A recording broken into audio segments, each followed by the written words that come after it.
Alrighty, how's it going everybody? Welcome back to another week of good ass OCE Tekken with your boy Arashi, of course, and I'm joined by my good friend Naki. How's it going, Naki?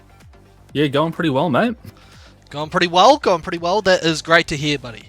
Well, make sure you got your Red Bull, because I didn't have mine last week, so now I'm making up for it. Red Bull Zero right now, people. What's the difference between Zero and sugar-free? Sugar-free. I have no idea. I don't think I've ever tried Zero. Yeah, it's, I don't know, same diff, I guess, same diff. But nonetheless, people, we are going to get into another great night of OCE Tekken. As I mentioned, it's another one of a bit of a smaller bracket. So 27 at the moment. But still going to be a really good time. So, obviously, strap in, get your Red Bulls ready, get your delectable snacks and all of the things that you need to enjoy your Monday nights. And yeah, we'll have the first match beginning very soon. Yeah, and we're just coming off the back of Southern Cross Up, very big tournament here in New Zealand, which was won by Cornwallis. Is he in the bracket tonight?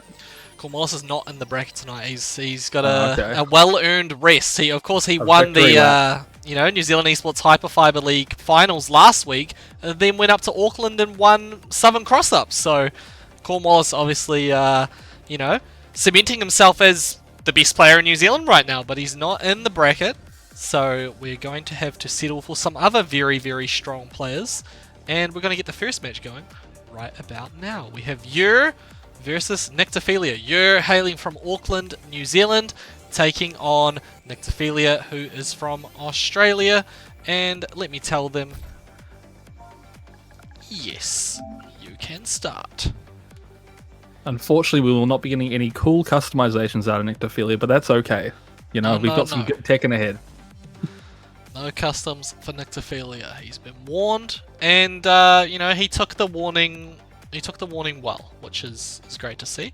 He's just going to let his Tekken skills do the talking, and let's see how we go against Yer. Yer's been grinding out this game quite a bit recently. He's a very, very strong Jin player.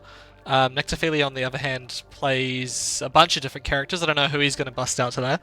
But yeah, thank you to everybody tuning in across Twitch and TikTok right now. Oh my goodness, Devrock777 with the 8-month sub right now. Oh my. Davrock is the absolute GOAT, coming through from the United States of America, time and time again, to come and support OCE Tekken. What a legend. Sign this one off. Nyctophilia going with the Claudio, not his main character. Still very, very strong. We see, especially in Tiger Uppercut, there was quite a lot of strong Claudio players. And I feel like this character is a bit slept on. Just a little bit. I know you've been playing Claudio a little bit recently yourself, haven't you, Naki? Yeah, honestly, it's just because all his buttons are really good. I don't think he has a bad button that you'd use in the neutral, but yeah. Very good tracking, lots of good damage, plus frames. Quite basic, you really have to change things up a lot to get the most out of him. You're wanting to get into heat early, but getting caught with a hop kick in the middle of his pressure. Unfortunate. Nyctophilia's going to get a lot of damage here. Going to go for the big damage wall ender. And what's the mix? And a perfect right out the gate for Nyctophilia. You're ducking on wake up was not the right option. Oh, but a nice counter hit to start this one off. Oh, damn. The hook fist does not connect. And unfortunately drops the combo. We're back in heat though. And again, Nyctophilia just pulling out the hop kick and you're falling victim to it. Okay, I'm not sure what he went for at the end there. It kind of seemed like he wanted to get that maxi damage option with the that classic Claudio string, but didn't need it in the end. Got that big damage, and now he's 2 rounds up already. Yeah, very early lead for Nyctophilia. You're just going to have to find a very interesting way in this, but he keeps getting hit by these hop kicks, and it's very unfortunate. Very unfortunate for Yer. He needs to change up his timing or something, because, this is just constantly going to keep ruining his chance to get back into this game. Oh, gets hit by the down back 1+2. Wall damage. What do we got here? Nice jab string to interrupt Nyctophilia. This is going to wall splat. This might be the comeback he's looking for. Oh, hold on a moment though. Yes, he does get the rage out, but is it gonna kill? It's a bit of a James Chen moment. I feel like it's not going to. It won't. There we go. Can you clutch this one? Thinking there's ankle's been taken out. There's the down jab though, and the back two to take the round back. Nicely done by you. That is Naki on the comms, my friend Bunmito. And of course, myself. But here we go. You're trying to bring it back here. Gets the confirm into the full combo off the heat dash. There's the Zen up one. He's a big fan of that move. Gets the Hell Sweep Yana, of course. Takes out those ankles. Nyctophilia, what are you going to do, buddy? Pop that heat and just get pushed straight back to the wall again. But the position has changed. Yeah, now Nyctophilia trying to fight his way back into this. Uses his heat well to get some health back. Almost even on life. Oh, Yer jumps and takes the tornado. Good break on the grab. That could have beaten Dire. And the running 1+2 takes out the rest of his health. Oh my god! That was hella damage. Yeah, that running 1+2 does about like, I think it was like 50 something damage. Like just off of like a counter hit. So like, it's crazy. Insane in the membrane, I would say. Insane in the membrane. But hey, that was only the first game. You might be thinking, oh, okay, Claudio, interesting choice. I've got some strategies for that. I just wasn't quite prepared for that pick. But hey, here we are, heading into game 2. We could get a change of stage. I know the random luck in Tekken 8 when it comes to the stages is very interesting. We're going back to the same stage, Ara. You know that. We're going back to the same stage. Leo Sergey Claudio says, why do the words at the top say winners are won? Because this is round 1, winners side of the tournament. So, yeah. Hopefully. Yeah, so we're going to Yakushima. Not an infinite technically, but the good luck getting to the walls. I feel like this is actually kind of bad for Claudio because Claudio does get a lot of wall damage. However, in that last game, you know, it did go in Nyctophilia's favor, but Yura changed up his timing a lot, and I think that worked out really well for him, like in that third round. But Nyctophilia hitting him again with this hop kick, not what you want to have happen, and the sidestep grab. Very nice. Trying to get the down two too far away. Both players actually messing up the whiff punishes there, but Nyctophilia does have the presence of mind to close that one out with the low. Here we are heading into the second round. Oh my goodness, explosive beginning from both players. But here we go. Yura takes that life lead.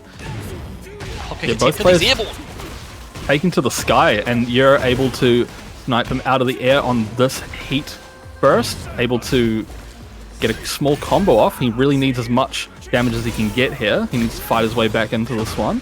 And the hop kick again. Yer, after every heat interaction, is just getting caught with these hop kicks. He needs to just either settle down a little bit on that, just see what Nyctophilia does so he can get these punishes off. But yeah, oh, the statue kick was blocked, but too far away for a punish. Nyctophilia using these small buttons to make his way back in, and Yer is one round away from potentially losing the set. Nyctophilia getting a lot of mileage out of this down back to 1 string. Oh my god, he tried to push back against the Hell Sweep Yana. Yer does have the life lead at the moment, goes for the hop kick and gets side grabbed. I haven't actually seen that animation before. Yeah, I've actually, playing Claudio now, it's like the first time I've actually seen it. You're in a really good position right now. He just needs to find a way to close this one out, and the down 4 is good. You're still alive. Takes out those ankles. There's the down 2. Gets clipped with the hop kick. But Nyctophilia is on the back foot here. Yer manages to pop that heat. Gets the punish with that lateral movement. Yeah, beautiful movement here. This could be the start of something big. Oh, but the Hell Sweep is blocked. Very risky option for Yer. Could have worked out, but Nyctophilia was 1 step ahead. For a very big play with the Hell Sweep Yana, and unfortunately did not come to fruition. Nyctophilia does not need much to be able to close out this match, but there's the Zen up 1! Yeah, he just threw that out, and it worked well. He unfortunately dropped the combo at the end there, so this is still quite even between these two. Gets hit with another hop kick. This is looking very good for Nyctophilia right now, although Yer still has a lot of recoverable health, but hit by the 4-2, and that's going to close it out for Nyctophilia. 2-0 over Yer. A 2-0 finish. Nicely done. Okay, so that means Nyctophilia is moving on in the winner's side of this bracket. He will be taking on Woe, who comes in as the #1 seed for tonight. So, yeah, great stuff there. Now, just a moment, I do have a couple of updates for this bracket. So give me a moment. T-Boskies unfortunately is not here. I have to give him the boot. T-Boskies was in the top 8 for the New Zealand Esports Hyperfiber League, but has to drop out tonight in the 25th equal position. He didn't turn up. Unfortunate. I mean, T-Boski is a very exciting player to watch, so yeah, he will be missed, but things happen. So things happen indeed. Okay, so we're going to have off stream Woe versus Nectar. We also have MIA versus Scotty off stream. MIA with a very impressive run at Southern Cross Up this year. Got 3rd place. Yeah, really, really strong stuff from MIA. I mean, I'm not surprised. MIA's been a strong player in the scene for a long time. He's been rocking Fing for quite a while. And great to see him back in New Zealand. You know, he came back to where he belongs. He was over in Australia for a little while. And yeah, nice to have him back here. Hopefully he'll be able to do a good job in the tournament tonight. The great New Zealand exodus to Australia. Yeah. It's all going for greener pastures. Greener pastures, you say? Well, I mean, I guess it really does seem like that. Maybe like light browner pastures. There's a lot of desert there, but yeah. In terms of literal greener pastures, New Zealand. But in terms of metaphorical, you know. I understand completely. But let's see which one of these players can manage to make it onto greener pastures after this match. We have got Salim, who is from New South Wales. From what I know, very talented Xiao Yu player here, taking on Panda Midge, who I think is from Victoria. I might be wrong. I'm gonna double check. But yes, Reina versus Xiao Yu. I'm not too familiar with these two players. I love the Starfire outfit though. That's sick. Very, very cool. Look at some, really cool costumes coming out here. Pandamage going to be able to convert this one, take it to the wall. Good early lead for Pandamage. Oh, does not get the punish on that string and gets wall splat at the attempt to punish it. Oh, so close to dead, and the low's going to be able to close this one out. Pandamage showing some great character knowledge here with their character. Oh, Power Crush does not go through, but because of the press, it does push back. And again, same deal. Oh, nice Power Crush sidestep. Both players spinning all around the screen right now. That's gonna knock... Oh, it doesn't knock Pandamage out of the air, but that does get some funky side swap action going on. Pandamage now in heat and goes for a sidestep rage up. Pandamage with a very, very tight seal on that one. Doesn't press and gets 2 rounds now. Okay, great usage of the Power Crush option there. Celine was pushing, however Pandamage didn't get the damage that they wanted. Seems to be okay so far, up until Celine manages to get the heat and gets the absolute Snakeana to Pandamage's ankles. Big damage coming out. Pandamage doing an unfortunate job here of dealing with some of this pressure that Salim is, but Salim doing a very good job of mixing up the timing, going for really risky options that just worked out, and this is going to confirm in a full combo. Oh, but gets caught with a... Yeah, gets caught with a forward too. Does not break the grab. Oh, nice electric. He was waiting for that. He was waiting for it. Yeah, Panda's doing a really good job of just pulling this one back right now. Goes for the running forward, does not hit. But this will, and this is going to kill. That whiff punish from Pandamage, keeping it nice and clean. Simple and clean is the way that you're making me feel tonight, Panda Midge. Well done, taking out that first game. You're gonna make me cry bringing up lyrics like that, man. Can't be doing that in the middle of broadcast. When I saw the ending of Kingdom Hearts 1 for the PlayStation 2 years ago. If you haven't played Kingdom Hearts, people, get on that. Yep, Sora's coming out as the last character this season, trust me. me. Bro, if Sora was DLC in this game, I would lose my mind. Nah, I'd lose my mind if it was Mickey. Mickey Mouse? Or King Mickey? Yeah, Mickey Mouse. Yeah, sure, yeah. It's gotta be King Mickey. Mm-hmm. Not the Kingdom Hearts 3 voice actor. That ruined the game for me, but... Hold on. Majin Buu says, I got stuck at the beach in Kingdom Hearts. That's the first stage of the game, Majin Buu. He couldn't win the foot race, bro. Oh, GG's. No. Unfortunate. That's okay, though. For the next battle. Well, let's see how we go. Game 2. Yeah, Ice Spice! Just as we were speaking of Destiny Island, we're now on Final Destiny. Ice Spice coming out to play. Very interesting custom. Oh, nice sidestep. Tries to get the punish, but doesn't go through, but gets the last hit anyway. Now here comes the heat pressure. So if Salim can win this game, it proves that it's canon that Ice Spice is stronger than Starfire. Wow, that is true. You know what? I didn't think of it like that. And so far, off to a good start to make that happen.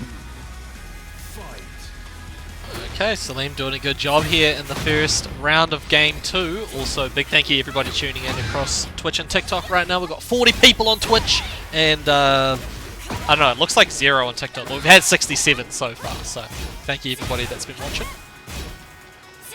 Here we go, those forward 2s are coming out. Gets the second hit, stomping on your toes, but Salim just goes for the absolute acrobatics to try and take back the game. It's getting dicey out here. Oh, that's gonna hit. The low does not do a lot of damage there. Salim just doing a lot of disrespecting of some of Pandamage's plus frames, and it seems to be working out. Gonna be even on life now, going into this final skirmish. One more hit could do it for both players. Jabs him out of the forward 2. What's the mix? Nice block on the low, and the 2's good, and Pandamage tying the second game back up. Alrighty, it's not over yet here, people. Pandamage, of course, is up a game, so if they can take the next 2 rounds, that is going to put Salim down into the loser's bracket. But Salim has got a fighting chance here, up until they got slammed into the wall, where I'm fairly sure the sequence is going to kill, but it lifts. There we go, 7 golden letters. Spoke too soon, mate. That was the smallest amount of HP. I knew it was going to happen. I knew it. Okay, fair enough. Keep people on their toes. I'm all about the facts here, people. Also, Loco Remy says, when did this tournament start? It started 18 minutes ago.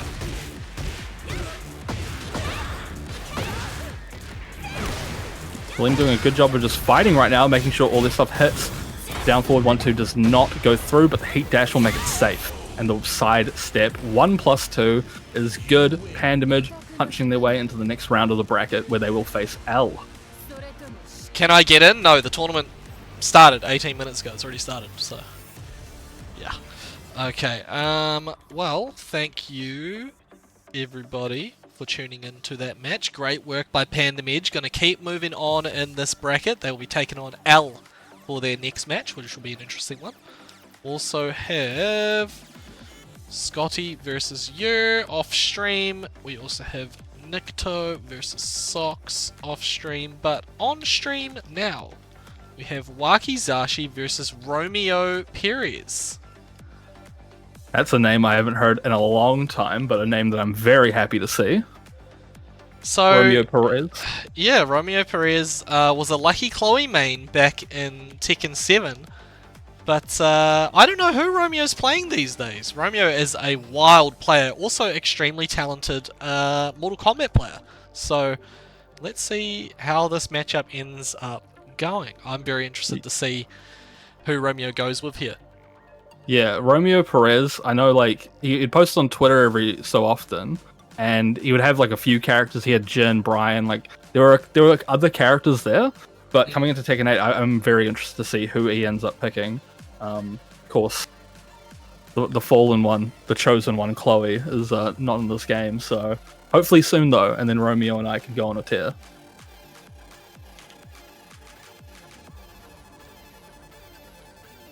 I'm confused by this Moko Remi's comments. It started at 2:30 in the morning? No, it started at 7:30 in the afternoon in New Zealand time. You got to be in New Zealand or Australia. So by that comment, I'm assuming you are not. Nick, I'm assuming that's Necromancer says, is Zare playing tonight? He plugged on me. Oh, yeah, Zare is playing tonight. Why aren't you playing tonight, Necromancer? Oh, because you're on Wi-Fi, isn't that right? Get a cable. It'd be great to see Necromancer join the tournaments. With a cable. With a cable, indeed. Romeo says, I'm free at Tekken 8? Surely not. Surely not. Oh, there's my little brother coming online. He had a tough day at his course today. Just gone back to course. Shout out to all the whānau going back to school and course or whatever it is they're doing. Yeah, all good.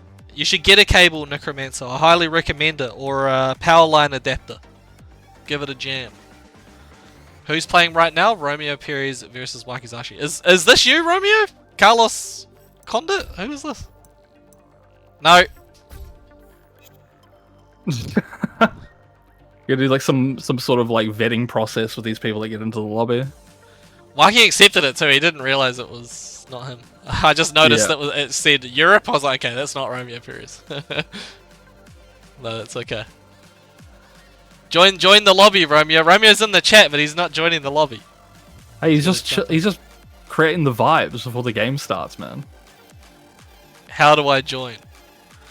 Search for lobbies with no passcode. Crossplay on. That's okay, Yeah, Romeo. It's actually his first Flightless tournament, so. Gotcha. Yeah. Steven said is hold on. It's Steven Setu. Oh my goodness. Wait, apparently Wakizashi ended up in character select. Oh no. Alright, well people, technical difficulties, that's okay, we'll bring it back. Does Cause join these tournaments? No, I don't think Cause has ever joined one of the Flightless tournaments actually. I know Cause does play at some of the Sydney local events, so obviously, yeah, you want to check out those offline tournaments as well. Cause normally does pretty well at those. Yep, Romeo's in, he's just waiting for his opponent now. So Waki is just jumping back in the lobby. Once he's in, we'll be able to get this game going. But yes, people, winner's side round 2. Wakizashi took out Rain 2-0 to get here. And Romeo, on the other hand, actually hasn't played anybody yet. His first opponent, T-Boskies, was disqualified, which is unfortunate. Yeah, but at the very least, that means we get him on stream, you know? So I'm quite excited for this, as, you know, in New Zealand, there weren't many Chloe players, but myself and Romeo Perez were two of the notable ones. So, yeah. And it seems he's playing Azucena as his main character, potentially. I know he has other characters in the pocket as well.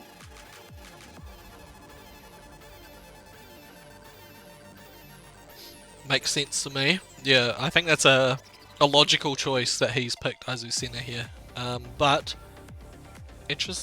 interested to see who he goes with in the actual match, and how this match ends up going, because I don't think these two would have played together before.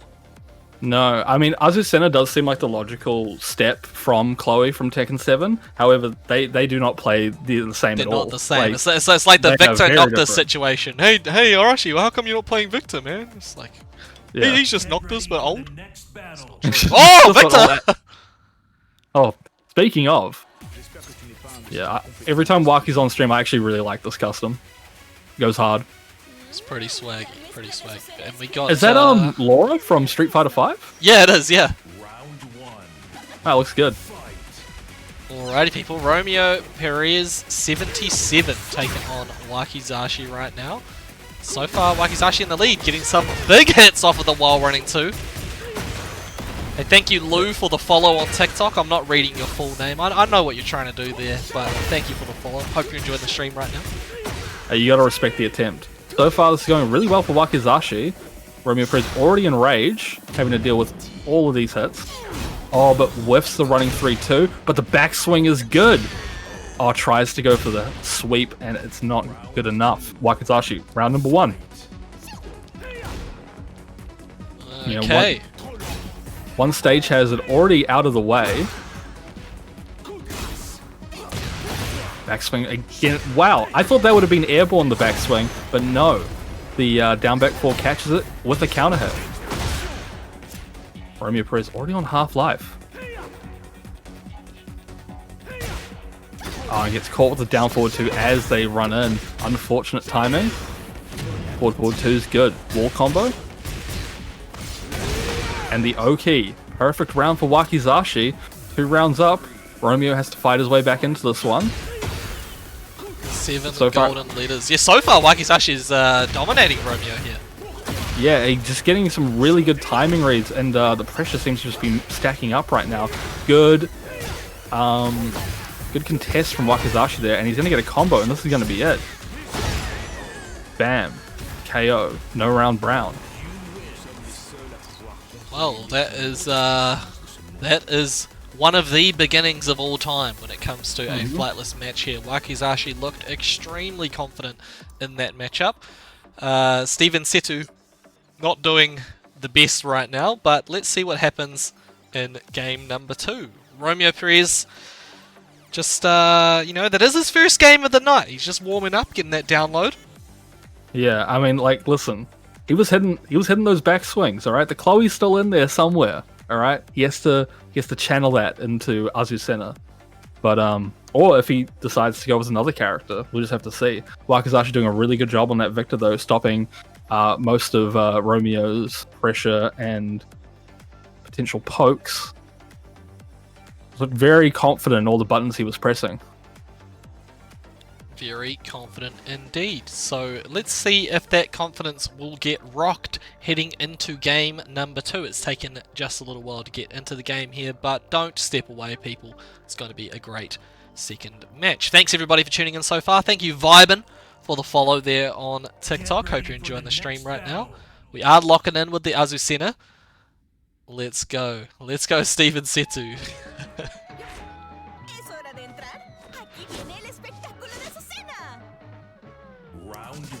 Okay, Tasmania versus Auckland right here, people. Wakizashi doing it for the Tassies right now. Here we go. Romeo gets that combo. Yeah, he gets a nice setup there with the big launch, and now we're at the wall. He's got to see what he does. Ducks out of the way of the follow-up from Wakizashi. Pressured at the wall. Oh, but nice evasion from Wakizashi of his own.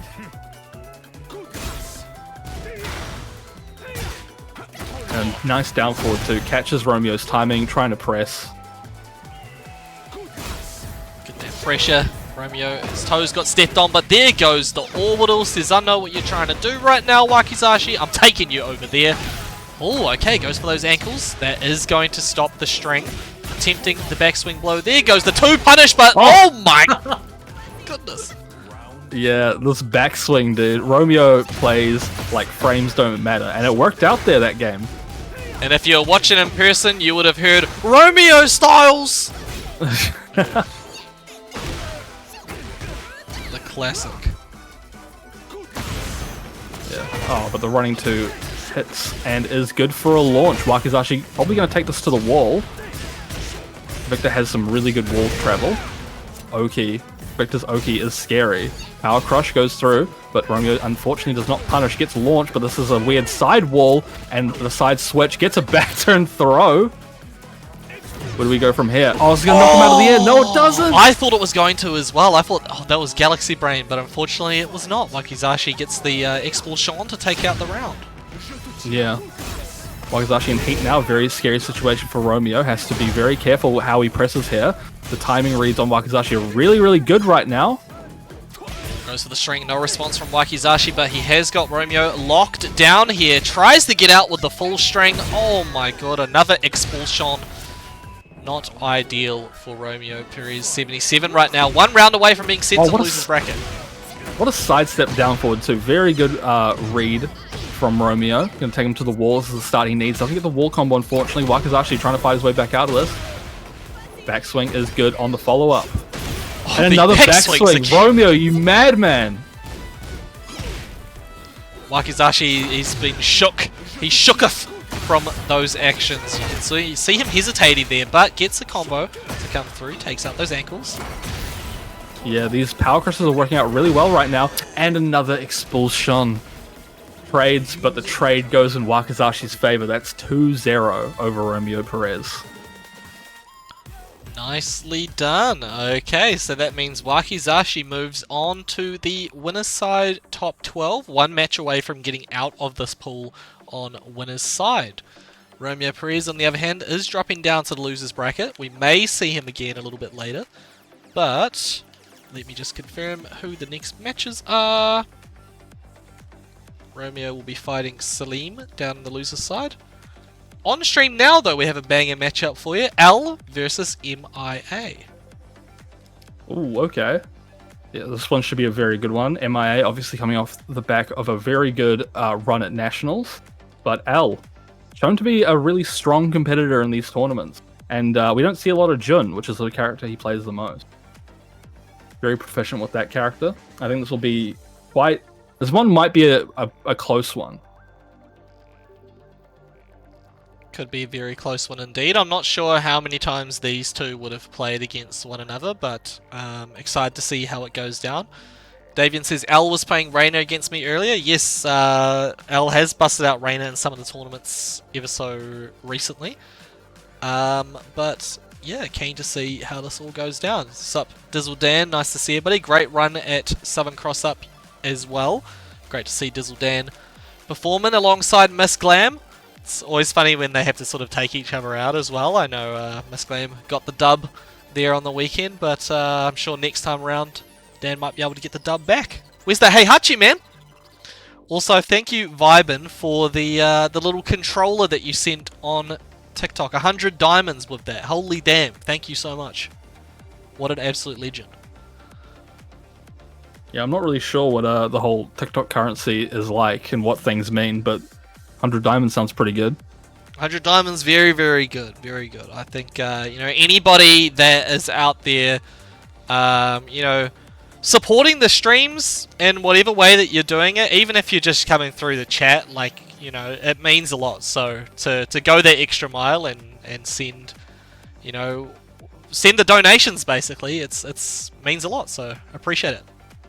Yeah, I mean, for quite a while, I mean, you do this pretty much entirely unpaid, and it's a lot of your time. And I know the community really respects you for that. I appreciate it. You know, it's I didn't get into this because I wanted to make money off of it or anything like that. I just do this because I love the FGC and I love running tournaments. So it's you know, always really means a lot to have that kind of support. It's kind of crazy. I hear stuff from people. Literally, someone said to me, a close friend of mine the other day, said, "Dude, you're like a big deal over in Australia." I was like, "What?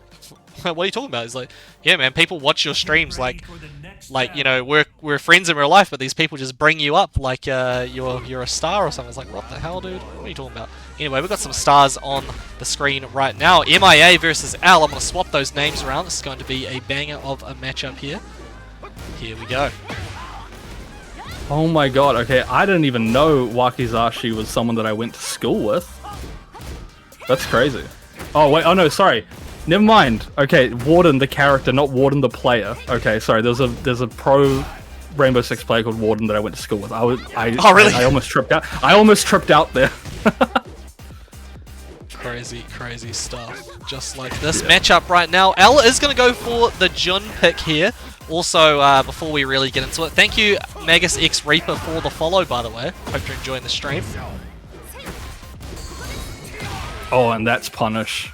L uses that move quite efficiently. It's a very scary move for both players because it is launch punishable, and MIA knew that very well.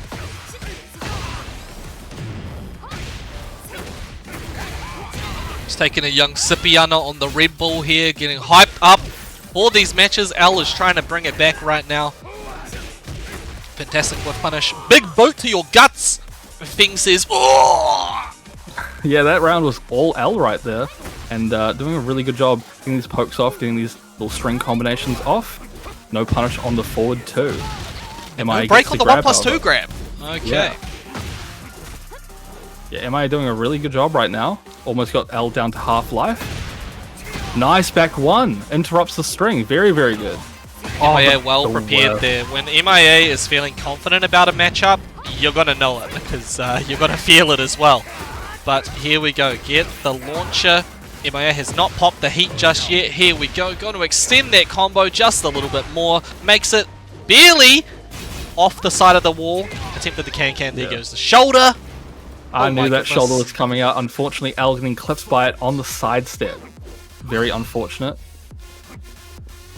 Hey, thank you, Steve Fox, for sharing the live on TikTok. Appreciate that. Here we go, people. MIA is 1 round away from taking out the first game here. Winner of this match is going to make it to top 8 on the winner's side. MIA, he wants it. He wants it bad. I know he wants to get the dub here. He's going to pick up. Floats, but unfortunately, yeah, the back 3 does not pick up off that. Both players just playing around with the neutral, not committing to too much right now. Oh, but that's the count hit low into the launch. Actually, very easy to do with Jun compared to Asuka. Not that it's a bad thing. L is moments away from being able to take this game. Gets his ankles, take it out, tried to get the sidewall though. Ankles. Oh, the backswing. No. Good punish by L. And we're going to a final round, people. Oh, okay. We love to see it. There's the counter hit starter. Goes for the heat activation too far away. That is going to connect though. L is looking really good here up until they got launched, which is... It's been the trend here. I say something and immediately after I start saying it, the other person starts to get the beatdowns. Oh, doesn't break the grab. A lot of damage. One more mix and the down back 3 is good. L gets counter hit and MIA gets the last round and game number 1. What a sequence there. L was looking... literally so good. Like, that round was looking like it was theirs, but then MIA just got one opening, and that was all she wrote. L had to take the L on that one. We've made that joke. We've never made that joke before, but... I don't think I've ever heard that in my life, actually. Yeah, you know, I am a comedic genius. But we move on to the next game here, and let's see if L can get the W. L taking the L ___ 31. Crazy. The comedian up here. I went to a comedy school. Yeah, MIA did a really good job that last round of just like taking one opening and steamrolling that into the entire game, which is very scary with a character like Feng. Very, very scary indeed. And here we go. MIA is going to continue that offense. Take you to the wall. Big damage with the shoulder and attempts to catch L getting up into a bit of lateral movement. Didn't come out that time. Oh my goodness, Vibin is sending all the donations. What an absolute menace. Thank you so much. MIA trying to do a small little thing, like a small little change up. He tried to go for the launch instead when he saw L cancel his heat burst, but didn't go out that way. But the counter hit is good again. MIA taking another round. The counter hit again. MIA clearly making some good calls when it comes to L's timing. Gets the back Kempo into the launcher. We haven't actually damaged the floor just yet. I think he's going to opt for maxi damage instead. Just wait until the last round to try and go downstairs. I respect it. Oh, nice float. Yeah, MIA trying to get his pressure off. You know, 3+4 cause a mix-up. L snatching him right out of the air. Get this combo. Oh, nice counter hit on the string as well. Alan, he's at a big life deficit right now. He needs to get back into this one. Forward, 2 whiffs, and this might be the opening L needs. However, side wall, side combo is kind of awkward, and fortunately gets poked out. Not watching your toes, that's going to be your downfall. L is 1 round away from being sent down to the loser's bracket here. MIA 1 round away from winner's side top 8 in tonight's bracket, which he'd be stoked with. But right now, L was piling on the pressure. However, we saw that story play out in the first game, MIA was able to get the comeback. This time, he's not. Oh, he had the read on the low. Unfortunately, he did not expect the follow-up and gets beaten for it. And there you go, another big launch from L. Gonna take him to the wall. Nah, doesn't break the floor there. I think he was just slightly too slow. I think it looked like, yeah, like he started to low slump. Yeah. Nice block. Doesn't punish it, unfortunately. MIA getting pressured at the wall here. Good break on the grab. That could have been dire. Heat burst comes out from L. Oh! But the back turn one into the shoulder. All the pressure is MIA's right now. Heat smash comes out. Get off me! But there's the additional damage. And it's not going to kill, but that string is going to do it. MIA has made it to winner's side, top 8. Nicely done, MIA. We will see you play a little bit later on tonight. Yeah, I mean, even though L lost that set, I mean, there were some really big moments from L there, and he made it look very close. So, unfortunately, L has to go down to the losers bracket, but that's never stopped him before from making top 8. So there's a good chance we'll see him later tonight. For sure, for sure. Let's see how we go as Pool A comes to a conclusion. We do still have one more winner's side matchup to play out here, and it's going to be Woe versus Wakizashi. Woe comes in tonight as the #1 seeded player, the player expected to win it all, but Wakizashi is going to try and give him a run for his money. Wakizashi, we saw the Victor come out earlier, but Leroy showing up as the main character. Woe, on the other hand, God of Destruction ranked Jack 8 player here, going to be causing some death and destruction on Earth. It's going to be very interesting to see. Also, thank you Car44 for the follow. Appreciate it. Hope you're enjoying the stream right now. Necromancer says, any Lily players join your tournaments? Yes, actually. Poomeister, he's in the second bracket. He is probably one of the main Lily players that joins up. Yeah, there's a few as well. Wasn't it is it Sarah? Sarah likes hot chips? Yeah. Yeah, does she also, yeah, they also play Lily. Yeah, they're in the second bracket as well. So we've got a few lilies out there. Yeah, and I mean this game's gonna be interesting. Gonna have to see who Waki goes with. We saw the Victor earlier from them, and last week we saw a very interesting King pick from Woe. I'm sure we all remember how that went. Yeah, that was literally one of the wildest games that I've seen. Woe is just that kind of player, but he is going to rock it with the Jack for this first match. Also, big thank you to Styler685 for the follow over on TikTok. Appreciate that. Hope you're enjoying the stream. Here we go. We got another banger matchup here. Winner of this will be fighting MIA in the top 8 of tonight's bracket. That'll happen a bit later on. Yeah, and we got Woe already in heat now. He's at the wall, and the string is good. Waki presses, unfortunately, and this is going to be a very scary get-up situation for him. Confirms the string, breaks the grab, very crucial right now. Oh, tries to launch the back 1+2. Unfortunately, that has a little bit of pushback. Kind of hard to deal with sometimes. Whoa, on the board. Great nice usage of the punish back one there. Yeah, classic Victor strategy. Just don't let the full string rock. The other person pushes a button. You're at the perfect distance to get a fat whiff punish. Give me a fat whiff punish! Okay, let's go. We've got some additional damage piling up. Take out those ankles and 7 golden leaders. Yeah, sometimes that Victor pressure and stance can be really scary to deal with. You don't want to keep eating those down twos, but the follow-ups can be just as deadly. Woe, unfortunately, eating a lot of that stance pressure last round, and he is now in heat. Goes for the power crush stance.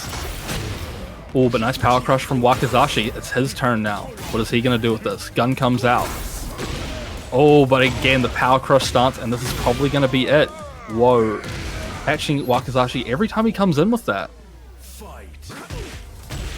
Wild stuff there. Woe is absolutely piling on the pressure. Wakizashi has been locked down against the wall. He doesn't even have a chance to breathe at the moment. There goes the power crush, picking it up with the down forward 2, and that is going to kill. Wow, usually when you see on combos with heat smashes, it scales quite a lot, but that was enough. Woe obviously knows his character, knew that was going to kill, and bing bang boom, one round up, or sorry, one game up. He's an expert with Jack. Wakizashi also a bit of an expert with his characters. Just, you know, you can never count out Woe. He's been playing Jack since Tekken 7. Very, very, you know, dedicated player to this character. Also, thank you, Crump, for the follow over there on TikTok. Hope you're enjoying the stream right now. And Silas685 said, is this streaming on Twitch or Kick as well? Streaming on Twitch. So if you want to get amongst the Twitch chat, that's where most of the people are hanging out. Definitely come through. We'd be happy to have you. Or if you're watching on Twitch, go check out the Flightless TikTok. I don't really post on it too much. I'm lazy, so I need to go in there and actually post some replays. But thank you everybody who is supporting the TikTok as well. Oh, let's go. Real Styler with the follow on Twitch as well.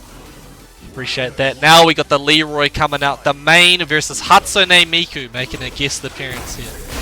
Yeah, Hatsune Miku has really bulked up since I last saw any of her stuff. It's crazy. Yeah, they went a different direction with Hatsune Miku here in 2024, it seems. That's fair, you know. Appeal to a different audience. Appeal to the gym rats. Rookie situation and the unblockable high. Gonna do it. Nice low parry right off the get-go. Whoa. Good read. Wakizashi, however, nice string. That's a lot of damage. Now he's in heat. How he's gonna deal with this? Ooh, the duck though. Wakizashi getting hit right now. A lot of damage. Pile drive is good. He knew that one was coming. Hits him with the grab. Oh, debug! I feel like we don't see that move as often in Tekken 8. You know, it's not common in Tekken 7. Yeah, the set so far has all been woe right now, and nothing that Wakizashi's trying to get off is really working at the moment. Grab his... 1+2. But he was ready for that. Goes for a grab again. Whoa, getting a bit cheeky here with the strategies. Gonna pop the heat, just cancel it in fact. Wakizashi, can he manage to bring this one back? Gets the heat smash. Still has his cane, he can use it.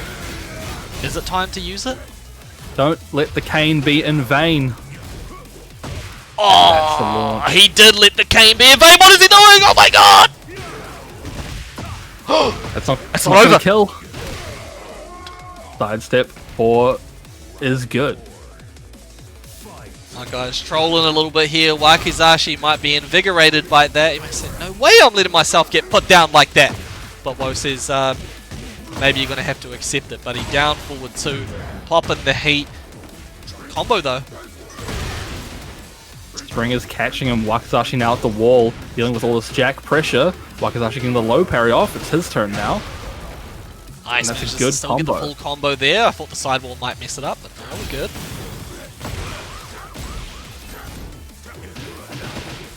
Oh, the string goes through on Woe trying to duck it. Streams all day. Wakizashi hasn't activated the heat just yet. Gonna do it. Too far away on that one, but no with punish. And that's game. Woe doing a little bit of trolling, but keeping it clean in that last round. Is able to take it out over Wakizashi 2-0. Acting a fool, just like his brother Bobby Badinga. But well done to Woe. He is going to make it into top 8 on the winner's side of tonight's bracket. So we will see Woe versus MIA happening a little bit later on tonight. So that should be very, very exciting. But for the next matchup here, we're going to get a loser's side top 8 qualifier going on. L is going to come back. But who is their opponent going to be? We will find that out very soon. It's going to be losers quarterfinals. Yeah, we don't usually get losers bracket matches on stream, so that'll be interesting. One of these players in the loser side to show off their stuff. We saw Salim earlier. I'm not sure about Earl Sox. I don't think I've seen them play before. Sox is a Dragonov player from Tasmania.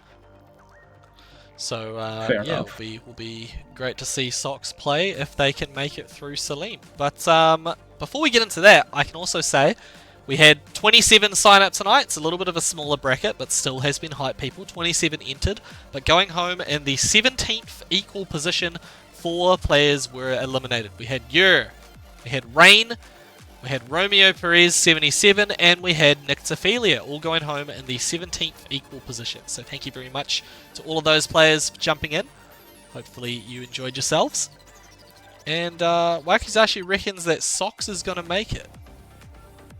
The foreshadowing memes that have been rocking around everywhere. That's what happened. That's what happened, eh? I Yeah. see how it is. Well, we've got a little bit of time to kill before this next match begins. I'm just going to put out a post to talk about Pool B, so all the players in Pool B can prepare themselves for the upcoming matches. But let's postulate the possibilities when it comes to the character coming out. Last character for Season 1. Who do you think it's going to be, Naki? Well, I mean, so, like, from the graphic, it's the color orange. Now, there are characters in the series that have had that color associated with them, but, you know, it could just be like a palette swap for their, like, costume or whatever. Part of me thinks Marduk, but I hope not. But also part of me thinks, like, a brand new character. I think that would be, like, probably the most hype thing they could do with it as a brand new character. Because how do you top Heihachi? That's what I'm saying. Like, you know, they have to make it a really exciting choice. Like, any character coming to the game is exciting, but there are some DLC characters where it's like, oh, really? You chose that character as the last character of the season? Like, great that they're back, but why that character? So people are throwing out choices like Anna, I think Julia probably falls in that boat as well, Miguel. Like, all characters that should be in the game, but for the last character of a season, I'm not sure. But yeah. I'm thinking it's going to be Ogre. That's my pick. Ancient Ogre. That's gonna be a shell shock to a lot of people. If you guys hadn't played old Tekkens, Ogre was kind of like an amalgamation of a bunch of different characters' moves. They had like Paul's 3-2, they had Heihachi's 1-1-2 and stuff like that. It was crazy. But yeah, so I mean, Ogre would be cool. I'm not sure how a character that big would fit with Tekken 8, but we'll just have to see. See how it goes. Yeah, I mean, you're wanting. I mean, what's your like? If you could pick, regardless of like what the community thinks, who would your character be? Noctis. Noctis, not Dr. B? Noctis Lucis Kylum. No, you know what? You're right. I think it would be Dr. Boskanovich. Actually, I changed my mind. I'm easy to sway, it seems. But if they put either Noctis Lucis Kylum or if they put Dr. Boskanovich in as the DLC character, I would lose my mind. I'm thinking it's Ancient Ogre style. I'm thinking it's Ancient Ogre. But yeah, still really excited to find out who the character is going to be. I was assuming the reveal was going to be at Tiger Uppercut, but it wasn't. So with that in mind, TWT Finals. I think it's going to be TWT Finals, and I would assume that the character is going to come out pretty much the day after the finals day after, finishes. Yeah. If it was my pick on who I'd want it to be, number 1 would be Chloe, of course, because you know I'm a shell, and number 2 would be Bob. I want it to be Bob. Yeah. I love Bob. Bob's fun. Bob's flipping those burgers in the background of the city stage. Bob's burgers. Yeah, I mean, look, and Bob I think would fit the style of Tekken 8 so well. Like he can play really, really aggressive, and he's kind of like an unstoppable force in a lot of senses, both in size and gameplay. He'd be really fun. Yeah. We also have you know, you've brought it up a few times, that billboard in the back, James Rival. James Rival. Yeah. If you've noticed in the city stage, there's a character. It's like a UFC sort of poster that they've got up in the background with a character called James Rival, who, you know, we've never seen in Tekken before. Are they going to be a character in the game? Is it just some sort of weird thing that they're doing? Hard to tell for sure, but I feel like he's probably going to be an actual character that comes out. Really cool to see the discussion in the chat though. Lots of people pulling out different characters. A few suggestions for Dante from Devil May Cry. That would be sick, but also, yeah, ridiculously busted, I would think. We've got Devil Rainer, potentially. Baki. Spurgeon Muriel says Lei. Mokujin, and then over on TikTok, some people are saying Anna, Miguel, P-Jack, potentially. Yeah, I think there's so many different kind of choices that we could get. It's P-Jack really is a wild call. P-Jack would be kind of crazy, I would think. Yeah, be kind of crazy. Master Rock, get out of here, buddy. What are you doing? I think Master Rock has tried to join the lobbies before. Bruce would be a good pick. I love Bruce, but yeah, he hasn't been around. Obviously replaced by Josie in the last game, and then we also had fucking Ram. That's another character that it could be that I think people are scared that it might be, is fucking Ram. Well, here's the thing. I mean, we don't normally talk about leaks and things on these channels, but if you've been living under a rock, you may not know about the leaks, which might be incorrect because Heihachi was on the leaks and they brought him out. But Farkham Ram and Marduk are apparently coming to the game at some point in time. I do remember when before Tekken 8 came out, there was like a text file that got like leaked. I think it was like data mined from like the beta, but there were a bunch of lines of like different characters, and some of them were wild. Like some of them were like Roger and stuff like that, right? So like people were like, "Oh my god, Roger's coming to the game," and then we saw the final one, and it's like, no, there were just some moves that were once listed under Roger being used for other characters. So yeah. Hard to say for sure, right? Hard to say for sure.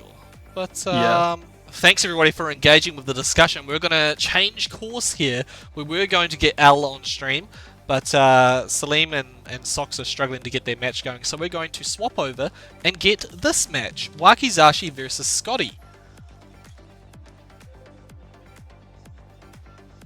Wakizashi, obviously...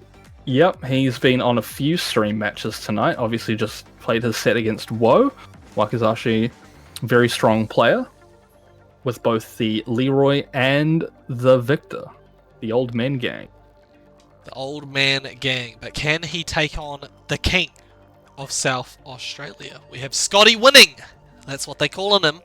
But can he win this one? It's going to be interesting to see. Scotty got dropped down to the losers bracket by MIA and has been undefeated since that point, taking out Yer and Pandamage 2-0. So let's see how we go in this matchup. So you said Scotty the King, so when you say that you mean he plays King, right? He plays King and he is the King. He's Scotty winning.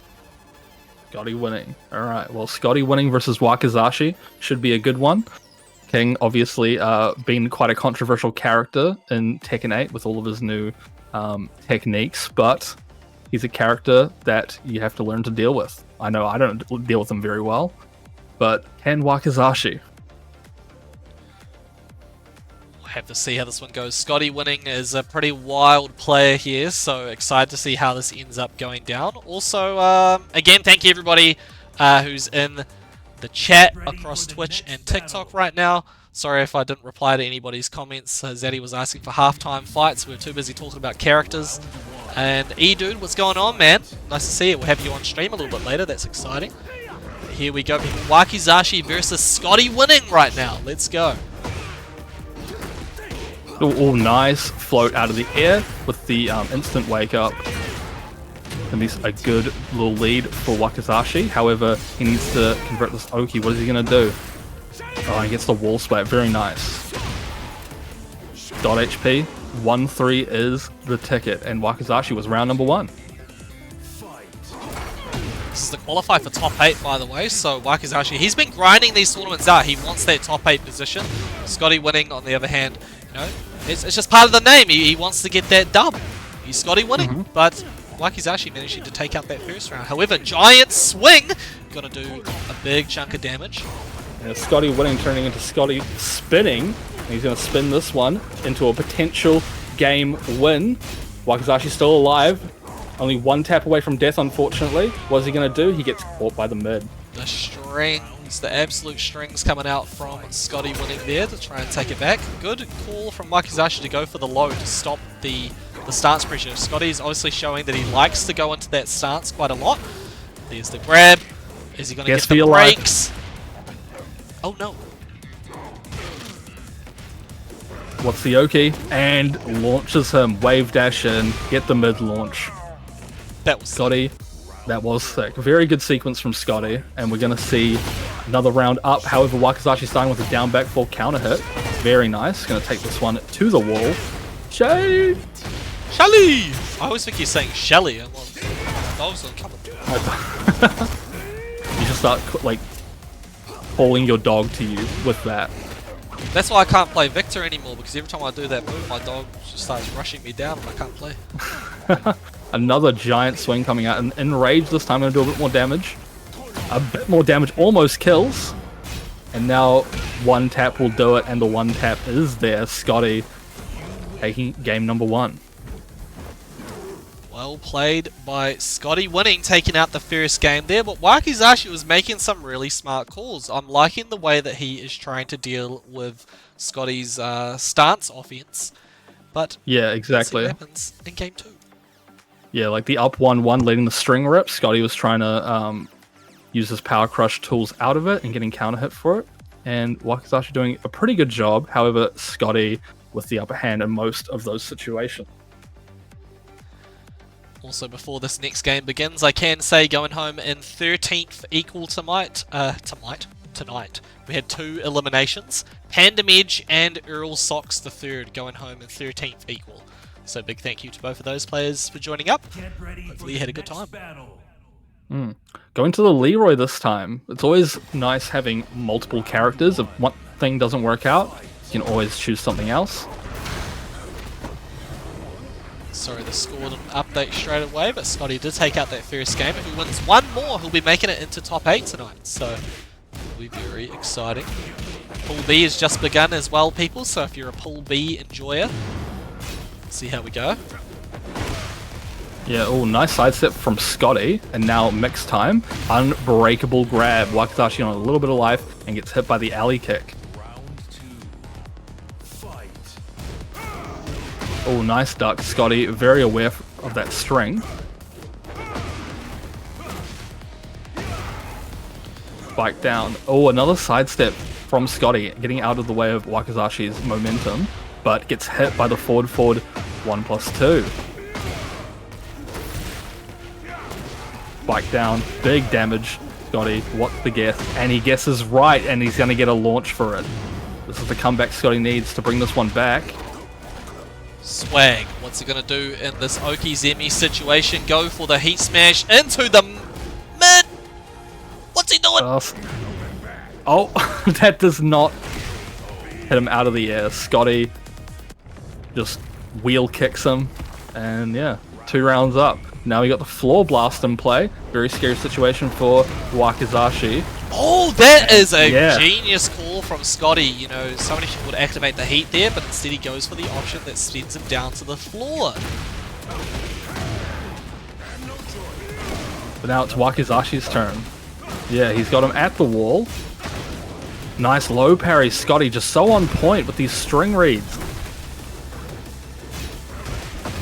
Counter hit. That's the counter hit. This is probably going to be death if Scotty can do it properly, and he does. Alley kick.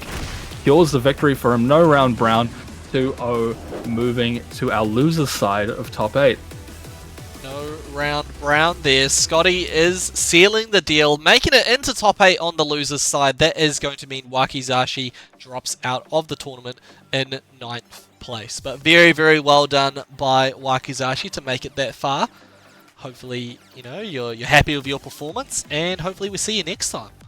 But now, people, we move on to our next pool. So we're going back to winner's side round 1.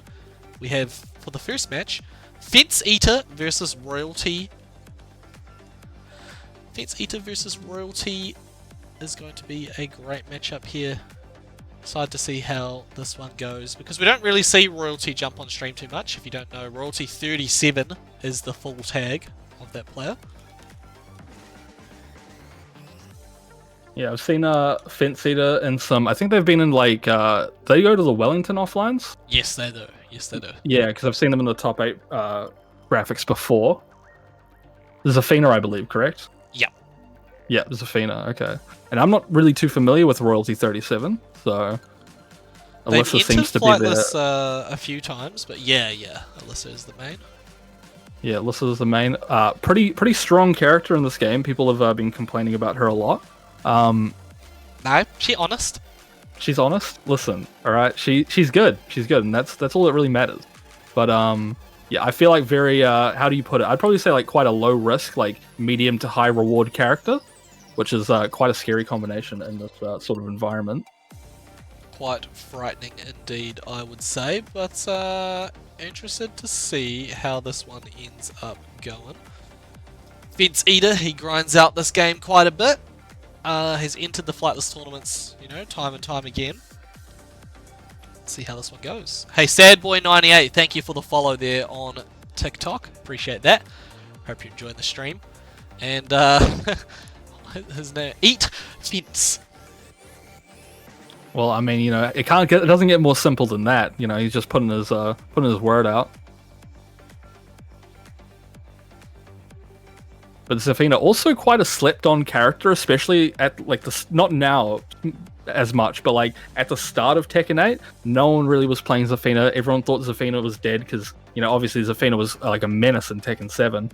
But I still think she's really strong. Still has all the evasion, and quite a few players have gotten the most out of her.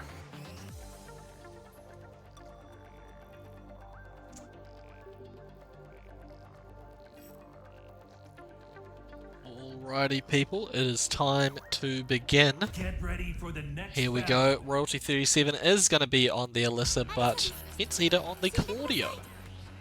Yeah, Claudio, another very kind of resurging pick now in Tekken 8. Not a lot of people were playing him at the start, but he has become quite popular recently. Oh, that's a good punish. And the low's good. That's a launch. Fence Eater not predicting the string. And unfortunately is going to get taken to the wall with the chainsaw Oki. What are you going to do, Fence Eater? And this might be dead if he gets one more off. No, he fights his way back out. Still has his heat, but so does Royalty. Doesn't break the grab, unfortunately. Fence Eater doing a really good job of fighting his way back into this. And what are we going to do here? Going to punish? No, unfortunately. And again, the string is good. Fence Eater not dealing with that string. The low launch. And Royalty takes round number 1. Oh, we got a float though. Looks very good. To the wall. Counter hit. Fence Eater fully on the offensive right now, and it's working out. The down jab into the wall standing 2 is the one that's going to seal it. Tying this one back up. Comms is going to be off for just a moment here as I do a bit of admin in the background, but this match has been very good so far. Great whiff punish from Royalty 37, but tried to get the snake edge off. Damn. Yeah, both players doing wild stuff with these spring kicks. We've got the whiff, unfortunately no punish, but the twin pistons are going to do it. Teabagging coming out. Both players know that they're dropping all these combos and Fence Eater just laughing about it. Ducks the rocket fist at the very tail end of it right there. Royalty looking very scary right now, and the low is good. Fence Eater having a hard time with these strings ending in lows. Oh, the back 3+4. Yeah, that is a big ticket move coming out for Royalty. Gets the wall. No combo though. Oh, that's launch. And he gets a float combo off of it.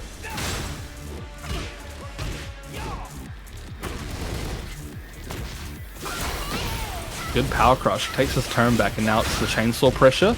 Good punish from Fence Eater. The grab is crucial. Both players about equal on life right now. Royalty with the hop kick, but it doesn't get punished. And the low string again. Fence Eater. What a blunder. Royalty able to take this one 3-1. Well played by Royalty 37, taking out that first game there. Fence Eater getting caught off guard by the string, the 1-2 string. Yeah, Royalty really maximizing that move there, getting so much off of it. A move we don't normally see. Obviously, it has quite a severe weakness. However, Royalty picked up that they were not able to deal with it and took the first game. Can anybody help Nomad in the chat? Hey, hi guys, I play on PC, but for the last week the matchmaking is not working for me. Can anyone help?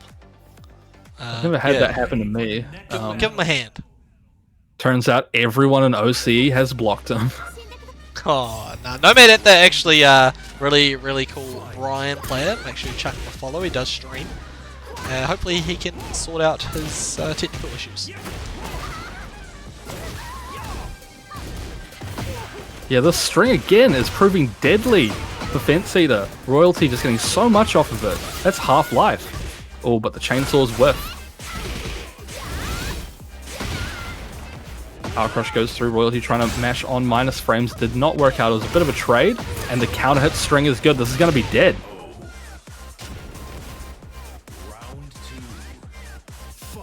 Okay, Royalty 37, 2 rounds away from moving forward in the winner's side of this bracket, which will be great to see. Also, big thank you, Mally, for the follow on TikTok, and Etan for the share. Appreciate that. Yeah, these strings are really getting the better Fence Eater right now. He gets hit at the wall. Unfortunately, his heat has run out now, and now Royalty has their heat going. So there's going to be a lot of pressure. Good break on the grab. Heat Smash comes out. What's the mix? Good duck on the high, but he doesn't duck it fully, unfortunately. All good walls flat, but it's pretty even. And Royalty mashes on the string, and Fence Eater taking a round back. A very, very much needed round.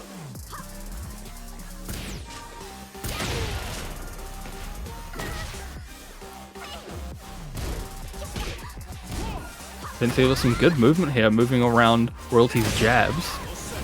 Running to now, he's got Starburst and a launch on the wake up from Fence Eater. Royalty went for the at least a special get up there and got yeehawed in response.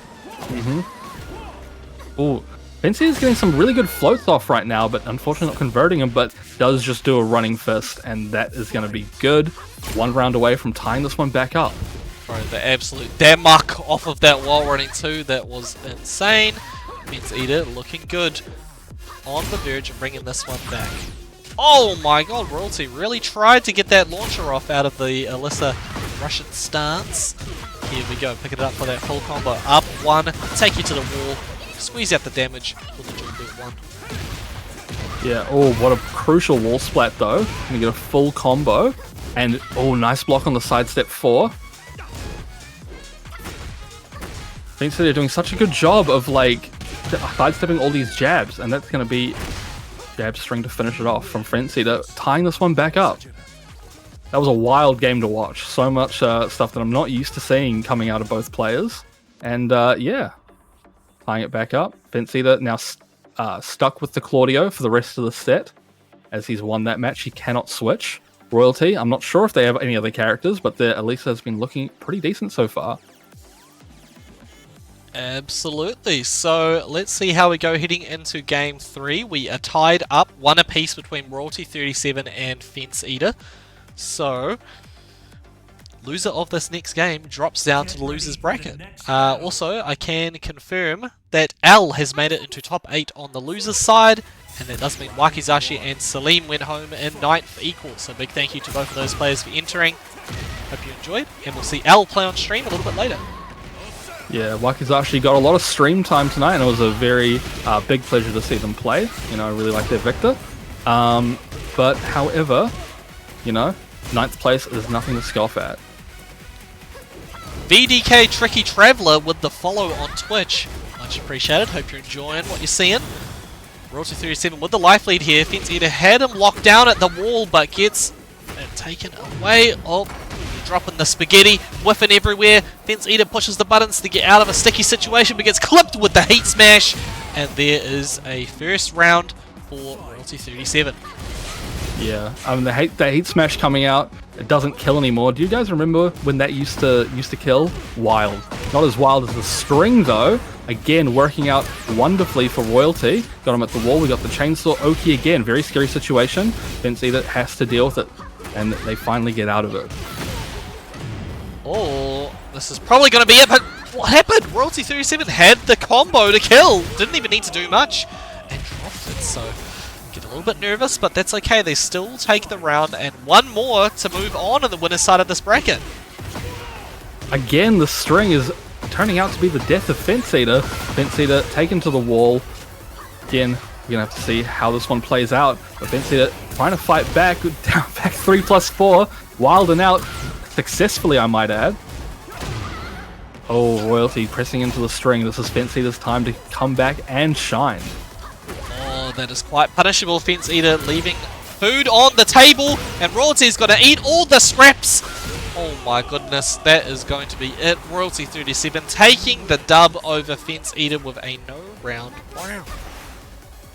Yeah, I mean, sometimes the crazier playstyles are more difficult to deal with, and unfortunately for Fence Eater, that seems to be the case right now. Fence Eater will be moving to our losers bracket, but they are still in this tournament.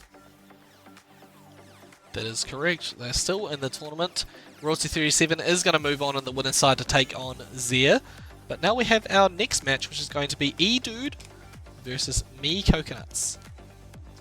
Chaos Mage, get out. It's not your turn yet. It's not your Royalty's keen to go, though. Royalty's like, bring them one, bring them all. Alright, so E-Dude versus Me Coconuts. I think both of these players are from Auckland. Correct me if I'm wrong. I definitely know about Me Coconuts. I know of E-Dude. I don't think I've ever met or played against E-Dude, unfortunately, though. But, yeah. Oh, Me Coconuts is a Wellingtonian. Okay, my bad. Hold on. Okay, no, they're out. I was gonna say, get out! Get out! The bass boosted version of that is always the best. Summoned Tuco. Shout out to all my Breaking Bad enjoyers out there. Seriously, fantastic show. I hadn't seen Breaking Bad until late last year. Actually, I'd literally not seen one episode. I still haven't seen it. You got to watch it because that is literally the best show I've ever seen. It was I've heard. Listen, okay, it is on like my watch list. I just don't watch a lot of things. But do you know what I do watch? And that's the Flightless Weekly. Flightless Weekly. Oh, that's what everybody should be watching because we got a great match coming up right now here. E-Dude on the King taking on Me Coconuts, who's going to go with the Jin. Yeah, if you guys don't know about Me Coconuts, he does stream on Twitch at the same exact name as you see on screen. He's a very entertaining dude. And yeah, he's been on the grind recently. He's recently gone Tekken King with Jin, and I don't see him stopping anytime soon. But he's got to take on E-Dude in this tournament who wants to stop his progress tonight. Nice counter hit string from E-Dude. Oh, unfortunately misses the grab, but that's okay. Still quite a lot of damage. Running Exploder is big. E-Dude doing a very scary job every time he runs in for a joust opportunity. He's winning these. Jaguar sprint into the uppercut, slams him to the ground. Me Coconuts getting the E-Dude treatment there, I feel. No, I must say E-Dude is a really strong player and has been since the end of Tekken 7 as well. They like to pick the big characters. They were a Marduk main back in Tekken 7.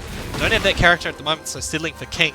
And actually very good at Smash Brothers as well, believe it or not. Oh, wonderful. Yeah, I don't really know too much about the Smash scene here in New Zealand. I do know there is quite a lot of players in that scene, however. Really only familiar with Alistair BL, though, as he plays other fighting games that I am quite accustomed to. However, Me Coconuts with a big sweep at the end of the round. He actually uses that sweep quite a lot and to great effect. Quite hard to deal with when you're in the thick of it. In the thick of it, as everybody knows? Yes. Yes, indeed. Don't need no ice, I'm just cold. What else does he say? 40 something, milli something, Something, yeah.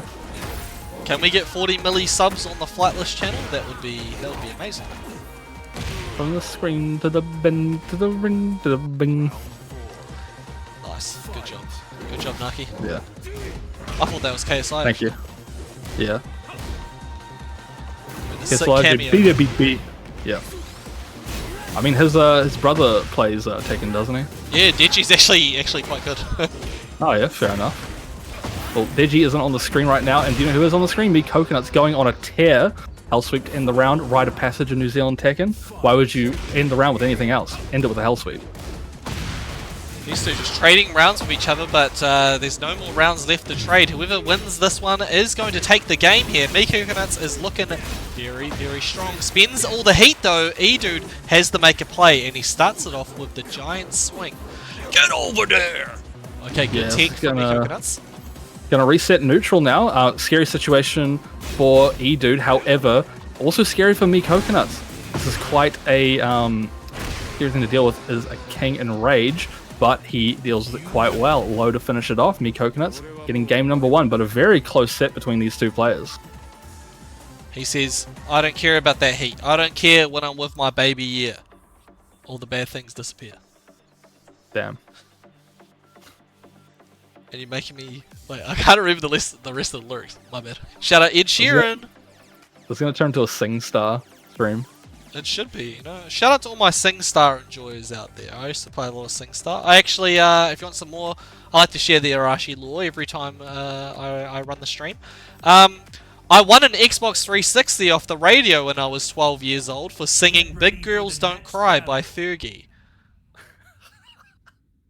That's awesome, man. That's so sick. This is a true story. Man, I did not know that, and I think the NZFGC is a much richer community because of this information. Yeah, give us a verse, Arashi. Look, I didn't choose the song, right? I just called the Edge. I said I want to listen to Paramore. They said turn your radio off. You got to sing against Mike Puru, and then I had to sing Big Girls Don't Cry, which I did successfully, and I won an Xbox. W. With the game sync, by the way, which is what I wanted to get to. No, that makes sense. Oh, this heat smash is going to stop Me Coconuts in his tracks. However, Me Coconuts doesn't let that perturb him, and he gets the final hit. Me Coconuts 1 round up, 2 rounds straight. But the Atlas hammer's coming out for E-Dude. Going to take him to the wall. These back 1-2s. Wall Oki situation. Oh, does get the high ducked, unfortunately. Now it's Me Coconut's turn. Oh, the sidewalk was good, but gets hit by the second hit of it. Heat smash comes out, and the giant swing. Once again! It's going to set him away from the wall. Yeah, the run-in slide. Definitely hard to deal with when you're on dot HP. E-Dude trying to tie this one back up. Counter hit string is going to be good. Another counter hit string. These down forward 2-1s are working magic right now. Oh, just runs at him. Me Coconuts doesn't know what to do. That's going to activate the heat as well. There go the alley kicks. What is he doing? Just rushing at this man's face. He says, run it straight, G. Run it straight, G. Hold me back, G. He's going to pop the heat.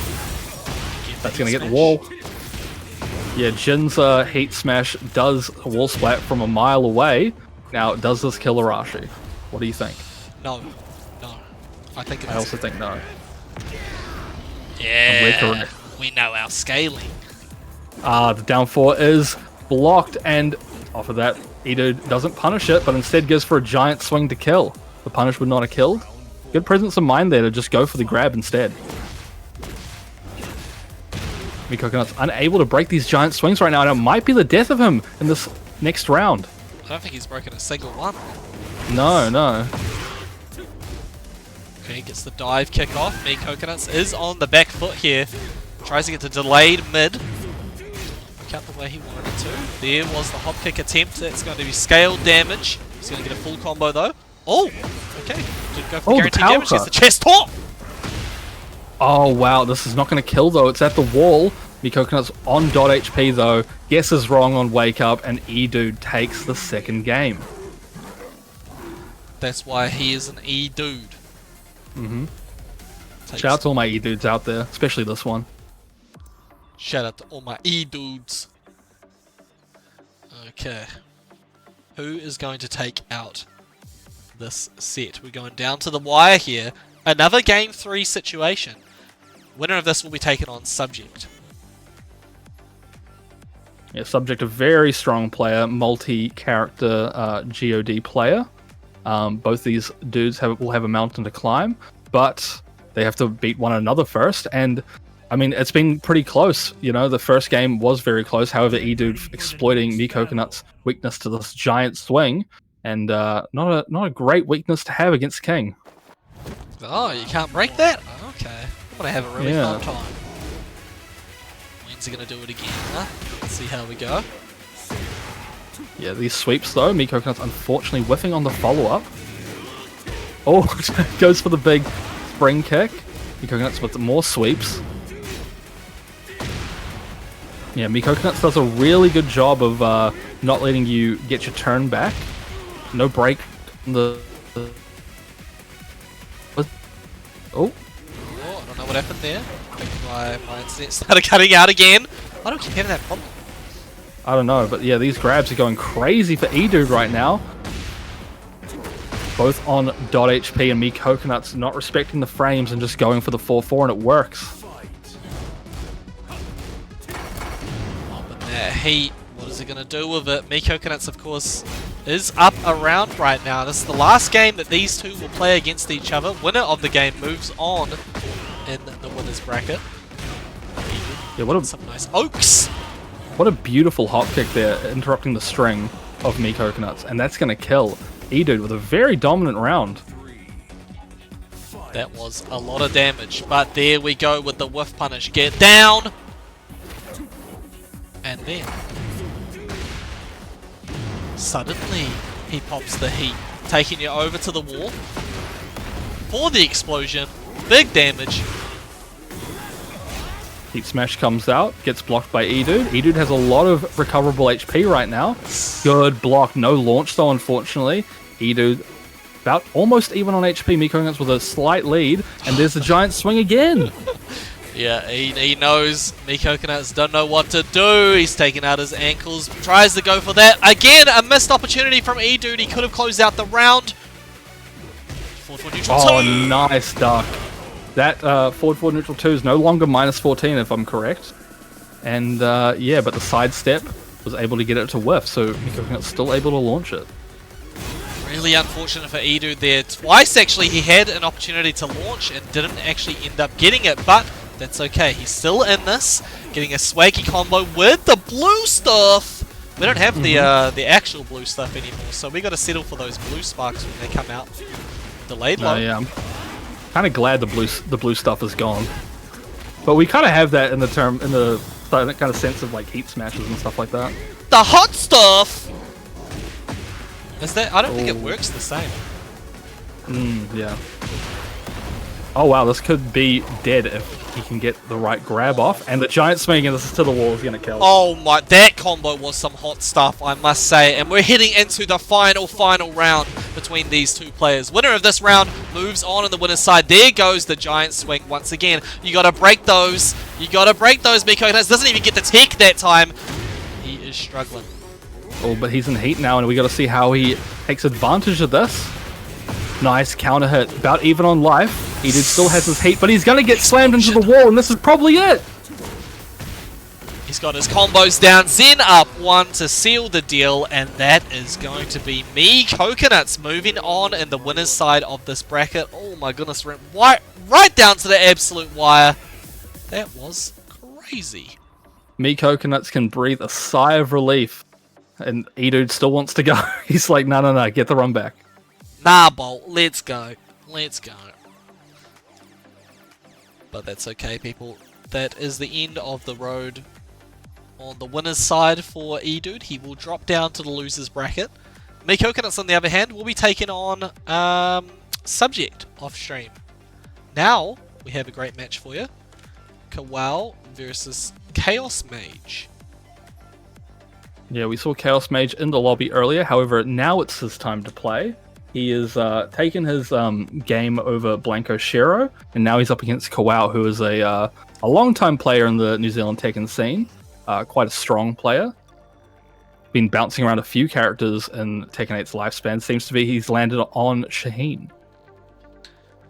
That is correct. Kawal actually doing it for Dunedin, so shout out to all the Scarfies out there. Kawal is kind of carrying the Dunedin scene on his back with his Tekken gameplay. Also has a Devil Jin and a couple of other characters. Back in Tekken 7 he could basically play everybody. He was a Miguel main but doesn't have his character right now. He is going with the Shaheen here. Chaos Mage though is a newer face to tournaments, and they are a Lee Chaolan main from Australia. So let's see how they do against Kawal.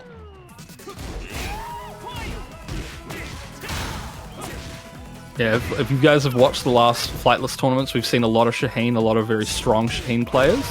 And tonight is no different. And Kawal getting the back turn, the follow-up is good. And now Chaos Mage is on .HP, no recoverable life. But what a block and what a combo.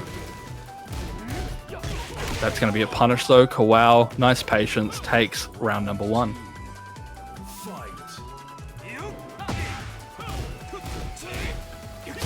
Okay, keeping it rolling. Yeah, nice pickup from Chaos Mage, but unfortunately, he's like missing these conversions sometimes. And Kawau taking full advantage of that. He's got him at the wall. Very scary place to be for Chaos Mage, and takes the mid. And Kawau now 1 round away from taking this first game. Oh, the Nice hop kick. You just run it into a man, back flipping you in the face. It's not a good time. It's not a good time at all. No, the New Zealand hop kick staying strong right now. Chaos Mage just at the wall is not able to get much off here. Kawau doing such a good job of keeping him locked down. But what a punish on the parry attempt. And unfortunately another dropped combo.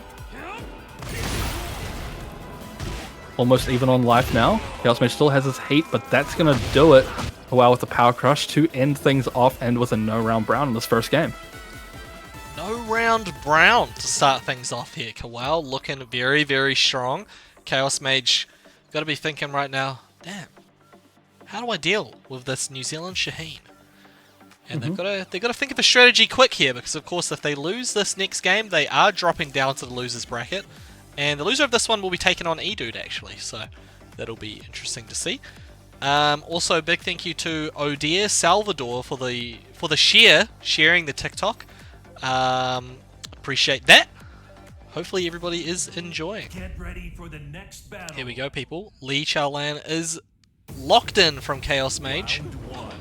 And we got the change of drip. Maybe this will be enough to turn the tides of battle. Yeah, potentially. Probably very cold in that dojo. Absolutely freezing. What a cool combo from Kawau, unfortunately dropping the ender. Chaos Mage doing a good job at fighting back, and now he gets the counter hit launch. Hopefully he can convert this to the wall, which looks like he's going to do. Oki time. See damage? Oh. He goes for the big option off of the while standing too. That actually got him killed in the first game as well. Kawau was not falling for it. Chaos Mage got to do a little bit more conditioning work if he wants to be successful with that one, I would think. Yeah, Kawau not taking the risk with the duck there, wanting to keep things clean, keep things tidy. Oh, and what a nice... Oh my god! Yeah, does not get a big follow-up though, and now Chaos Mage is at the wall. Very scary position, because Kawau can get all of this damage off free. Back 3-3's coming out. Kawau says, okay, I know you're going to do something, one of those... Did he go for the unblockable there? Click buttons. Yeah, I don't know if it was intentional, but hey, it got the job done. Chaos Mage gets a round on the board. Oh, down forward 2. Yeah, he did a nice run up down forward 2, catching Kawau either pressing or on sidestep, not too sure. Got him at the wall, going to break it now. Too far away to get the guaranteed damage there, but gets those down 3s off once again. Get parried, buddy! I saw it coming. Yeah, Chaos Mage doing a really good job with his momentum right now. Kawau on a little bit of life, and Chaos Mage does the running 3-4 to take this third round. He's 1 round away from tying things up again. Actually met Kawau in the sky in that situation. Kawau attempting an orbital. Completely wrong option there. There we go, gets the full string. Back 3-3 attempted, but Kawau says no, not today. Gonna get a full combo. You go into the wall. Boom, boom, boom. And heat smash. Yeah, it looked like if Chaos Mage woke up there, it looked like Kawau was trying for the low one, but he didn't. He saved his heat. Very good stuff from Kawau. Down forward 2 is going to catch Chaos Mage ducking. And you don't want to...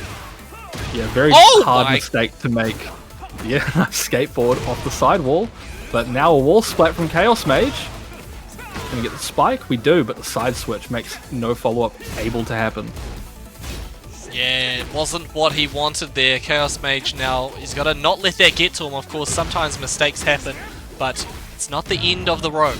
Chaos Mage, the heat is running out. Got to do something with it quick, but here come the slidey unders. Kawau goes for the heat smash. One mix-up. Oh! Wow, nice delay from Kawau. Saw the parry attempt and just let it whiff. That's all he needed, and Kawau 2-0 over Chaos Mage, but Chaos Mage making a lot of really good changes in that second game. I completely agree, but yeah, Kawau is going to be the victor of that battle. Chaos Mage dropping down to fight E-Dude off stream, and Kawau will be waiting for the winner of Royalty 37 and Zia. which doesn't seem to be happening. Oh no, they're playing now, I think. Yeah. That's good. Cool. So do we okay. have a little bit of time till our next match? Just a little bit of time, just a little bit. Thank you, Mr. Rib, for the follow. Appreciate that. Hope you're enjoying the stream right now. Mr. Rib, what does the RIB stand for? Run it back. Scotty Winning with the follow as well. Big thank you for the follow. And good job, Scotty Winning, making it into top 8, of course. We'll be seeing Scotty Winning on stream a little bit later. So, we were talking about your big Xbox console win earlier. Yeah. A little bit of segue off that, okay? When are we getting SingStar at Handbats? When you come down. When When I come come down down, to Handbats, okay. we'll get SingStar. Do you want just me to bring bring the the setup? PS2 and bring the microphones, and Alright, we'll have yeah. a bracket, and I'll win the bracket because Yeah. you know, I just roll like that. I feel like, man, I used to go crazy on the SingStar. I wanted to get all the high scores, and man, back in those days, it's really cringe and embarrassing. I deleted all the videos, but I would take like song requests from people and I would sing the songs on YouTube. And Dude, that's actually awesome, dude, man. That's so cool. You're ahead of the game, because people actually do that now, and on Twitch for money. But you were the OG. It was really bad. I don't. Yeah, I sang some stupid stuff. But yeah, Toothy says, "I bet you have a beautiful voice." I don't know. I Toothy just actually has to be don't the do nicest it guy in the world, eh? too much these days. Toothy is a really nice guy. Big shout out to Toothy UK in the Twitch chat right now. One of the most hospitable people in the NZFGC. Just let me stay at his house when I came down for second wind earlier this year.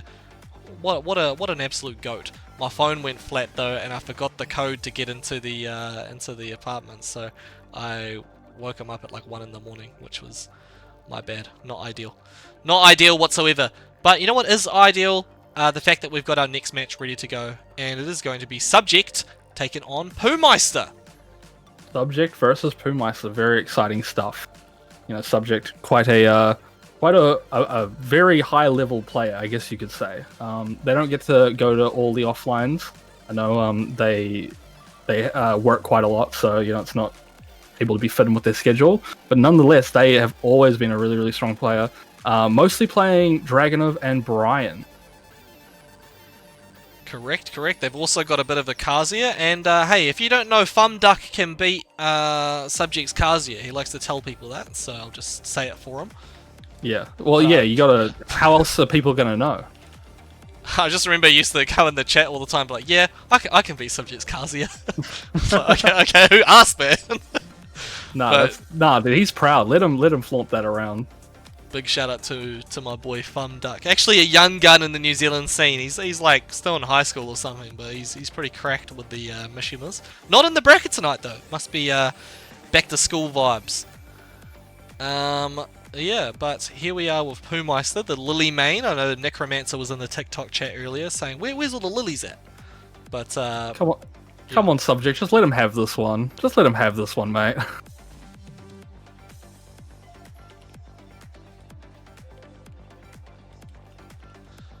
T-Boski's just DM'd me. He said, "Oh, sorry, man. I fully forgot about the bracket. I was having local matchups with Trash and Merlin." That would have been Fair nice. enough. Merlin came over to Southern Cross Up from Australia, so great to have Merlin here in the country right now. Trashy boy from Auckland, very hospitable player as well. He's run a few local, like not tournaments, but just like meetups at his place where they've jammed some Tekken.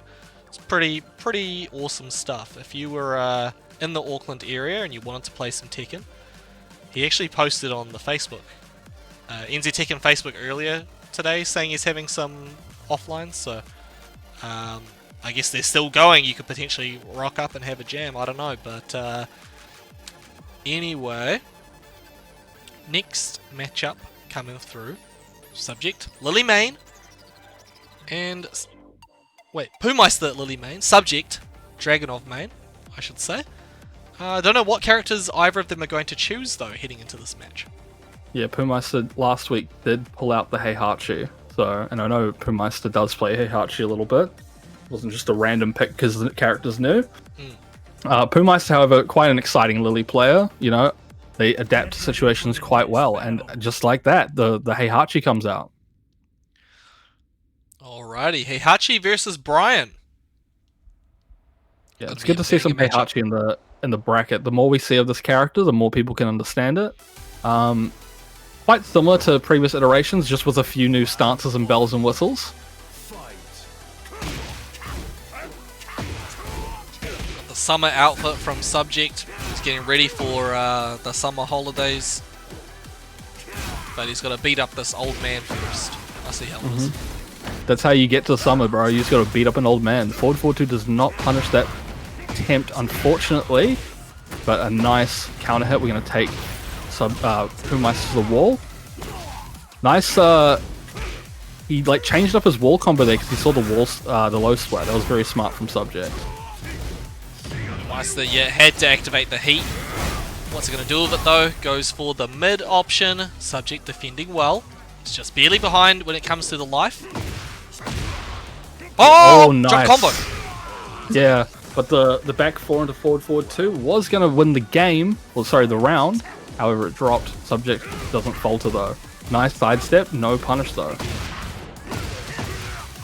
Gets counter hit. Subject going to take you over to the wall. I should also mention winner of this game does make it into top 8 on the winner's side, so a lot at stake here. Oh, what a sidestep. Beautiful stuff. Heihachi in this game, quite linear. Kind of easy to step around some of his offense. Yeah, Subject has him at the wall and gets the taunt off, doesn't finish the string, unfortunately. You see B1 will take it. Subject now 2 rounds up. Looking good here. Gets you with the string. That's going to be a full combo coming through as well. No way Subject's dropping that. Yeah, so I actually learned a couple days ago, you can actually just side roll right there and it works every time. Oh, So it okay. doesn't combo. You got the intel here on the Flightless stream, people. Big shout out to Naki coming through with the absolute hacks against that situation. But here goes Pumeister. Getting clipped and dead. Yeah, all these counter hits working out really well for Subject. Good timing, and 3 rounds straight moving into this second game. My friend just came online. That's my little brother, actually. My little brother's probably playing Ghost of Tsushima. Yeah. W game. Very, very W game right there. We also got the sequel of that coming out. It's going to be pretty exciting. Ghost of Eote. So, yeah. I'm definitely looking forward to that. I loved Ghost of Tsushima. Very, very awesome game. So, excited for the next one. Also excited for the next game here between these two players. Pumeister is going to lock in with the Heihachi.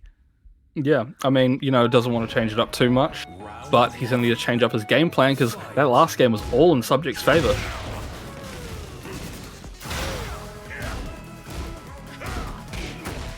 Good punish from Subject, recognizing not the electric. Subject doing a really good job with all these punishes right now. Nice counter hit again. Subject doing a really good job of just tracking Pumeister's timing when he wants to press. Oh, that's the launch. Yes, generic lows, now launch punishable in Tekken 8. Very good awareness from Subject. Oh, gets up the sidestep 2-1 string. Good micro duck from Pumeister. What's he doing? Gets that mid. Trying to pile on the pressure here, but the Ashi gets blocked.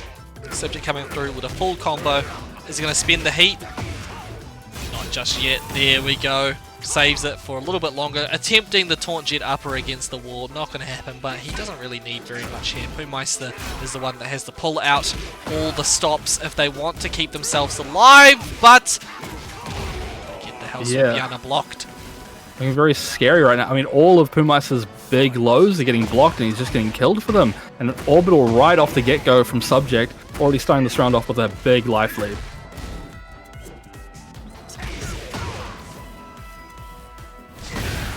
Oh, again, just timing reading. Boomeister right now, dashing up in his face, getting all this damage right now. Oh, but big block on the hatchet kick. Boomeister not converting the follow-up though, and the sidestep. 1-4 is going to do it for Subject. 6 rounds straight, sending Boomeister to our losers bracket. Well done. So, yeah, Subject moves on to winner's side top 8. Yeah, See I them mean, again a little bit later. yeah, definitely a probably a tough fight for Boomeister there. Subject's Brian is very scary, so he did a decent job as best as he could. Of course, Boomeister is not out of the tournament just yet. They are going to have to do things from the losers' side. They'll have a match coming up later on, but we're actually quite far behind on this. Well, I was going to say we're quite far behind, but I think we're going to get the result very soon between Zier and Royalty 37. They've been going for quite a while. But what else can I say? We have had an unfortunate development. Sarah likes hot chips and Woe both have to DQ from the bracket, and Woe is in winner's side top 8. So very unfortunate stuff. Is the Woe making pasta? I'm assuming he's making pasta, and Sarah would have to go with him because yeah. Fair enough. Yeah. But what can I say about that? That is going to mean that MIA makes it to winners finals. So good job, MIA. Nicely done. Yeah, exciting stuff. Too You just need intimidating. the matchup. Yeah, exactly. But yeah, we're just waiting for the result between Zier and Royalty 37 at the moment. As soon as we have that, we'll be able to get this next match going. Thanks again, everybody, for tuning in across Twitch and TikTok. I do hope you have enjoyed what you've seen. We've had a little bit of a smaller bracket here at Flightless tonight. In fact, the last 2 weeks have been smaller. We had the New Zealand Esports Hyperfiber League. Everything was popping off. Had 70 people plus on average signing up over the month of September. Now it's October. People are chilling. So we got 27 in tonight's bracket. But that's okay, that's okay. Still have all the heavy hitters coming through to show off their talents, and that's what Flightless is all about. So people coming through to sort of test their skills, figure out where do I match up against the general populace of OCE. Can I kick it with the top dogs, or maybe I can find myself some new sparring partners, some new friends, or some new rivals, that sort of thing. So Flightless is going to keep on going. Yeah, I've always said people. I've always said that tournaments are the best way to show or see your improvement. You can just see it week to week, and obviously probably playing more over that week. So kind of just it's a good measure of where you're actually at, as opposed to ranked, which sometimes can be quite volatile. Very, very true. Very true. It's not the only way to sort of test your skills out there, people. Jump in the tournaments. That's the way to do it. Online, offline. It's going to be a good time, I promise. And what else is going to be a good time? This next match. I can confirm it is Kawal versus Zier. Kawal versus Zier. They're proven to be quite a scary player in these brackets, rocking with the Lars. Quite proficient at that character. Quite proficient indeed. So, yes, that's going to be the next one that we get. But before we get there, have a couple of results that I can share. So going home in 25th equal from Pool B, we had Zardicus and MKV Spartan, Mark V Spartan. Big thank you to both of those players for entering tonight. Hopefully you enjoyed yourselves. And then going home in 17th equal, we have Fence Eater, Blank Oshiro, Chaos Mage, TM, and Sarah Likes Hot Chips. So thank you very much to all of those players for jumping in. Hopefully you had a good time. Off stream right now we have Mana Coconuts versus Me Coconuts, so we're going to find out who the strongest Coconuts representative is going to be, so that'll be exciting. And then we have E-Dude versus Royalty 37. Coconuts representative, I like that. Like they're a group of people or something. Yeah. Well, they're both repping the coconuts in their name. I don't know if it's like they know each other or if this is just a complete coincidence, but I think it's a coincidence because I've definitely played against Mana Coconuts in Tekken 7 before, but I didn't know if me Coconuts played in much Tekken 7.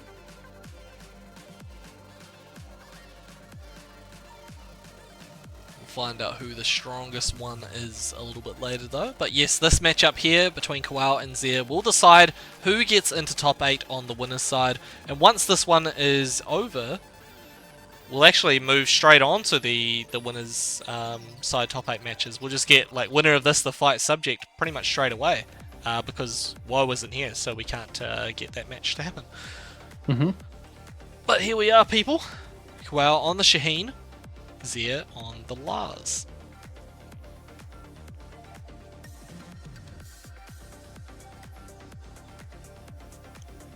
Yeah, so there was like a graph like released. I'm not sure if it was a graph or like some sort of like tier list maker sort of thing, but it kind of showed which characters have been like making like top 8s consistently and things like that, and top 3s, so something of that sort. And Lars was actually quite low down on the list, like in the big tournaments. So not sure what that says about the character. I think the character can be quite strong and scary in the right hands, and Zare definitely seems like one of those players. For the next battle. But we're heading to Yakushima right now. And yeah, gonna have to see how this goes.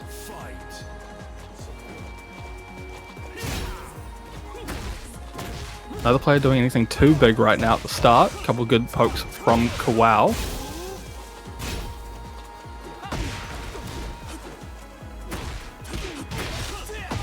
Things are about even though. Offense has been quite heavy on the side of Zare's side, but Kawao getting some good pokes off. Nice duck. Kawao on a little bit alive and gets knocked out of the air.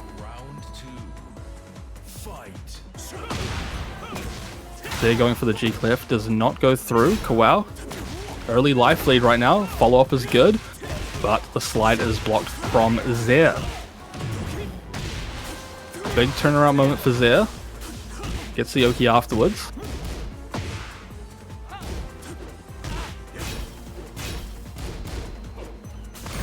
We've seen Zare use the G clef out of heat in past weeks to great effect, and he tried it again there. Didn't commit to the full way. Ooh, gets knocked out of the air. Kawao gets the sweep blocked again, unfortunately, and Zare rage-arting, gonna take this round. Good presence of mind from Zare to keep blocking these sweeps and getting big damage off of it.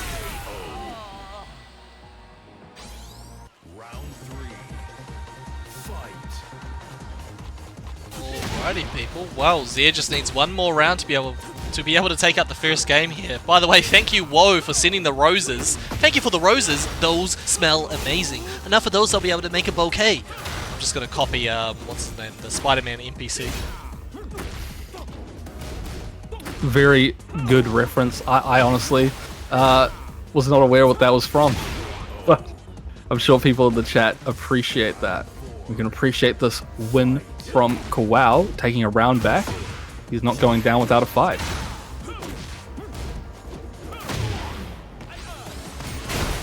Well, now in heat. Yeah, bringing out the big guard breaks right now, and this is looking really good for Kawao right now. Oh, that looked like it was tempting to be a slide, but just gets the low and a good punish on the whiff for Kawao, tying this one up, bringing us to a final round. Yeah, just like that, we're on final round between these two players. Also, thank you, Freezing Cold, for the follow. Much appreciated. Big shout out to Freezing Cold, one of the TO gang. Shout out to all my TOs out there. And here we are. Zia gets the counter hit to pick it up for some big damage. Yep, Oki situation. Very difficult to deal with. And the orbital is gonna hit, and that's gonna spell the end for Kawao. Kawao losing game number 1. He can still come back in the set, however. Definitely still possible to bring this one back. That was a pretty crazy sequence between those players there. Zia was kind of just rushing Kawao down to the absolute maximum. And he managed to get the game. Yeah, Zia with the early lead with those first 2 rounds. However, Kawao able to adapt as that last round that Zia just kind of had all the right answers there, and it proved to work wonders. He is now 1 game up, and he is 1 game away from moving into our winner's side finals, actually, right? Because Woe is no longer No longer there. No. So MIA is the one who was going to be fighting. Whoa. So yeah, Woe's gone. Right. Down back to you're going to have to wait for the right moment to get that one, okay? Wait for the right moment. It'll come, I'm sure. So far so good between these two players. Zier, of course, is up a game right now, so if he can win this one, he will move on to win his side top 8. So far looking good. That first game was pretty close, I must say, but let's see if he does anything different here. G-Cliff! Oh, that actually like splattered on the wall too. Just orbitals over the slide. That was interesting. Oh, the Stomps on his head. Flippiana. The potato. Oh my goodness, his neck and his back! Got absolutely broken in that situation. That was pretty swag from Kowal. Pretty swag right there. Nicely done. Yeah, big counter hit though for Zier. The sweep coming out. And we're going to get to the wall with that one. Good block, but that's a punish, unfortunately. Try the down jab. Zier's not having it. Says, get off me. Rush you down and tap out your ankles. Get some new shoes, mate. Those are so last season. Yo, Nike releases a pair with those like pointed tips. He's got to have That'd the be lit. foams. He's got to get the foams.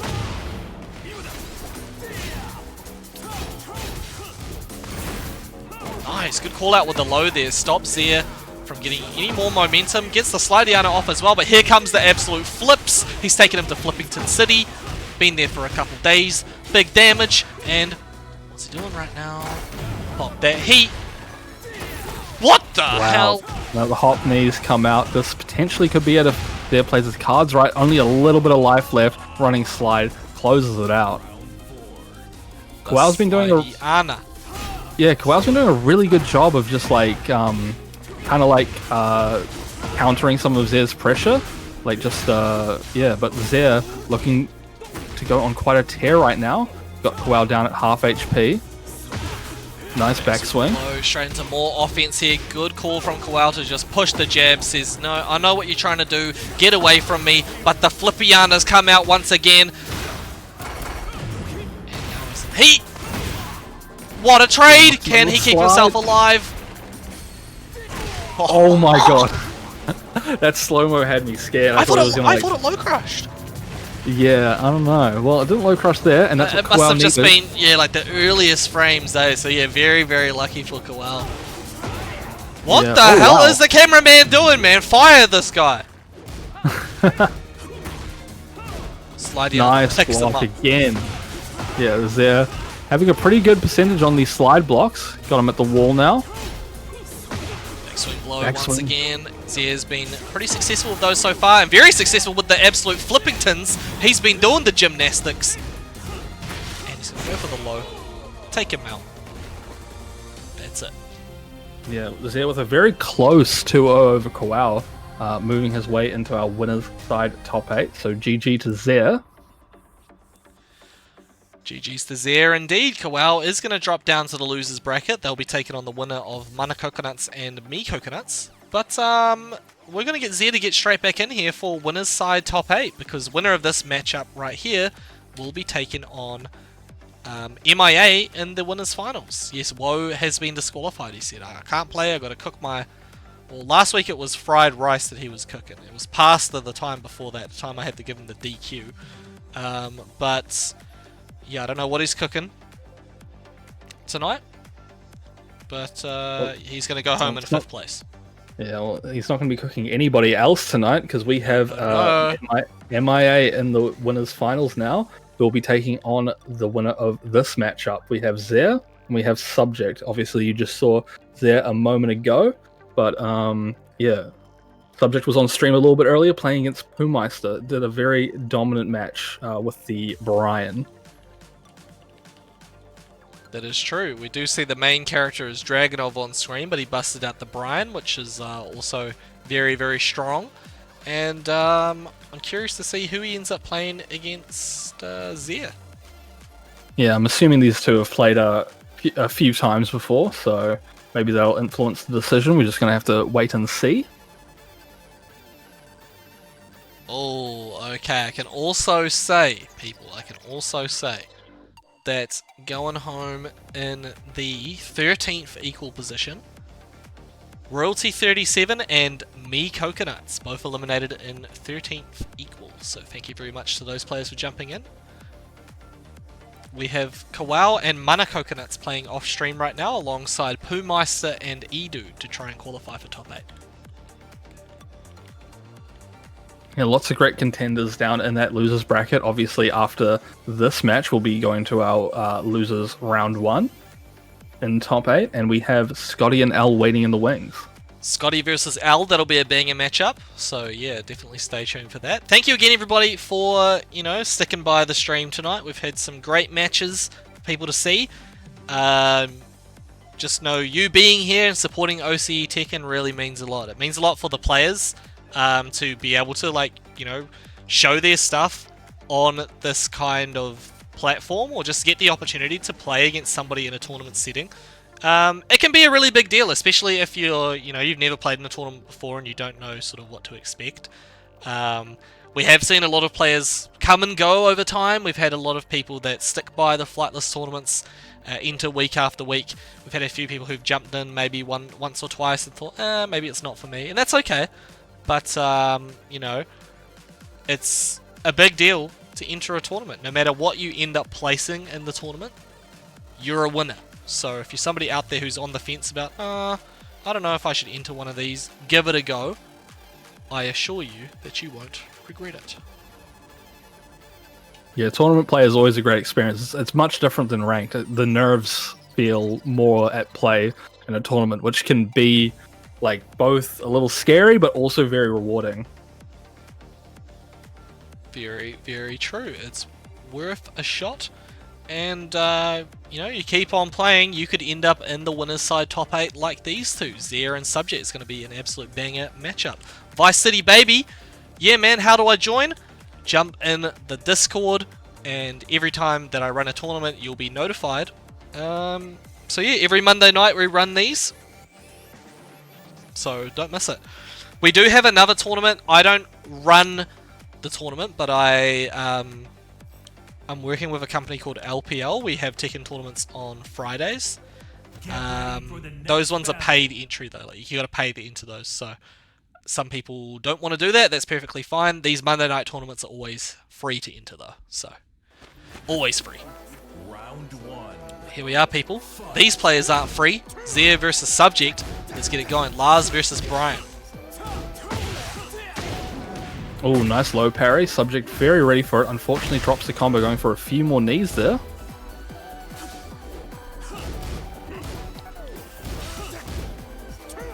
Yeah, just a lot of ducking and diving from both players. They're doing a good job of sidestepping some of Subject's pressure right now. He's in the heat though. Oh, nice arc blast on the power crush. That was very interesting. That interaction there. I was sure that power crush would have gone through. And the low to close it out. Zare looking very good that first round. It's as bright as these players' futures. That's why it's so bright.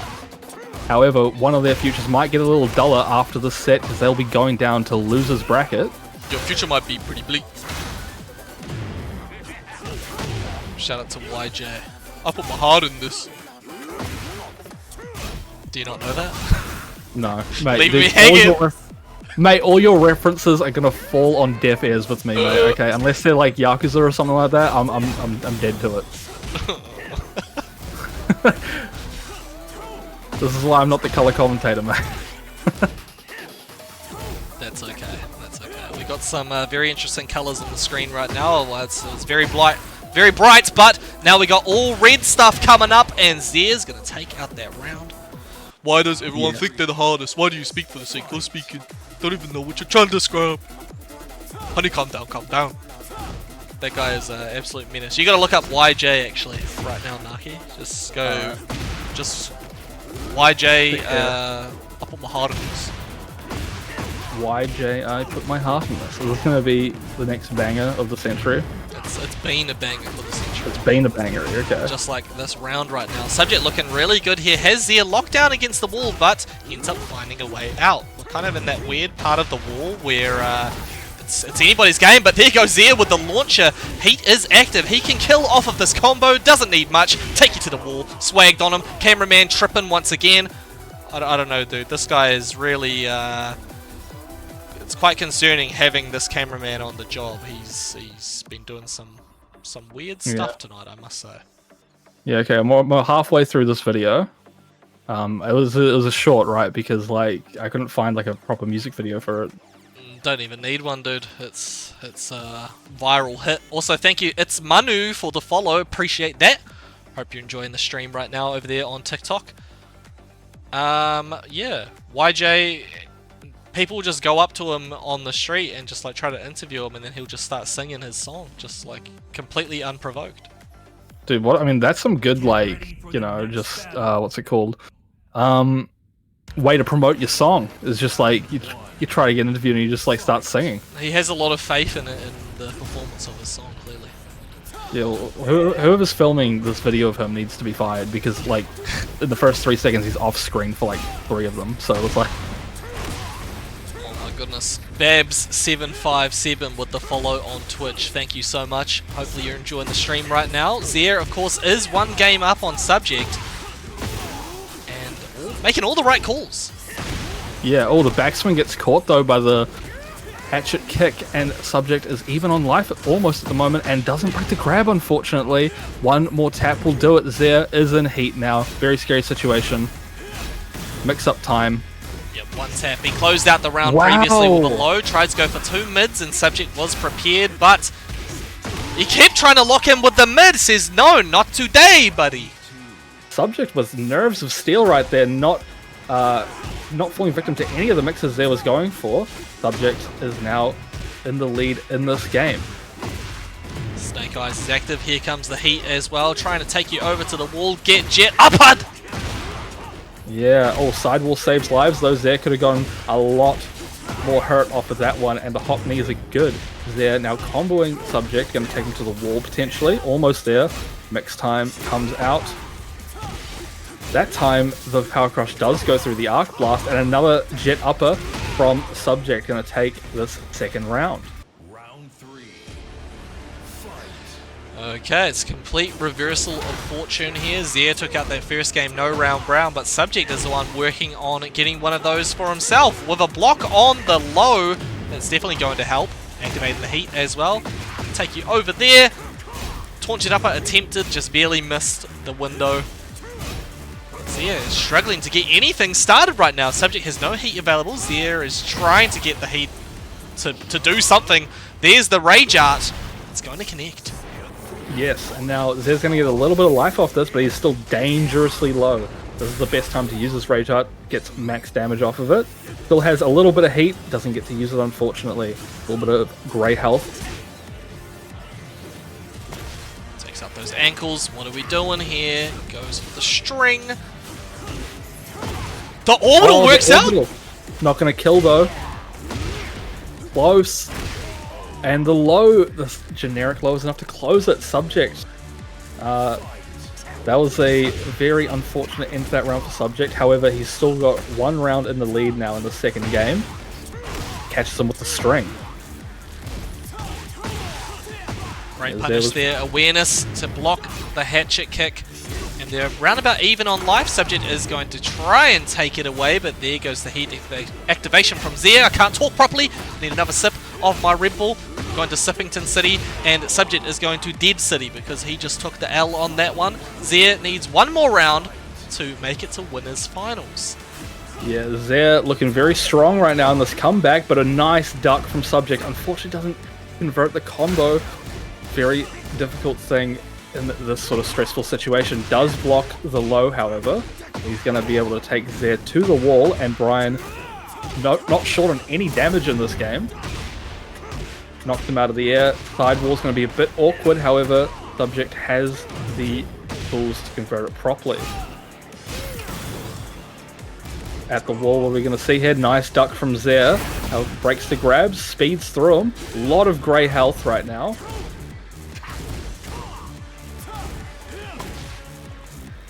Trying to get his grey health back right now. Both players nerves of steel. Oh, and there's the hop knees coming out from Zare. Subject being patient, gets the jet upper and takes game number 2. Tried to make a huge call there. It did not quite work out the way he wanted it to, unfortunately, but very, very close game. We're going to head into game 3.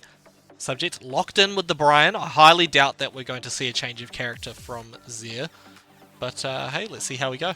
Winner of this will be taken on MIA in tonight's winners finals. I can also confirm our top 8 is ready to roll. Going home in the 9th equal position tonight, Mana Coconuts and E-Dude. Both dropping out in 9th place. So big thank you to both of those players for entering tonight.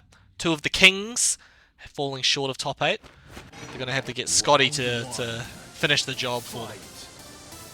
Yeah, we got the Grim Reaper coming out of there. Maybe this is what he needs to take this one. Already starting off very, very strong. That Grim Reaper actually looks gangster. Yeah. It's hard to make that one look like super crazy just because like it's kind of like stuck, like all the pieces are stuck together. You can't change anything else. Yeah.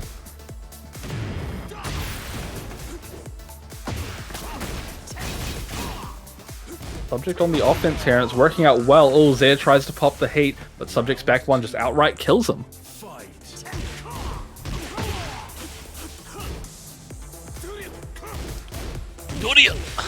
Alright people, so we're going to move into our loser side matchups after this, by the way, so in case you're wondering what's up next, Scotty versus Al are going to be the first game, but yeah, so far has been a great match between these two players. Zare piling on the damage, has Subject in the rage position, but connects with the high. Both players going to pop their heat at the same time, and the rage Zare looking for a quick button after that trade, and Subject just popping the rage out. Very, very good read from him.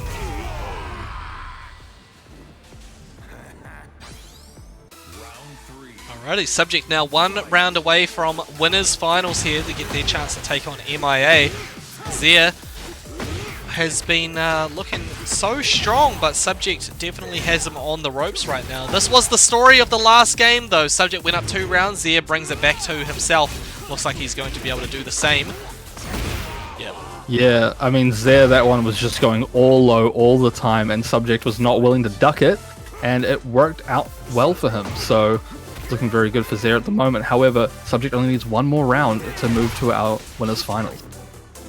Hits him with the Chidori to take that round. It's Manu says, any Shaheen players tonight? Yes, we have Kawal. He's going to be on stream a little bit later. Pop the heat. Good use, stop Zare's pressure coming in. But now Zare's in heat, and we're going to see the battle of the pressure, because Zare has him at the wall right now. How is Subject going to get out of this one? Is he going to be able to? And he does block the low, however, doesn't get something huge off of it. Nice duck. Oh, not sure if that's what he meant to do, but it didn't get super punished, so it's alright. Breaks the grab going. Whoa, nobody's landed a hit for quite an extended period of time, but until I said that, now we're going final round between Zare and Subject here. Yeah, I mean, this has been the story of how it's gone pretty much every game. I'm going to take him to the wall. This is the early start that Subject needs.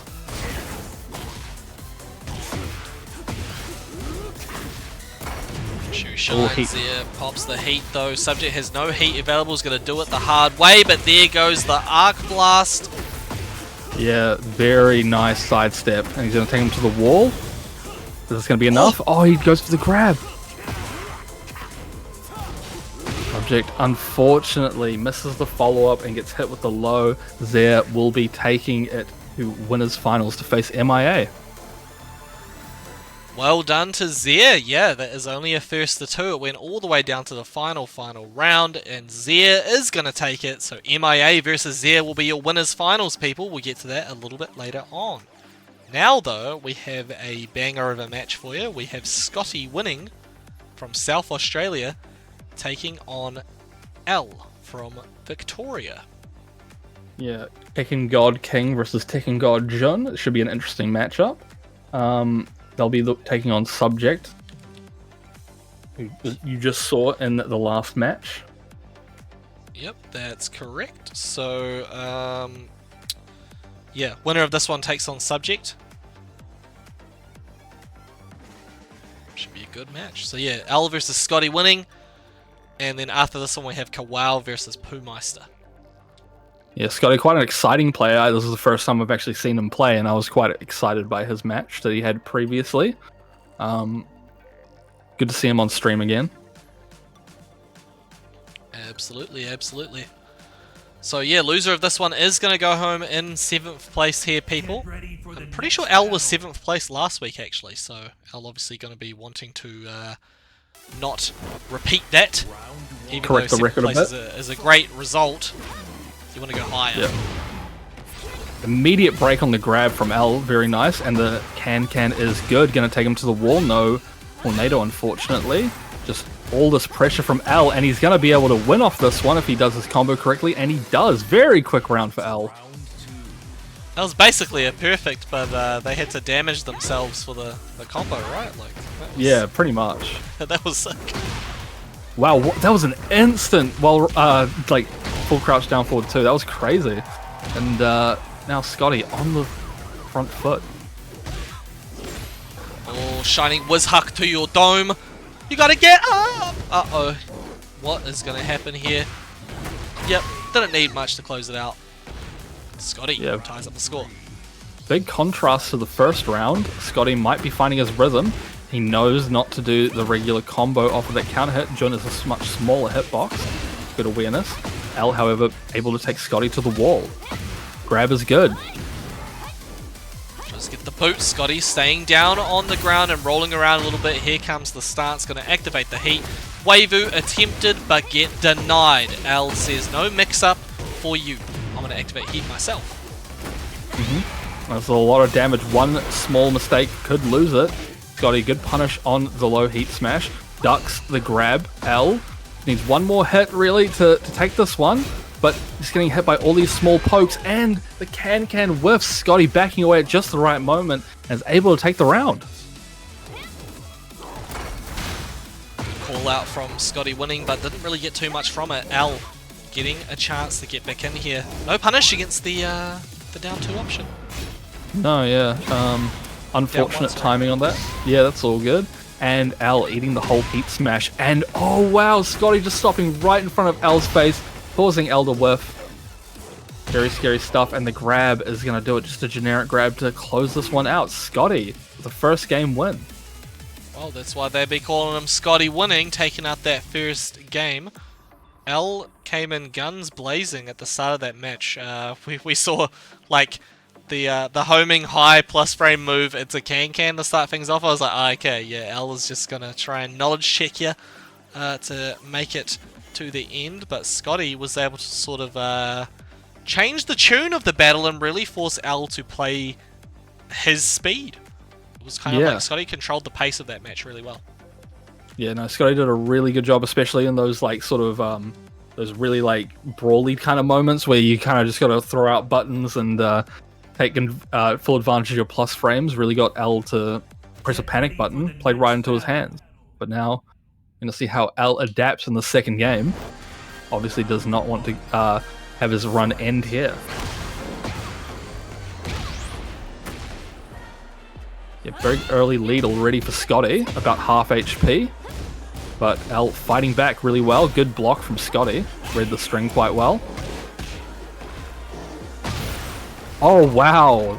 I didn't think that was going to play out that way. I wouldn't have blocked that either. L has had Scotty go past him and hit him with a big low. Kind of out of sight almost. Trying to get the Oki setups there, but L not falling for it. However, they need to sort of, figure out how to get something big of their own here, because Scotty once again is putting them into a bad spot. Uh-oh. Yeah, nice counter hit low on the power crush though. This is exactly the opening L needs.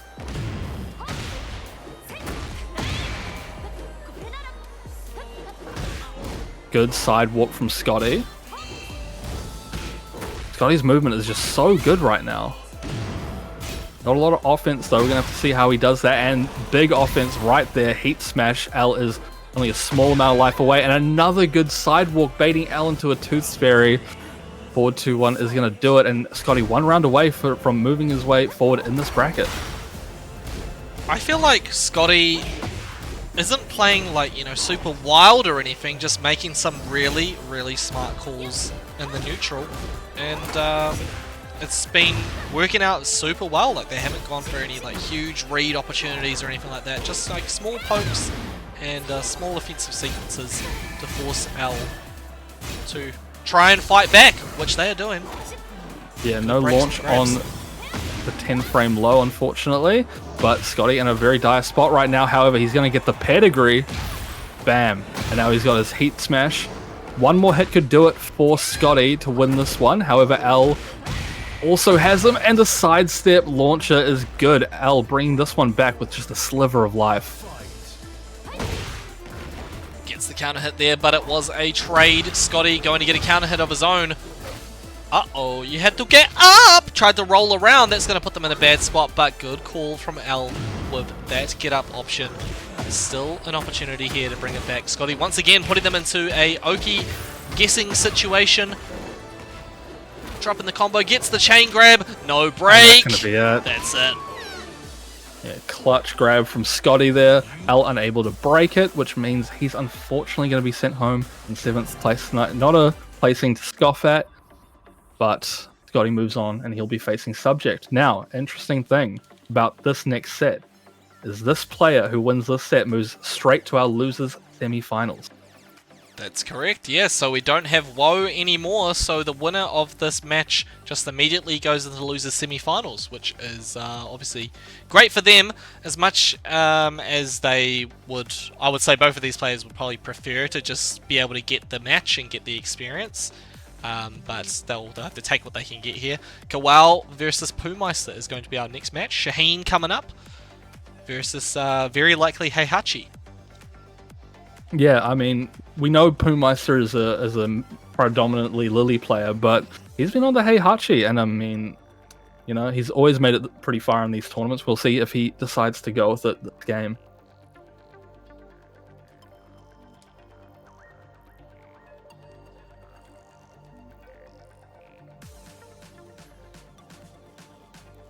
Okay, people. Well, these two are both from New Zealand. Kawal doing it for Dunedin. Pumeister from Auckland. NZ team kill though. Very unfortunate to see in the in this side of the bracket, but one of them has to go and represent us in the losers semis. And who will that be? Pumeister does go with the Heihachi. Oh wow, just an electric off the bat, but doesn't get another one. Unfortunately, drops the combo. Very explosive start from Pumeister. Headbutt. Damn, the mix-up's all working out here. Kawal had to use the movement, so okay, I can't deal with this forward momentum. I need to find a way out. Gets the Tony Hawk's Pro Skater on him. We swag in, activate the heat. You're going to the wall for some additional damage, and you're dead just like that. Yeah, I mean, all these mix-up situations seem to have worked out in Kawal's favor, and he was able to pull that one back after all the big reads that Pumeister was getting off. Delayed. Oh, there's the counter hit. Yeah. Gonna take him to the wall. I want my turn. I just want my turn back. Oh, it looked like he was going for the unblockable high there, but Yeah. Doesn't matter. Gets the heat smash. Bam. Pumeister now 2 rounds down, needs to claw this one back. I just noticed the Heihachi animation after that. He's sort of like start of the round. Yeah, like, yeah, that's probably how Pumeister's feeling. And he gets the forward confirm into the launcher. Very powerful stuff from Heihachi. Looking like a very good opportunity. Yeah.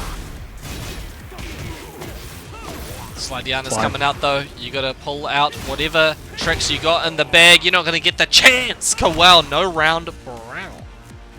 Yeah, I mean, that was like a very good situation for Kawal there at the end. He got the plus frames. He made sure to frame trap Pumeister, and unfortunately Pumeister just chose the wrong option, and unfortunately lost that game. But he still has some time to come back. Will he change to the Lily? We've seen nothing but Heihachi pretty much the whole night from Puhmeister, but of course the main character is Lily. We're not going to get it, it's going to be Heihachi. Heihachi all day! Random the same stage, that's the Tekken 8 experience for you. Classic. Yeah, nice counter hit follow up from Puhmeister. Very good early lead. However, Kawao is fighting back, getting all these pokes out. Already got him past half HP. And that's going to hit him out of the air. Very nice. Puhmeister has an opportunity to come back right now.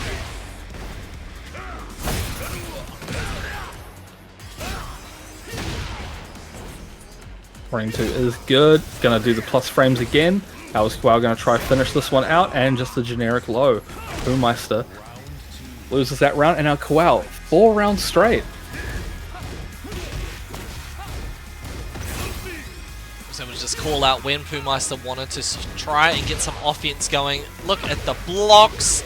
Absolute decision making from Kawao. Oh, tried to get the swaggy tornado, but was too far away from the wall. Big offense from Puhmeister. Or the unblockable high, or the guard breaking high, I should say. Goes in for the heat burst, but doesn't actually get it off. Unfortunately, the sidestep is good, and Kawao with the heat smash coming out to close out the round. Kawao 5 rounds straight. Could he make it a 6th? Too far away for that down forward 2 to connect. Good stuff from Puhmeister, able to recognize and whiff punish accordingly. Looking like a good round so far. Yep, did not push into that string. The same, didn't want to make the same mistake again that got them killed earlier in the set. So far looking really good. Gets the blue sparks as well. And the heat smash. Ooh. Yeah, Kawao trying for like a power crush of sorts there. Getting heat smashed out of it. Puhmeister bringing this one back. Finally gets a round on the board in the set. And there's the electric.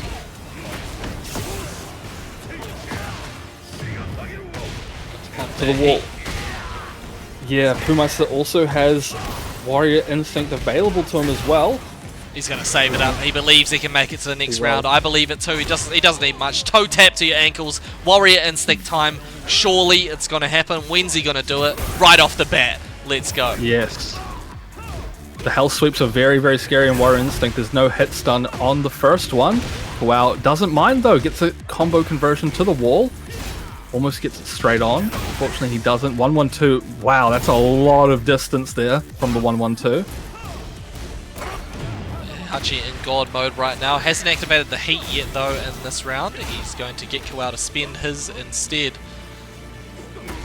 Great with punish. He's going to... Oh! Almost convert into a full combo, but didn't even matter. Slide down into your ankles. Puhmeister is down for the count. Kawao moving on to top 4 of this bracket. Nicely done. Puhmeister going home in 7th equal alongside L.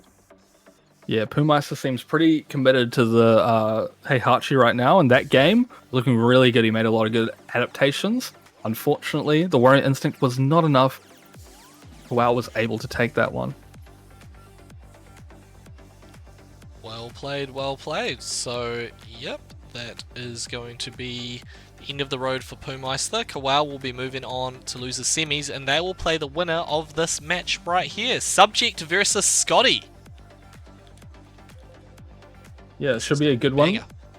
We saw Scotty play on stream just before. They did a really, really good job against Al, but they'll be up against Subject, who has been looking very scary tonight. Obviously had that set before with Zare.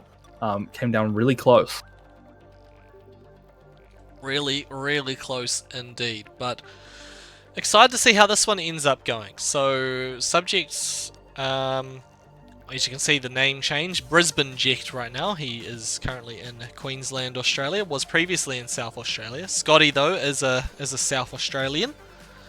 And let's see how this one ends up going. I'm not sure how many times these two would have played before.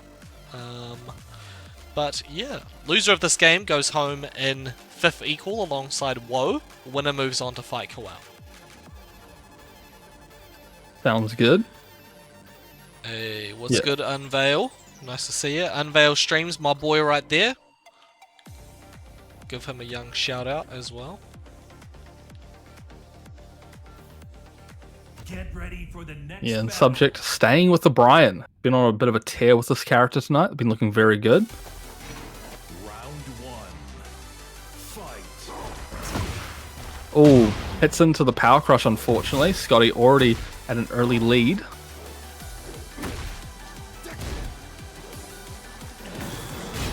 Spins the heat smash there. Subject Yeah, going no, Subject- to go with Brian as well, I just noticed. Yeah. So Subject now has his heat still available to him. However, Scotty is getting all this offense off, and it's working out wonders. Subject looking like he was trying to step there. Scotty able to hit him with the running knee.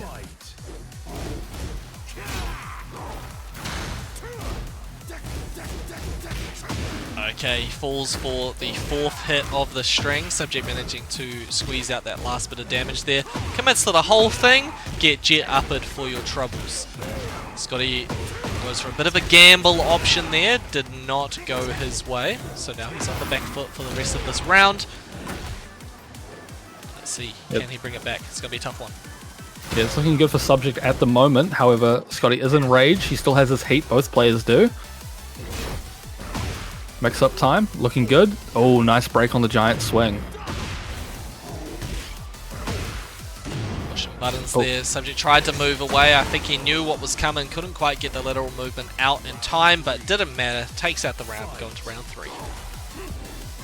Yeah, oh, both players just whiffing a little bit right there. It didn't end up in any big punishment for either person. Nice counter hit though.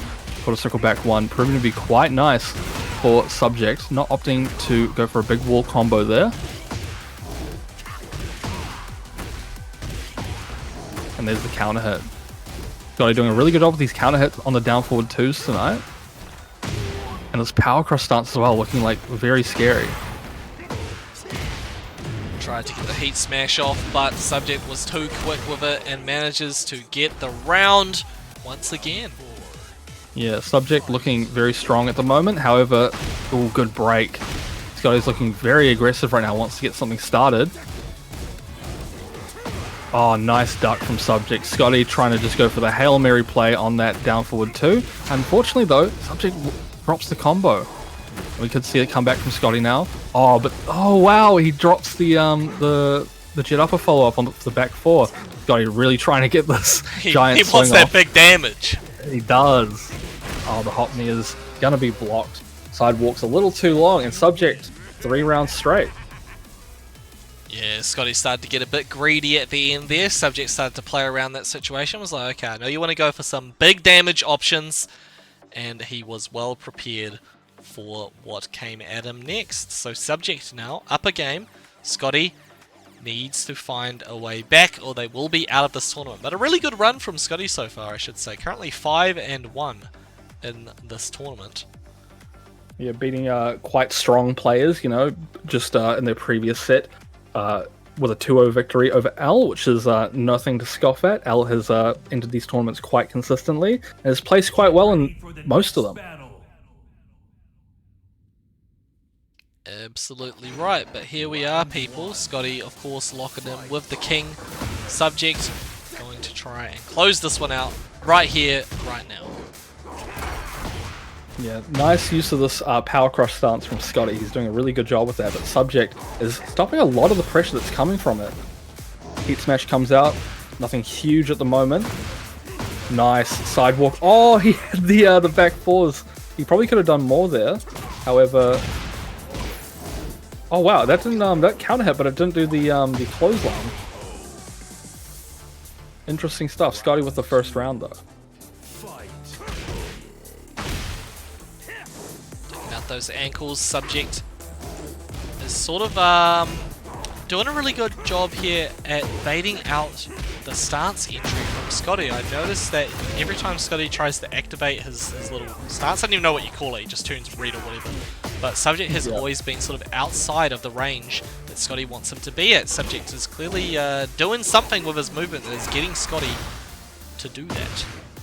Yeah, it's almost like a gamma howl in a way. Yeah, pretty much. Nice break on the floor grab as well. Subject making it really, really hard for Scotty to use any of this grab pressure. Scotty gets a grab of his own off of the counter hit, and it's a very scary situation. Oh, the forward 1+2 actually doesn't stop Scotty's offense. and the heat smash is good. Subject pulling another round back. Shining Wizard to your dome. Nicely done by Scotty. Goes for a second one and it works out. Okay, and then again, got a little bit greedy on the offensive option, but it did not seem to matter very much because he's popping his heat. Does not need much closer now. But the Atlas Hammer? Oh my goodness. Yeah, don't test Subject with these jet uppers. He's got them on lock. And very interesting option from Scotty, just going for a big Hail Mary play. Now he's got the heat smash into the mix. Oh, but the unbreakable grab. Yeah. Could have been very good for Subject. Oh, doesn't get the wall off the break, and the Rage Art's going to come out, but Subject didn't commit, is able to go for the jet upper and take another round. 1 round away from moving ahead to our losers semi-finals. Big counter hit. You do not want to be in the situation if you're Scotty. Up against the wall, Subject had Scotty on a low slump situation, messed up the combo there, but that's okay. Scotty, however, finds the counter hit. What is he going to do with it? Activate the heat. Now you got to deal with this Okizemi situation or not. Hold on, Muscle Buster! Yeah, off of the Power Crush attempt, Subject in a scary spot, now gets heat smashed. And he still is in this one, but the while standing 4 is going to be good. That's a lot of damage, and Scotty and Subject are tied up in the second game. Subject is 1 round away from eliminating Scotty from this bracket, but Scotty still has a fighting chance here, especially now that they have activated the heat. Here comes the chain grab attempt. Uh-oh, this is working out very well so far, but he does manage to break out. Good stuff from Subject. Could have been in for a world of hurt if he didn't do something quick. The drop kick from Scotty, all the right decisions. Locks the hatchet kick, tries to get the Shining Wizard, I believe that was. And yeah, damn, 7 golden leaders. Yeah, that was a very long perfect, so Scotty had to guess quite a lot of mixes there, and he guessed every single one of them right, tying this one back up. Okay, Scotty winning is back in business here, people. So we're going to a final game situation between Subject and Scotty. Winner moves on to fight Kawal, loser goes home in 5th equal alongside Woe. Thank you again everybody for tuning in, it's been a great match so far. Yeah, I mean, just when we thought the grabs weren't working out for Scotty, he lands 2 big Shining Wizards in a row. So, you know, never give up on your dreams, kids. Something will always come along. That's what they be saying, people.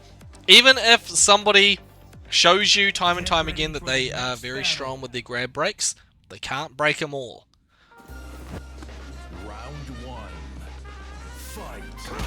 Here we are, final game between Scotty and Subject here on the celebration on the CN.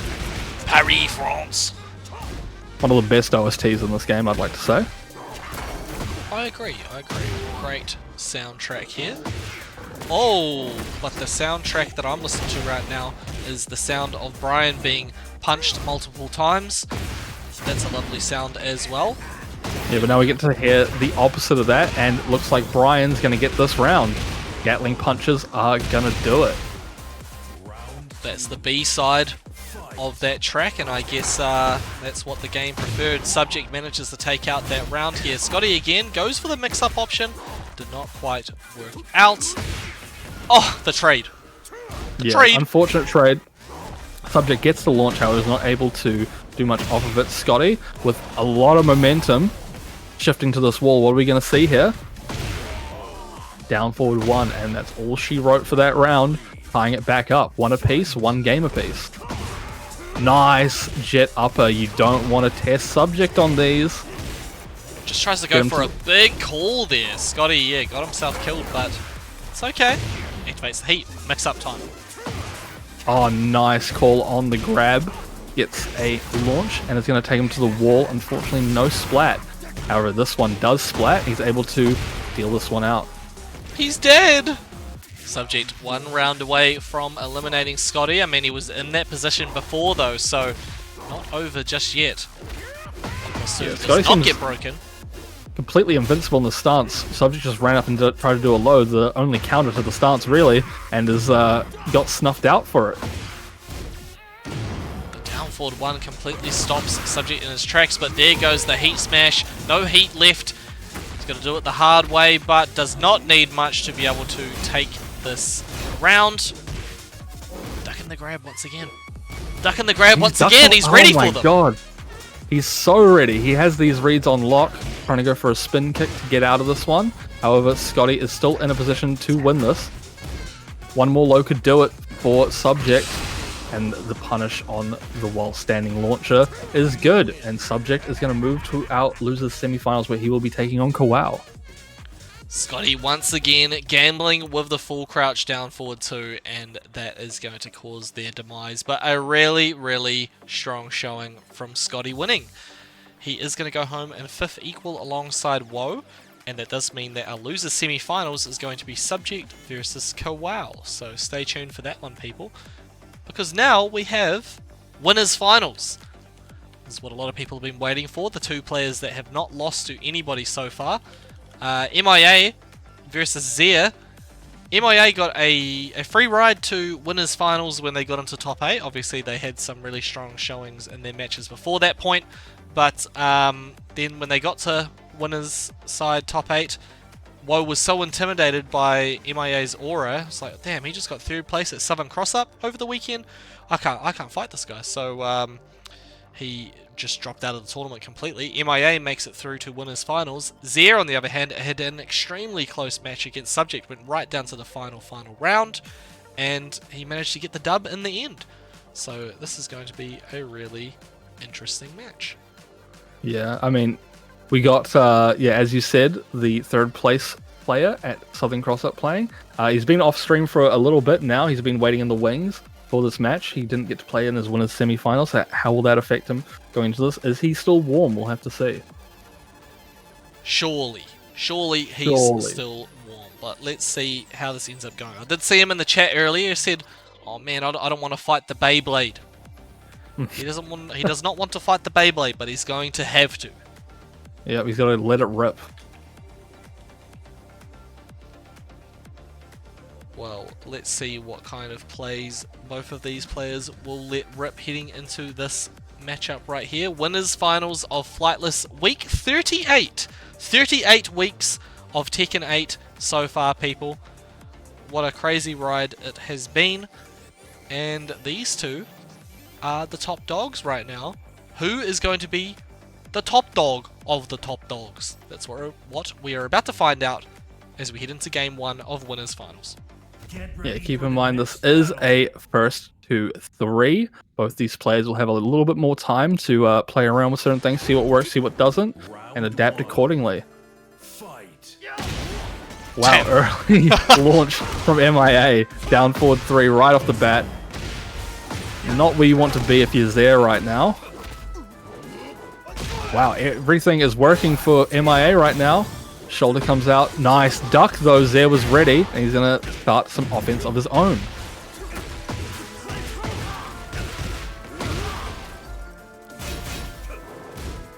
Okay. G-Flip. Doesn't even spin the heat dash. No, he doesn't need to. He's got the wall. Wow, Zare looking really, really good right now. Oh, tempo into the hop kick. This is probably going to be it if MIA can pull this one off, and he does. Rage Art is good. Yeah, that's got to be it. MIA was very, very confident about what option Zia was going to go for there. The back Kempo launcher. Oh, but yeah, he's still alive. Oh, hold on. Wow, and the low. Oh my god, that gave me a heart attack. I really thought that was it. Okay, 1+2 attempted from MIA. Zia not pushing into that one. Backswing blows. He's had a lot of success with those throughout the night. Once again, the 1+2 gets blocked. Spin to win, baby. Spin to win. Tries to go for the shoe shine. He says, my shoes are already shiny, man. I've got the blue suedes on. But Zia says, I'll take them off. I'm raxing those. Thank you very much. They're not even Zia's size. He doesn't care. Gonna resell them. Yeah. Shoes for sale. Shoes for sale. Okay. Gets him with the grab. 30+ frames on you. Oh! Ducking the high though. Yeah, Zia, I mean, even with low HP, taking these big risks and is able to get them off, but almost even on life now, good patience from MIA, just getting these jabs off, goes for the 10 string, and the low is going to connect, counter hit to the wall. What's the mix? 1+2 gets attempted, but the Flippiana absolutely destroys MIA's face at that moment in time. And now Zia is 1 round away from taking out the first game. Yeah, it looks like MIA tried to walk it there and unfortunately gets just flipped by it. But Zia in heat now, gonna look to change the game's momentum a little bit right now as MIA is on the back on this one. Okay. Cliff. Lots of pressure from Zia right now. Good duck. Oh, and MIA with the launch. It's a float though, and the side wall, but there you go. The sidestep 4 connects, tying this first game back up. Gets his ankles taken off. There goes the shoe shine. MIA tries to go for the back Kempo option, but Zia has some good defense. And the launcher as well. He's going to break the wall. Uh-oh, combo video time. Let's go, popping that heat. Hasn't used his tornado yet. There we are. Can he make it to the wall? No, he can't, but he is going to get a mix-up option. Orbital attempted. Down 3. These down forward 3s are hitting at the exact right time they need to for MIA.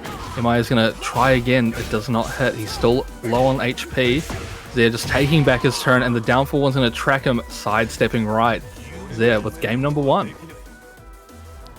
Zia from Queensland, Australia, taking out the first game there. MIA from Auckland, New Zealand, now on the back foot here in winners finals, but that was only the first game. Yeah, no, not like it was 100% in anybody's favor. MIA can definitely take this one out. We'll just have to see how he does in these next games. They're obviously a very scary player, very good with his offense, as he's been titled the Beyblade. Spooky Moorball says, let's go Zia, just one more. No, you're incorrect, Spooky Moorball. It is a first to 3. It's winners finals. He's got to win 2 more. Here we are. Celebration on the scene. Smaller stage right now. Let's see how we go.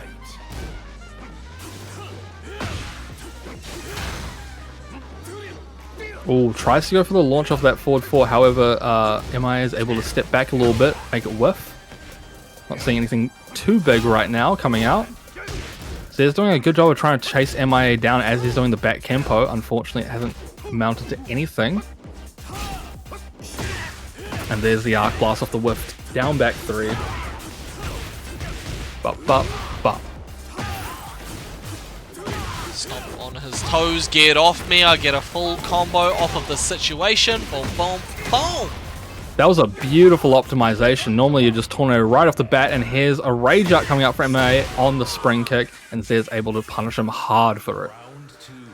MIA not doing that off of a reaction, but off of an expectation that Zia was going to keep on pushing buttons.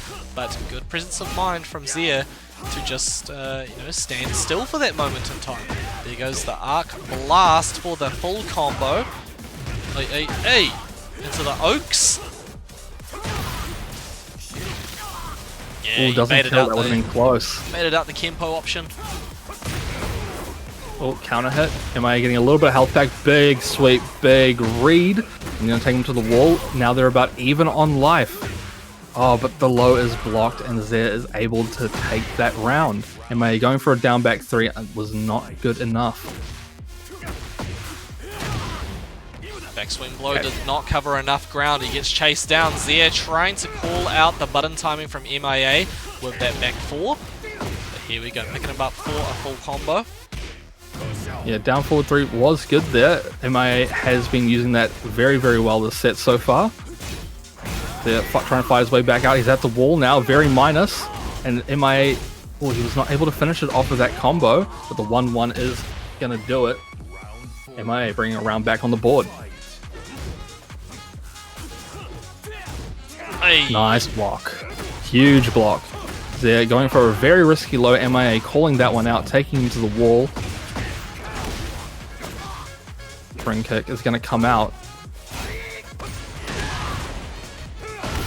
Really good call going for the C splitter there. MIA getting a huge chunk of damage and evens up the score once again. Yeah, good follow-up on the power crush there. It was a lot of damage and was able to bring that one back. And a grab, gonna break through the power crush. Nice duck from MIA. He's got to pile on some pressure right now. Nice Kempo. Just completely evades the forward 2. Heat Smash comes out. Zare's going to fight his way back into this one. Grab is broken. The C Gets splitter, stomped on. and he's dead. Didn't even need to do one final guess. That was enough. MIA bringing back a game and tying this one back up. What are the odds we go to a final game? I'm saying pretty high. Both these players really look like they're in a good spot here to win this one. Yep, I completely agree, Naki. I completely agree. This one is going to go all the way down to the wire if fate plays the way we want it to. But let's see how we go. I mean, both of those games were final round. So whoever manages to take out this next one is going to be in a really good spot. You want to kind of remain confident here. It's going to be the key. Yep, Same randoming the stage, same stage, just like is tradition. Good grab break. Yeah, MIA trying to play with these Kempo timings. Nice duck on the high. That was instant. The string catches their shoulder. MIA playing this kind of annoying back Kempo sort of style. Zare has to be, put over to the other side of the screen. He's saying to MIA, don't make me come over there and beat you up again! Oh! Kempo is just working out every time for MIA, and this is a lot of wall pressure. They're constantly minus right now, but now he's in heat. He's going to have to try to find a way to fight his way back out of this corner. Heat Smash comes out. What's the mix? Oh! But the hop kick. Fantastic hop kick. Down 2. He unfortunately was not able to kill off that, but was able to take advantage of the situation with a down 2, just as you said. MIA has found a strategy that seems to be working out very well here using this back Kempo. He's like, okay, I'm just going to push you as far away as possible and sort of give myself a good amount of time to think about what your approach option is going to be. Yeah, and the timing on it has always been really good. What a sidestep. He read it before the Heat Smash or the Heat Burst even came out. He knew he was going to do that. The sidestep 3 worked like a charm. Good block. Oh, missed the launch opportunity there. Unfortunately. Nice backswing though. Duck it all! What the? Oh. Both players going airborne at the same time, and Zare takes the better of that trade. I actually can't believe that one. But nonetheless, Zare takes MIA to the wall. He's like, okay, you can't get that strategy you were trying. Can't get that to work anymore when I'm right up in your face. Oh, delayed hop kick attempted from Zare, but he doesn't need it. Managed to get a huge punish on MIA, letting the whole string rip. Second hit comes out. That move, bane of my existence. Zare back in the lead in the set now. Zare is going to be working quite hard to take this into a good position so he can make it to grand finals. Nice launch though from MIA. He was ready for that launch attempt. To the wall. No wall damage, unfortunately. Counter hit. Just lets the string rip. Oh, but the counter hit, this is the turnaround Zare needs right now. MIA was looking in a very good spot, but Zare probably going to be able to take this one to the wall. Instead goes for OCE. The whole damn thing. Spin to win. And this is the Beyblade MIA was talking about, just spinning around, getting all this offense off. Shoulder comes out. Rage Art comes out. MIA doesn't look like he pressed anything, and that's going to be good. Insult to injury, just gonna pop the Rage Out there. Didn't even need that, man. But it does give him a good chunk of time to think about how he could possibly close out this final round situation once again. It's been final round every game so far between these two. Yeah, they're not making it easy for MIA, and neither the same on the other side. Oh, tries for the Kempo. I see what he was trying to do there. Looked like it was going to be good. However, Zare was able to evade it. Flip comes out into the down jab, but here's a sidestep 4. MIA needs this opportunity to get some damage off. so he can get one step closer to the grand finals. Great call. Backswing blow. It is going to get chased down, but does not matter. The Heat Smash comes out, and MIA is in the lead. Just one more game he needs. There is not going down without a fight, though. He needs to pull this one back. Probably going to go down to a final round situation, which we're expecting, but that's okay. Sometimes you just need that time to adapt. He's in the lead. One more game he needs. When I go on YouTube, I like to watch I Show Speed. Damn. You know, not I Show Speed. Kai Cenat was with John Cena. With John Cena, yeah. Yeah, very cool. Very Crazy, epic. crazy stuff. The YouTube Crazy what state of YouTube right now is very interesting. crazy what streamers are able to collab with though. Like Just you wouldn't like, ever seen it. Like You know, you get to see Naki TK collabing with Arashi here on this stream right now. That's a pretty crazy collab.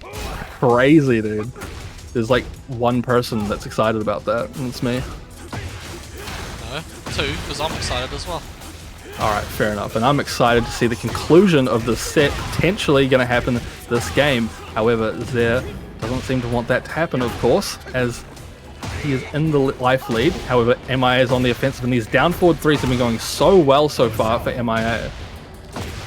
Every decision worked out for MIA there. They get a nice chunk of damage, and the Heat is still there. Tried to close it out with the back one, expecting Zare to push a button, which he did do, but he went for the low. Oh, this is not going to kill, but the Rage Art is coming out. Breathing. A little bit of, yes, but also going to give a little bit of life back to Zare here. Chidori! MIA one hit away. Can he make the right decision? Let's see how he does this.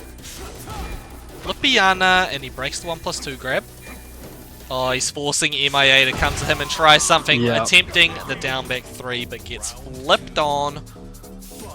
Clock counting down, very stressful situation. Unfortunately, MIA makes the wrong call, and Zare is able to take that first round. Rev up those fryers, because I'm getting ready to flip some burgers. The Heat to take you over there to the wall, and MIA gets some chunky damage once again.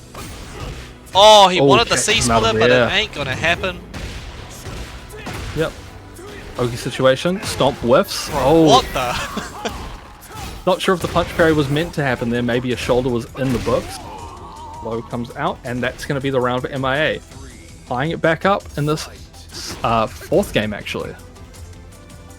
In that situation there, MIA not immediately going for the low to close out the match, using the shoulder just to check Zare for a moment there. He's just still standing, obviously thinking in deep contemplation about his defensive options.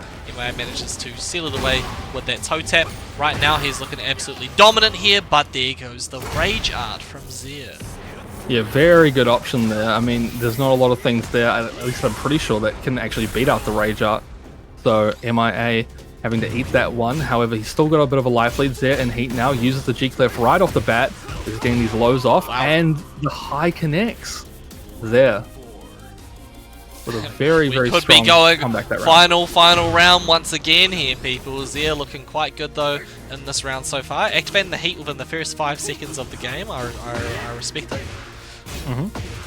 Also, I respect Inspector. Big thank you, Inspector, for the follow on Twitch.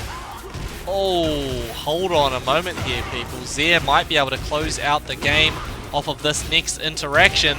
He can do it. We're going final game here for winners finals.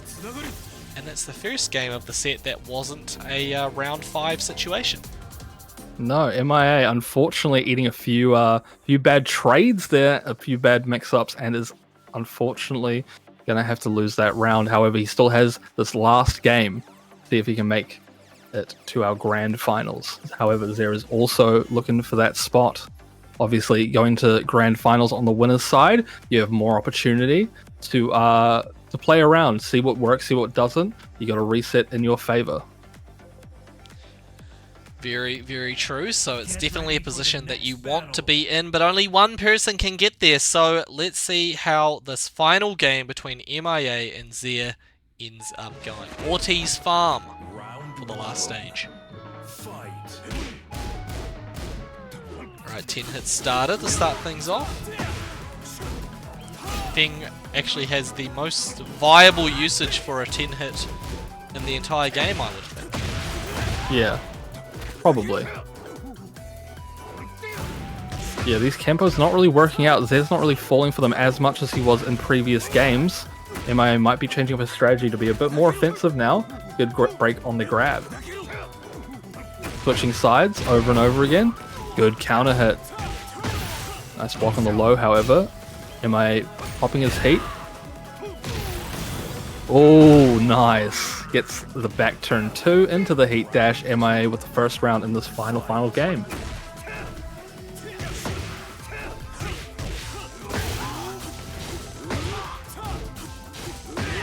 Yeah, all these spinning pokes are working out for Zare right now.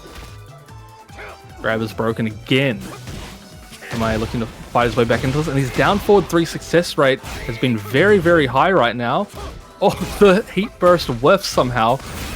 MIA just flies right by him, but the heat dash comes out. Not going to be dead, but going to leave MIA in a very scary position.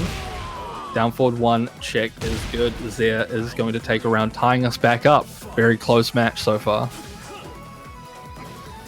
Alrighty, people. Well, there goes the Arc Blast from Zare. Gets blocked and punished accordingly, but Zare gets his own. He's in his bag, and he decides to just back off for a moment here. Good whiff punish.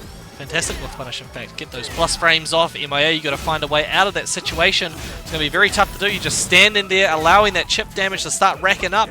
Goes for a 1+2 grab of his own. Gets flipped on. What the hell? He could have turned it into a full combo. He definitely could have. Unfortunately, it did not work out, but this back turn grab is so good, and he just eats the knee.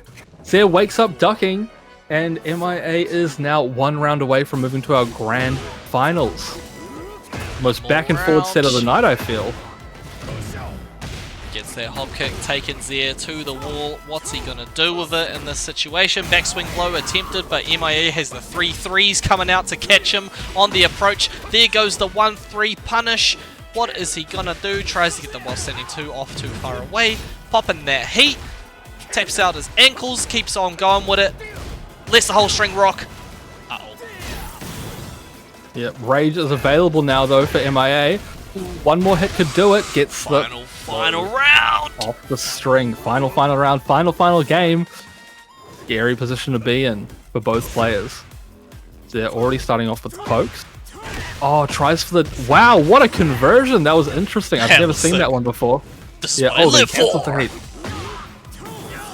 What the hell just happened there? Oh my goodness me, oh my. I spot an apple in my eye. Oh, heat burst comes out. Gonna be scary. Finally knocks him out of the air with that one. Oh, he avoids it. Oh my goodness. Okay, down back 3. It's not over just yet. Gets his spinal cord, his neck, and his back. Taking some damage. Oh. Wow. Forward 4-3 was enough. That big low sealed the deal for MIA, and Zare is now in Grand Finals winner's side. Stayed composed there, managing to take the whole thing out. Damn, we got no GGs? Oh, okay. It wasn't GG, it was BG. It was BG today, it was BG. But very GG for Zare, making it to Grand Finals on the winner's side. Now we have Kawawao. I am unsure as to why he has gone for that particular variation of his name. But Kawawao on the Shaheen, going to be taking on Subject in tonight's losers semis. Yes, our final first to 2 set of the night. Moving back to this format, and we got a very, very good one for you guys. Kawao, very strong player, has made his way through the bracket to this losers semi-finals. You'll also be playing against Subject, another killer in this tournament. Very, very true. So far tonight, Subject has been rocking the Brian Fury, one of his stronger characters. We do see Dragonov as the main, but he has not busted out the Dragonov for us just yet. Kawawao, on the other hand, been going solo Shaheen. Has been doing that for a while, so let's see how we go.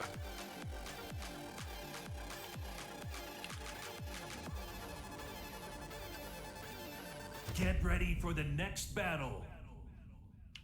He's gonna bust that Dragunov. Okay. It changes it up for the first time tonight. Dragunov, very strong character. Obviously, everyone in the scene has said that he's top 1, and I don't necessarily disagree with that.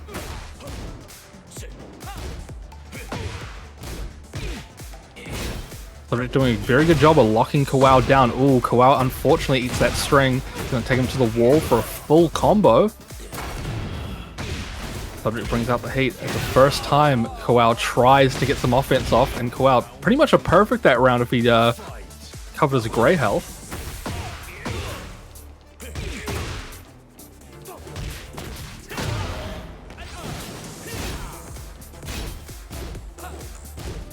Okay, there goes the down 2 from Subject, while trying to use the strong pokes from Shaheen to turn the tides of battle, and it's working out well. Heat is active. He's going to spend it here to close out the round with the steel pedal. Nicely done. Yeah, that was a brilliant down forward 2 for Kawao, really changing the tide of that battle, and he was in heat so he could convert the combo even further. That's what he needed, and the high guard break string is coming out. Wow, all of these mixes working out well for Kawao right now. Fantastic low parry. He is locked in right now. The definition of locked in, if you go to the dictionary, you see a picture of Kawao on the Shaheen. Things like that is the case.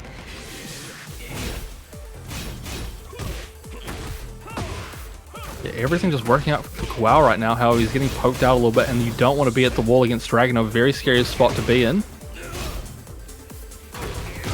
Oh, forward 3, downstairs. 1+2, you're done for, buddy. No way, Subject drops this combo. That's it. Final round situation.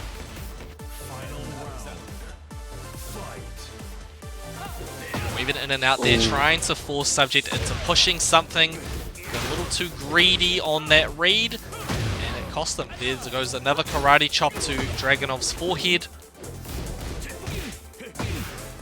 To your ankles. Oh, that's going to connect fast enough, but Kawao does not choose to continue the pressure. Subject finds a way in. Great mix-up with the mid option. Now, that's it. Yeah, Subject does a really good job on his Dragunov of using that up forward 1 to his advantage. Sometimes when the down forward 2 won't reach, the up forward 1 will, and Subject uses it just well that set or that match. And yeah, takes game number 1. However, it was pretty close. Kawao had some very, very dominant rounds there, so he's not out of this yet. You can still bring it back. Absolutely, absolutely. So, let's see how this game goes. It's not guaranteed to be the last game between these players, but if Subject can play his cards right, he will be moving on to the losers finals. Can Kawao clutch up? I'd love to see it. Nice counter hit, is already in heat. It's going to be a very scary situation for Kawao. Playing it quite well so far though. Nice launch that does not convert though, however. Ooh, and this is going to be a combo opportunity for Subject. How does he optimize this to get to the next wall? Just uses the tornado. Oh, he doesn't actually get the wall, unfortunately. Kawao able to bring a comeback right now. He has the plus frames in his advantage. Barely too far away on that one, but waited out the last hit of the string from Kawao. Interesting that Kawao would choose to go for the extended string there.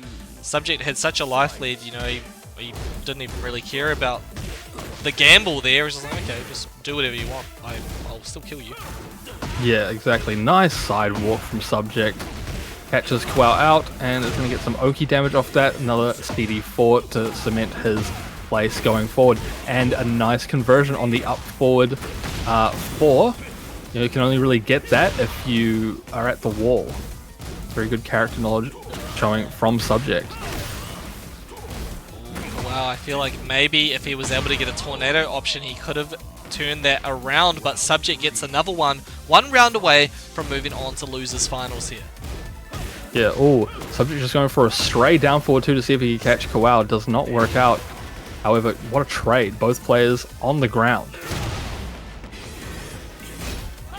What a block. Amazing stuff there on that block. Doesn't get the full launch, however, which Kawao might have needed because Subject is turning this one around. Doesn't opts for the wall break there. He tries to go for the slide Yana instead.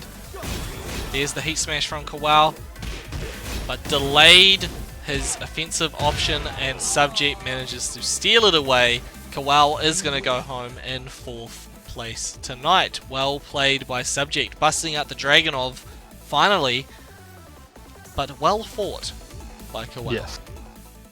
Yeah, Subject getting the better of Kawal in that last game, unfortunately. The first one was a bit more close, but GG's to Subject. He'll be moving on to face MIA. That is correct. It's time for our losers final here, people. Subject versus MIA. We have Australia versus New Zealand right now. Kawal, of course, from New Zealand as well, so that's one more Kiwi down. MIA is our last hope right now. That is correct. Guaranteed at least 3rd place in this tournament. We'll see how he does against Subject. Winner of this will go on to face Zer, who is waiting in the grand finals.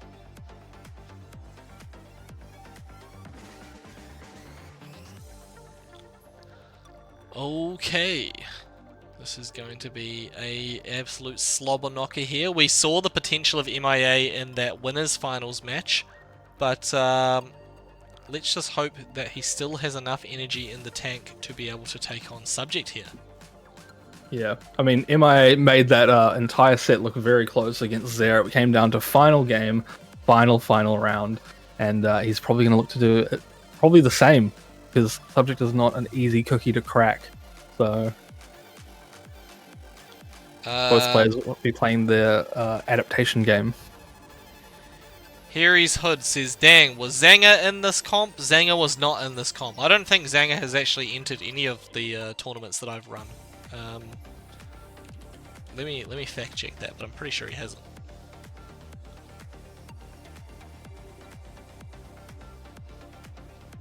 No sign of Zanga.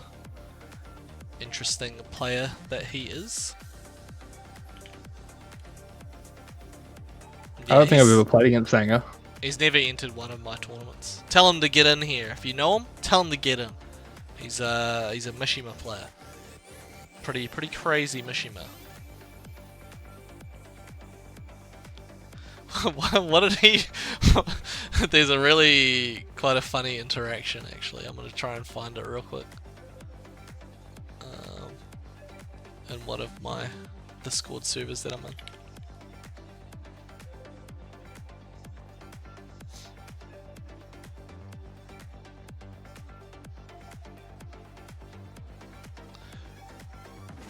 I think it was like a death match or something earlier on in the life cycle of Tekken 8, and it was Cal, like Cal said to Zanga because they were like death matching or something.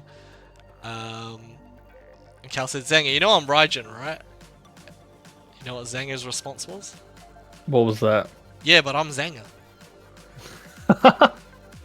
Dude, he's him. He's actually is him. I love that response. Zanga doesn't funny. care. Pretty funny stuff. Yeah. But yeah, get him in here. I'm not sure about Tekken 8 Hey, but I'm sure he will pick it up quick. Is he playing Heihachi these days? Is that what he's doing? Interesting. Well, where's MIA? He is currently MIA. Yeah, he is missing him. So, yeah, hopefully he turns up soon. Also, Huge 365. Big thank you for the follow there on Twitch. Hope you're enjoying the stream right now. Thank you everybody that has come through to support the stream throughout the night, whether you're on Twitch or TikTok. Yeah. Absolute legends. Harry's Hood, thank you for the follow there on TikTok. Much love, much love. Wasn't Cal TTG with Jin and Tekken 7? Yeah, I think so. Something like that. Yeah, Cal's pretty strong. He's not in the bracket tonight.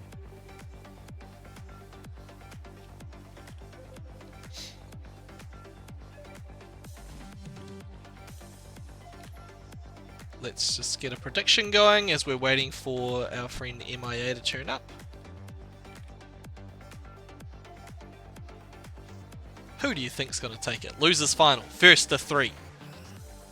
It's going to be a very close match. If I had to guess, I'm not actually going to guess. Either way, I'm going to be wrong. Whatever I guess is going to be the wrong answer.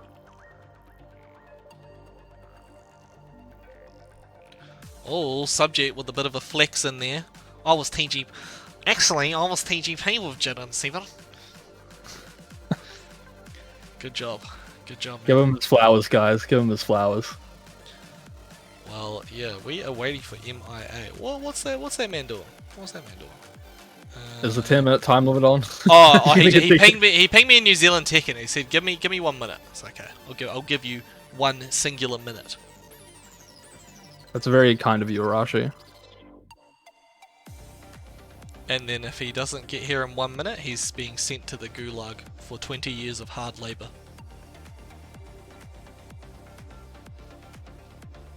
That's what happens when you muck around in the Flightless tournaments. Yeah. Don't worry, he'll be here soon. What can we talk about in the meantime?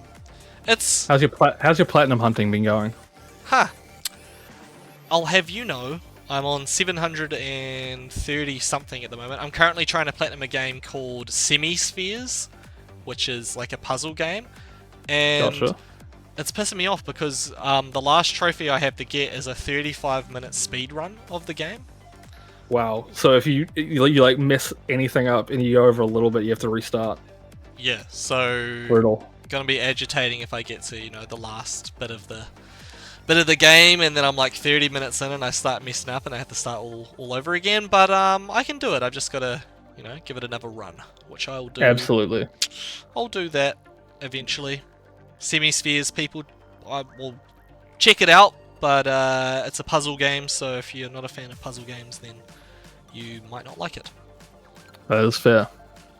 But finally, MIA has returned to the Flightless lobby, where he can finally get this best of Get ready for 5 the next underway. battle.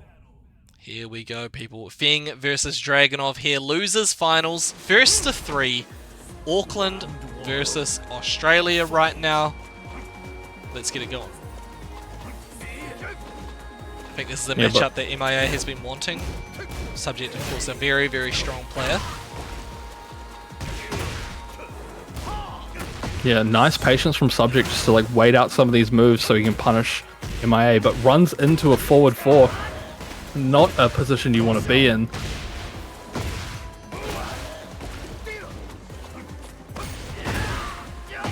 Both players just playing around in the neutral a little bit here. Oh, nice launch attempt. Unfortunately, it's not good, but the backswing is Subject.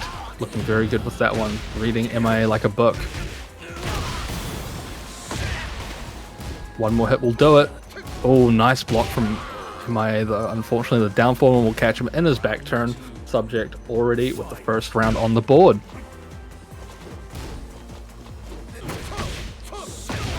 Again, a massive backswing. Knows what Subject knows what MIA wants to do there.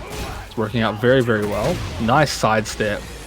Completely evades the down forward 3. Backswing of his own, though. Unfortunately, it hits a trade.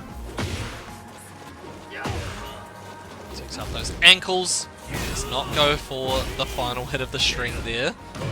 Just okay, I don't think Subject's going to fall for that one just yet. We'll finish there, but finds a way out of the offense and just goes for the shoulder. Get off me.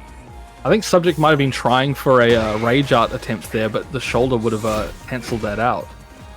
No, you're exactly right.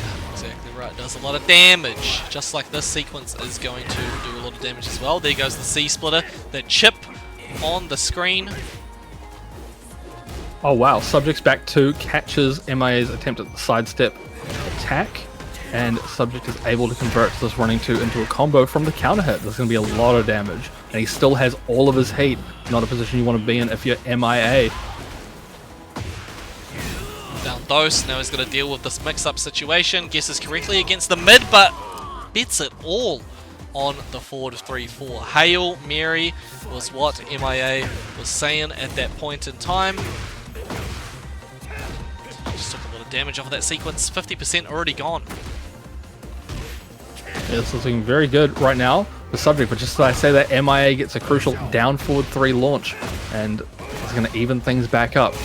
Subject on the ground, however, has to deal with the OCE. You really got to either jab the opponent out of that one or find a way to contest in an appropriate manner, because that is not a move you want to be caught by. The 4-4, lots of plus frames. MIA, unfortunately doing the forward 4 of his own and getting caught by a heat smash. Subject, first game on the board. The movement from Subject, backdashing both parts of Feng's heat smash. That was pretty sick to see. And yeah, first game's going to go to Subject. He's got to win 2 more to make it to Grand Finals and get the run back against Zare. MIA needs to win 3. Yeah, I mean, even though Subject did win that game, MIA was making some good calls on some of the reads that Subject was making. Get ready for the next battle.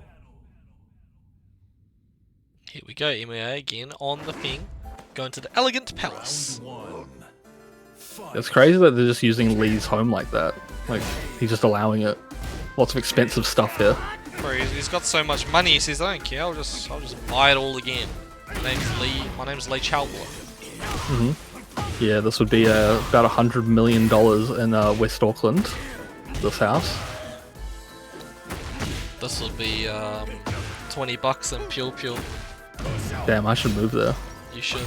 It's a great place. Pure Pure Rambats, let's go. We should actually do that, but yeah. Good luck getting more than like 2 people to drive all the way up there. No, we got some pretty strong players in Pure Pure actually. I've been training up all the Pure Pure College Tekken fans. So I reckon they'll give everybody a run for their money. Fair enough. We also got Arashi up over there, you know, very strong player. Don't know if you've heard of him. Yeah. So he's a Pure Pure boy. Subject trying to get these wall splats off. No worries. Get off me. Does not need much to close this out. Tries to go for the down 2, but Subject just moving around. Both players don't really want to take too much of a risk here. MIA tries to rush in and get the option, but gets clipped with the 1+2 grab. Hatchet kick attempted, but there goes the wall standing 1 to take out that round. Yeah, Subject was laser focused there on getting the launch to finish it off, and it almost worked out. However, by getting caught at this wall, it's probably going to break through. No, Subject drops the wall conversion, unfortunately. Big life lead though for Subject. Grab is not broken. Am I doing a good job of fighting his way back into this one? Sidestep 4, he's going to get the full combo as well. Of course, the wall had already taken a bit of damage. Some combo video time. Doesn't actually opt for breaking the second wall, and that might end up being his downfall here, because Subject is absolutely going to kill off this combo. There goes the Rage Art to seal the deal. And this That's really nice of it's really nice of dragging up to like wide out the screen when he's bashing his head in, so we don't have to see it. It's the bloody glasses and ugly nose thing that Subject's got going on. It's like, you get hit by that, it's going to play into the mental factor of this game quite a lot. So come on, bro. Are you sure? Because you look at MIA's outfit. He's Sonic the Hedgehog, dude. He's Sonic. I don't remember Sonic having a horn. That's what it's supposed to be. His name before Retired Noob was Stay Fast. So. Gotcha. Takes it over to the wall. Subject, of course, 1 round away from taking out this game. MIA's got to... He rips out the last hit of the string, but again, Subject was prepared and takes another game. Yeah, the big, heavy low was enough to do the damage, and Subject only 1 round away from moving to our grand finals, where he will face Zare. But MIA is still in this. If he has anything to say about it, he wants to bring this one back. MIA not the type of player to change characters, always on the Feng, so doesn't have to worry about that. No. So, let's see what happens from here.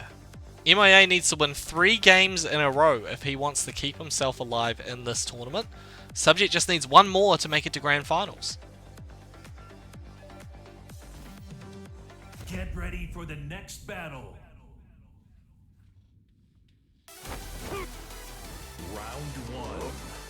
Fight. Oh, tries for a big down forward too, right off the rip. Doesn't get it, unfortunately. He's going to dance around the neutral for a bit. Good whiff punish. However, goes for a backswing. Looks like it was going to go through. Unfortunately, it doesn't. MIA with a lovely punish. With the shoulder, goes in heat. And now we just got to see how Subject fights back in this one. Good sidestep. Heat smash burnt. Subject doing a really good job right now of keeping him at the wall.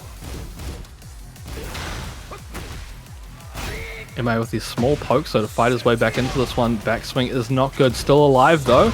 And the backswing just does it works again. this time. Oh my god. Sidewall could screw things up here. Heat smash comes out. What's the mix? Wow, and it works out. Subject with just a sliver of life is able to take out MIA that round, even when he was down such a big amount of health. My guy has just scanned his Woolworths clutch card, and he brought that one back from what a life deficit. That was ridiculous from Subject.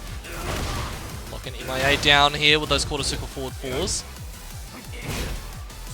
Bro, they really said that they nerfed Dragunov, and he's still doing crazy stuff all day. The low parry, manual low parry from Subject there.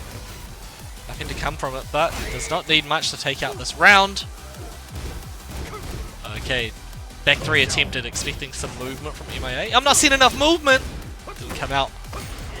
C-Splitter comes through, but great defense from MIA. He's going to do it the hard way though. No heat, blocks the Slidiana. Nice. Amazing. Bro, people are sharing this New World clutch card around. Oh my Hold god, on. though the wall combo drops! That's double scanning the card. Amazing stuff. That was ridiculous. Well played by MIA. Really well played. Yeah, Subject looking very good this round again though, but it's string rip and MIA was ready. Gonna even things up right now. Goes in heat. Now we're gonna have to see how he uses this aggression against the wall. Lost frames all day, wow. but Subject gets his turn back. Messes up the while running 2 input there. Gets the Nice shoulder. block. Heat smash burnt. Grab is broken. With the clutch broken, MIA tries to get the sweepiana, but does not matter. Take you to that wall. Goes for the grab. Subject guessing correctly on the mix-up, but there goes the wall standing 1-2. MIA now 1 round away from getting a game on the board. Get that. Oh, nice. Counter hit grab, but breaks the follow-up. Popping and locking and polka dotting. Nice. Oh. Back turn 1. Shoulder is guaranteed off that. Plus C frames split it. galore right now. Maintained the the pressure, block. tried to get the sidestep 4, but Subject was well prepared. Picking it up for the almost full combo, but the backswing blow! Son of Nobi. Yep, and Oh, now we're that's at the gonna kill. wall. It's going to kill. Whoa, brutal stuff. Subject 1 round away from punching his ticket to the grand finals. MIA needs to find a way to stop this. Oh, but gets hit with the second part of the forward 3-1 plus 2. Damn, this is going to be hella damage here. Goes for the tornado immediately, just goes for those back four all day. Get him out of my face. Wow, block on the down back 3. Clutch from Subject. Can he close this one out? Oh, He the can. stomp even, just the swag on him to close out the round. That is a 3-0 victory for Subject in our losers finals here. MIA, the last hope of New Zealand, going to go home in 3rd place tonight. But big GG's to MIA. Thank you for playing tonight. You repped our country with pride. But now we have a run back between Zia and Subject. Yeah, now, I mean, at most, we're getting 10 games here. At most. At most. So strap yourself in, mate. Could be a long one. As I believe did it go to final game last time they played? It went to Believe it final did. round, yeah. That was only a first to 2 though, so. Yeah. I mean, I'm pretty sure that set we saw the Brian as well. So if Yeah. Subject wants to stay on the Dragunov, we could have a different result. We're just gonna have to see. It should be pretty exciting. Zia, of course, is coming from the winner's side here in this grand final, so just needs to win 3 games to become tonight's champion. Subject, on the other hand, is coming coming through from losers, so they need to win 6 games to become the champion. They need to win 3 games to reset the bracket, put Zia into the loser's side, considering he hasn't lost to anybody, and then they need to win another 3 after resetting the bracket if they want to win.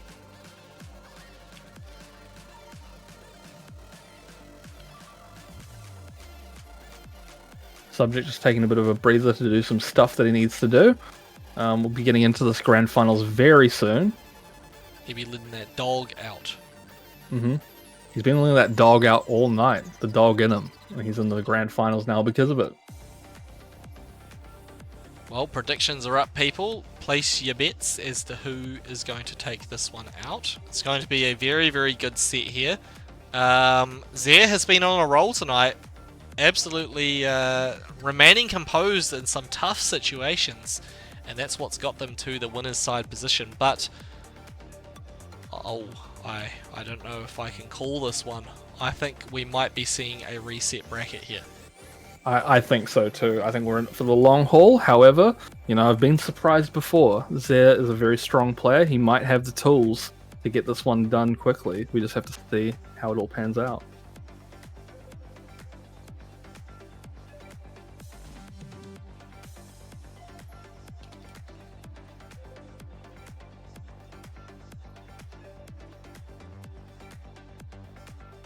Alright, we're going to get into it now, people. Thanks again, everybody, for tuning in across Twitch and TikTok. Big thank you, of course, to my co-commentator, Naki. Absolute legend. Thank you for being here. It's now 11 PM in New Zealand. But let's go. Let's get into this one. Zia on the winner's side, subject on losers. He is going to go with the Dragon on this time. How many Flightless wins do they each have? Zia, actually, I don't think... He actually has never won Flightless, so he could get his very first Flightless dub tonight. Yeah, subject multi-time Flightless winner.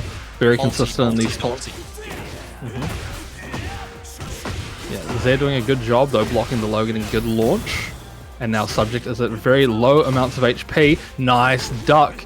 Zia could have finished off the string to potentially finish off the round. Unfortunately, it doesn't work out. However, the combo whiffs, and now this is so back and forward. The grab is good, and subject's going to take the first round.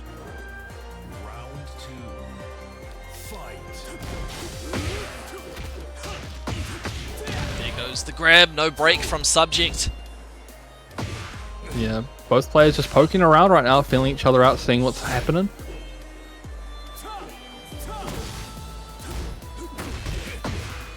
Full string is gonna hit, and I mean, subject a small life lead right now. Anything can happen though from this point. Both players still have heat. A lot of time left on the clock to play around. Backswing blow gets knocked out of with a counter hit. Subject going to take the second round as well.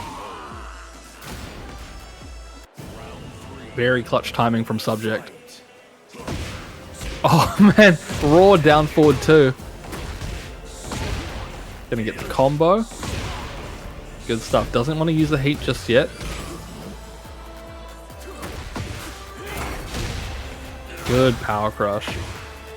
Subject looking very, very strong right now. Just everything working out in his favor. But there you go. The wall standing 2 is going to hit for Zia. Turn things around a little bit. Wow, what a sidestep. This could potentially be the round-winning play, and it is. Subject just ripping the heat burst. Zia, unfortunately, pressing a button at the wrong time. And that was a no-round brown in our first game of this grand finals. Coming back with a vengeance. He picked the Brian in the first set that they played, but this time he says, no holds barred, I'm bringing out the main. And it is working out well. No round brown to start things off. We, as I said, I think we're going to get that reset, people, so let's see if Zia can sort of turn this one around. Even though he's on the winner's side, he doesn't quite have the advantage here. No, potentially not. Maybe the character switch was enough. You know, we still have many games to go, however, so it's too early to call it. Zia just needs to find a way in to change things up, you know, get that adaptation going.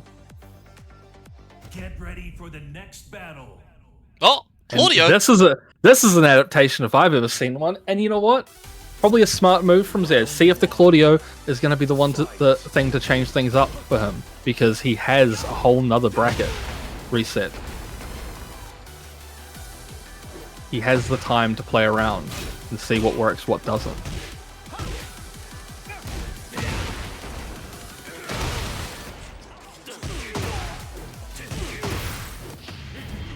Oh, he's going to be able to sneak cancel it? He is. And that's going to be the round for Subject. Good sneak cancel. Able to block the Rage Art coming out from Zare.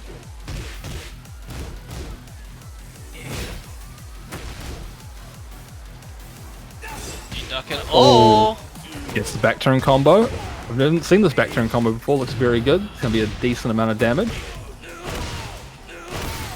And more follow-ups. And the Rage Art. I don't know. Interesting stuff there.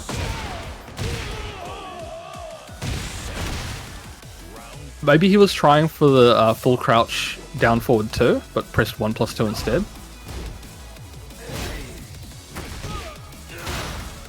Whatever the case, Subject looking very strong right now. This is 5 rounds straight now. Ooh. Zare's Claudio just goes for the while standing 2 Raw. Works out very well. Was able to get big combo off to the wall. Superman punch. Oh, but tries to contest Subject on his punish. And is able to get the wall off that. It's going to be a lot of damage. But. Nice block. Oh, but goes for the grab. It's not good. And the forward 1+2, no conversion though. You can kind of tell just the switch has been kind of a hard sell for Zare, not being able to convert these combos. That could be it, and it is. The shoulder is enough. The rage damage putting him over the edge with that one. Subject 2 games up now. Not even allowing Zare to get around. He's on what could be, you know, the run to become a first-time Flightless champion, and Subject just says, nah, No. I'll win. No, I don't think so. When I saw the Claudio pick, you know that, I don't know if you've seen this video, but there's like a thing of a guy, he's like at a petrol station or something, and he gives a dude that comes in a lighter with a pickle on it. Yeah, yeah. Pickle?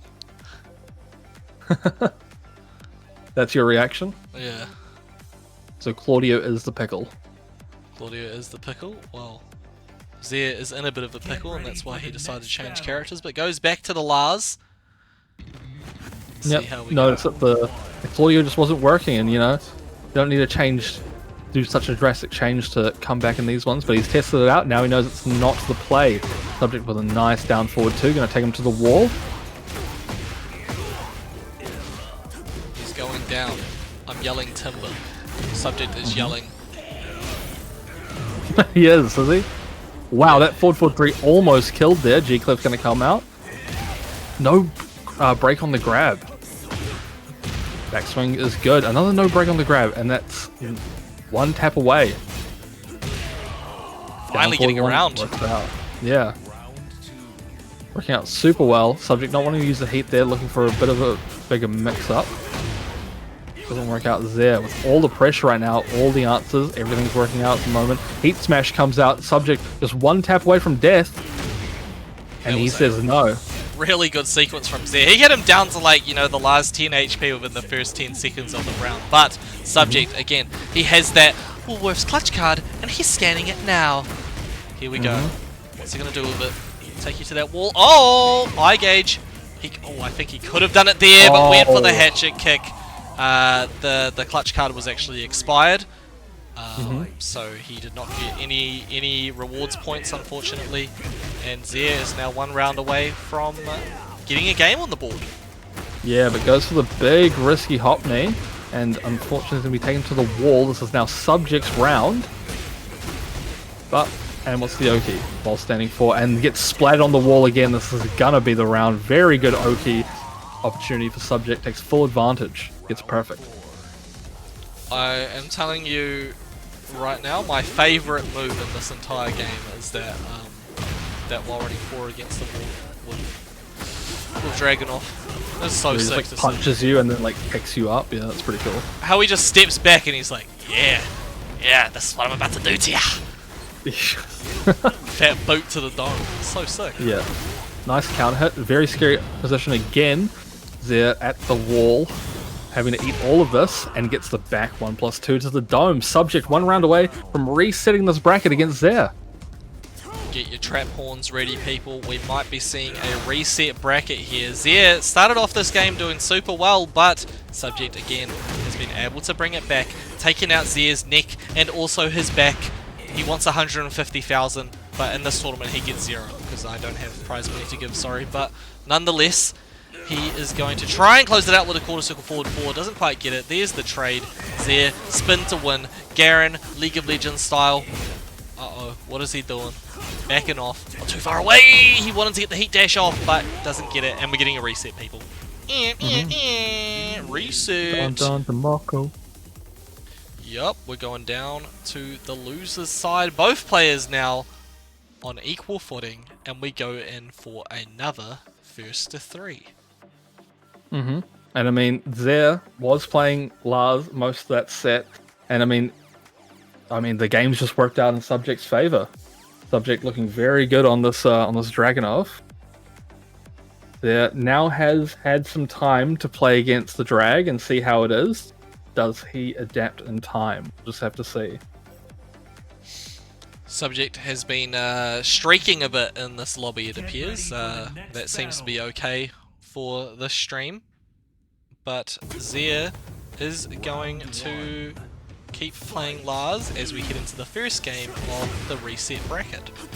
Yeah, we got Leon Kennedy in this one. Leon Kennedy? Yep. Pickle? Okay. John Resident Evil himself. John Resident Evil.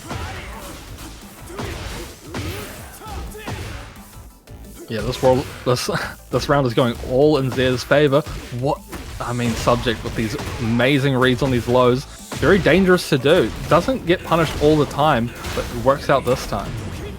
Heat Smash comes out, and yeah, Subject tries to engage with it, but unfortunately Zia does the dash, and it does the damage to close this one out. Good counter hit from Zia. Gonna take Subject right to the wall, smash him through.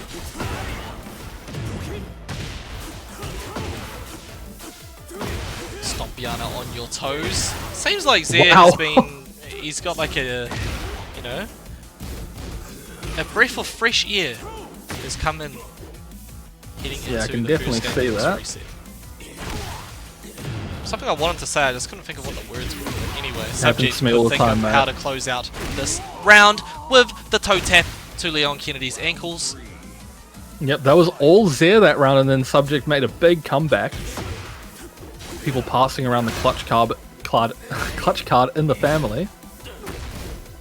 Yeah, they got a few of those clutch cards lying around. They're trying to get the bonus points so that they earn the dollars, make their groceries cheaper. We need that in this economy. Subject, Absolutely. he's going to spend it all right now. Oh, no, he's not actually. He's not going to spend it just yet. Zia is going to be the one to spend the money. Uh-oh, picking him up with the launcher. Yeah. No! Oh, no. Very close. Oh, gets hit by the orbital. Unfortunate. Subject. Gonna be running out of heat very soon if it doesn't happen now. Great punish. What's only 1-3. Get off me. Oh! This is gonna kill him though. Yeah. Oh, it traded just a little bit sooner and Zia would have won that. Unfortunate stuff. He had the need for speed, but he got the wrong game. He got, what's the worst Need for Speed game? Payback? Yeah, maybe. Some of the newer ones were kind of bad. Most Wanted was my favorite. Most Wanted is an absolute banger, just like the banger that we're seeing right now as Subject closes out the round with the Heat Smash. Beautiful. Yeah, and now Subject in a lead in the set. Obviously the last one was a reset. Zia had some games to play with. That's 4 games straight for Subject. 4 straight games. In fact, Subject has been on a massive winning streak here. They took out, well, it was a 2-1 set against Scotty, but since that point, they have not dropped a game. So that is 1, 2, 3, 4, 5, 6, 7, 8, 9, and now 10. 10 wins in a row. Damn. You love to see it. Get ready for the next battle. Kane, hello. Thank you for the follow over there on TikTok. Hope you're enjoying the stream. We're in the grand finals right now. Zia was on the winner's side, but Subject is absolutely not holding back anymore. Says, I'm going my main character. See if you can beat me now, buddy. You put me into the loser's bracket. I'm What a prepared with that parry. What a parry, just like on the string, so prepared for it. Looks really cool. 1-2-1 is good. This pressure from Dragunov is so scary. Despite all the nerfs, it's still terrifying to deal with. Oh, he gets the potato off. I don't know why, but like that sounds like potato when he does the flip. Potato. Yeah, it says potato. And on that one it says, Chidori! Naruto! Oh, wow. Gets the rage art off. Gonna censor this absolute massacre with a beam of white on the screen. Take that! My favorite one is gonna be... It's censored, and then it's like all he's doing is just like tapping the guy on the head. Like, yeah. gently. Looney Tunes style. Good block from Zare. He needs to stop all of this pressure that Subject's putting out. And nice sidestep arc blast. We need to get a Looney Tunes sound mod in this game. Oh, big Looney Tunes moment right there. Zare getting himself killed with the launch. He's trying to make these big reads against Subject, but just he hasn't been able to get them to work. No, nice break on the grab from Subject. Needs one more poke. End this one. Good break on the grab again. Oh, tries for the forward 3-3. Does not work. Oh, wow! The down 2's not going to kill. This Rage Art could potentially do it. I think it is going to kill. I think it is. Oh, Stop. just barely. Just barely. Okay, the stream's over, people. Good night. Yeah, good night. That's it. Wow, and a jab. What happened there? What was he going for? I'm not actually sure. That move looked weird in the slow-mo. I couldn't tell. Alright, he's swagging on him. Polo Sedeon says, ain't no way Zare is going to get 6-0'd. Well, right now, Subject is up 4. Zare needs to find a way back. Well, with moves like that, the cameraman had his back, and this is looking like a very good round. Yeah, could potentially get it off this. Bam, and he does. Zare. 2 rounds up in the second game of the reset. Okay, fantastic usage of the up forward 4. Nice sidestep, and it gets launch. Not going to be a massive combo because of the way it was positioned, but that's okay. Subject. Massive life lead right now. Needs to be able to finish this one out. Zare stops his heat burst in its tracks, knowing he could get launched, but Subject pulling out one of his own. Both players' heats are now gone. Okay. Tries it with the orbital. Again, Zare, his playstyle is revolving a lot around, like, ridiculous offense, and then attempts on big reads, but he just hasn't been able to get them to work. The offense has been fine, but the reads are getting him killed here because he's just not doing them at the right moments. But that was a good call. Again, swaggy combo. We saw that earlier. So yeah, he knows his character well. Yeah, we got at the wall now. The wall is one step away from being broken. B-clip comes out. Subject now in rage. Very scary spot.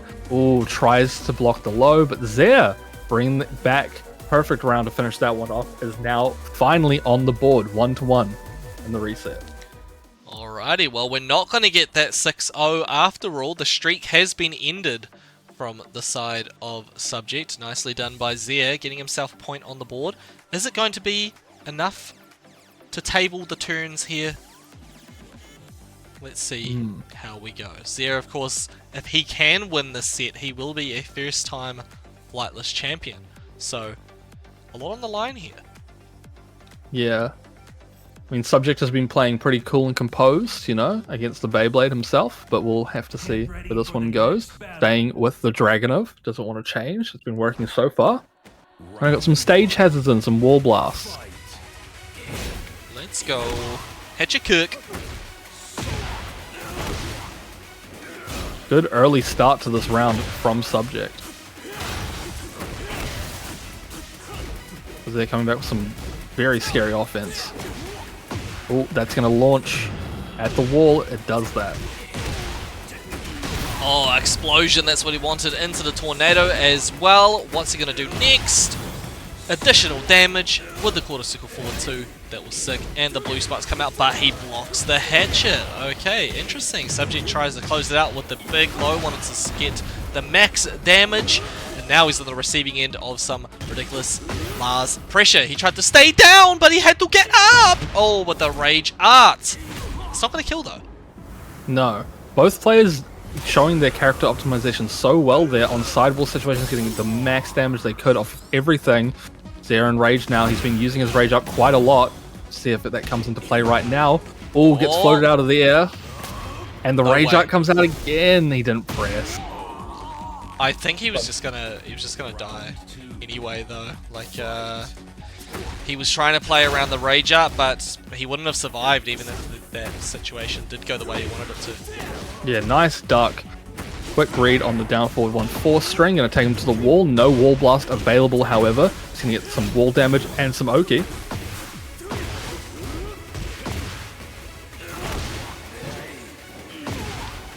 Oh, nice back turn low.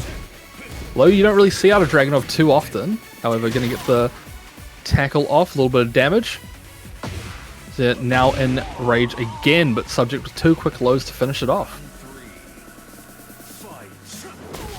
Wow, nice read on the low, gets the up forward 4 on round start, but another good duck.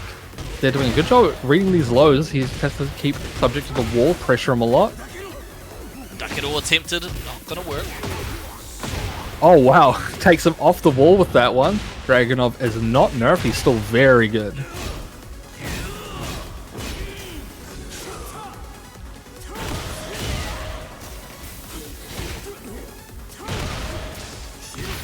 Counter hit is going to hit, that's a lot of damage. They have to be careful here how this goes though, and the grab attempt's going to be snuffed out by a rage art. Good stuff. Zera putting these rage arts to work. They haven't been working that often, but this one did, and he did when he needed it.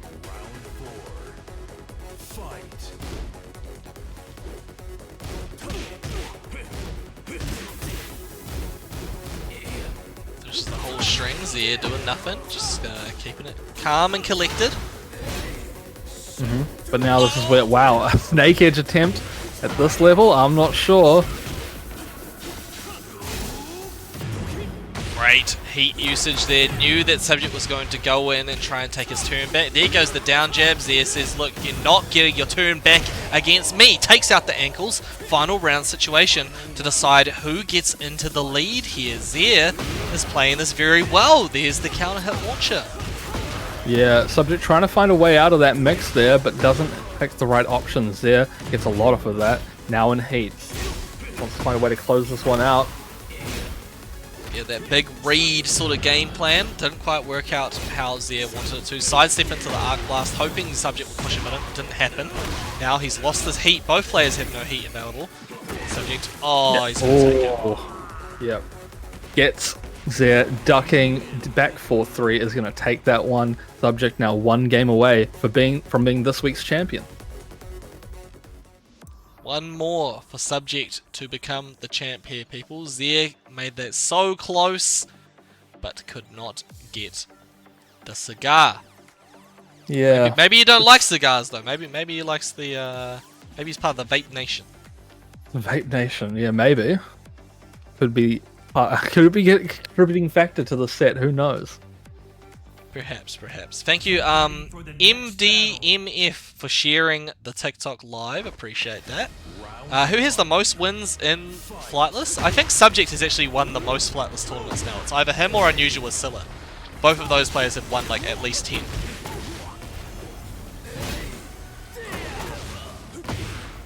Yeah, big hop knees coming out for Zera. Always a big reading right now against Subject. Seems to be the way to go, and it's working out so far. Got the wall combo threat into the Oki. It's working out well. 1 tap will do it, and Subject tried to read the load. 2 down forward once closes it out. Zera bringing this one back. Should mention here, Zera of course is locked in with the Lars for the rest of this tournament. We did see the Claudio come out earlier, but wasn't the go. So let's see. Can he close out this tournament with Lars? Potentially. Yeah, it seems pretty good right now. He's making all the right reads at the moment. And this is probably going to kill. Bam. Two really, really dominant rounds there from Zare. Floor Blast is in play though. Subject gonna try to bring this one back, and he does, and this is gonna Floor Blast. That's probably the worst option you could have done there. Gonna take him to the wall. They're doing a good job of fighting out of this though. Oh, nice. Gets the hit off on the Power Crush and is able to get a combo off. Maybe thought the Wall Blast was still in play there with the forward 3, or 4-3, sorry. And the Rage Art Subject was ready. Stayed calm, gets the grab. Brings a round back. 4th round coming into this. Zare 1 round up. Takes out his ankles, great usage of the heat just to say get off me, but Subject says no, you get off me! How about that? Yeah, and Hopney's coming out again for their big read player going on right now. Oh, nice sidestep. That's going to be the wall too. Subject making the most of the situation right now. Heat Smash comes out. What's the mix? Mix is good. Tackle gets broken though. Beautiful Good low parry. Zare was ready for that. And the Rage Art coming out. Good time to use it. Subject's going to be a bit high on HP, but get a little bit of health back for Zare. Gonna get rid of that grey health as well. Nike moment, just do it. He had to do it. Get himself that little bit of extra time to think as well. And there's the Arc Blast to not take out the game, but okay, he does it. Final game now, people. Yeah, not quite the 10 games I predicted at the start, but close enough. Gonna get 8 in total. And yeah, last opportunity for Zare to take his first Flightless tournament. And another opportunity for Subject to take another one. This is pretty crazy, people. We started off this grand finals. Zare was like barely even able to get around in there. Subject 3-0 in the first set of this grand finals. Taking out the first game of the reset as well, but Zare really has upped the ante, and now we're heading into a final game situation for the last match you will see in week 38 of Flightless. Will we get a brand new champion in the form of Zare, or will Subject, the dominant player here, will he get another dub on the board? Let's see how we go. Yeah, Zare's done a really good job of adapting to Subject's playstyle. Subject hasn't really been dealing with some of the bigger moves that Zare's been pulling out.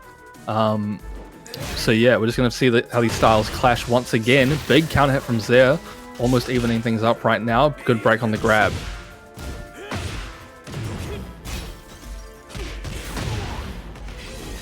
One, two, one's going to start.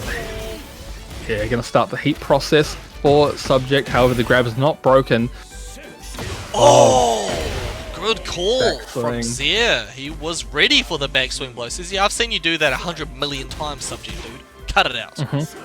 Cut it out, man. Not now. Not on the final game of this tournament. Not in final game of week 38 of Flightless, dude. Come on. He said all of that at that point when it happened. Nice wall splat. Full combo time.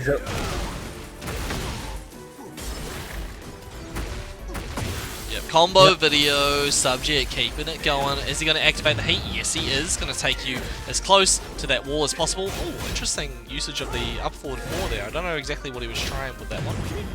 I think maybe a QCF4 potentially. Maybe, yeah. Sometimes that can happen. Very patient.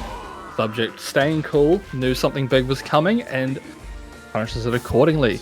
Tying it up again. Looking at maybe a potential final round situation soon. We just have to see how it goes. Hell, Sweepiana coming out, taking out those ankles. What is he gonna do next? Subject activates the heat. Full crouch, takes out your ankles, but Zare, nice attempt at activating the heat, but of course the heat smash is going to break the armor. G-Clef allows him to get it for free because of the heat dash, but blocking the low. Subject now is on tournament point. Are we going to go all the way to a final round, or does Subject end it right here? Heat coming out, stopping the pressure from Subject. But Subject has the same idea. Grab is broken. Dashes at him, tries the orbital. Yep, now we got a heat dash combo to the wall. Hella damage Bam. off of that sequence. Okay, wanted to get the wall splat there. Zia not falling for it, able to get up and just remain calm. Oh yeah, okay, this is tough. This is very tough. Down It forward was one too tough. city. It was. Well, just like that, people. Subject is your champion for week 38 of the Flightless Esports Tekken 8 Weekly. Amazing grand finals between those players. Also, thank you very much to the people that just followed me on TikTok just now. You got in right at the tail end of what has been a fantastic tournament.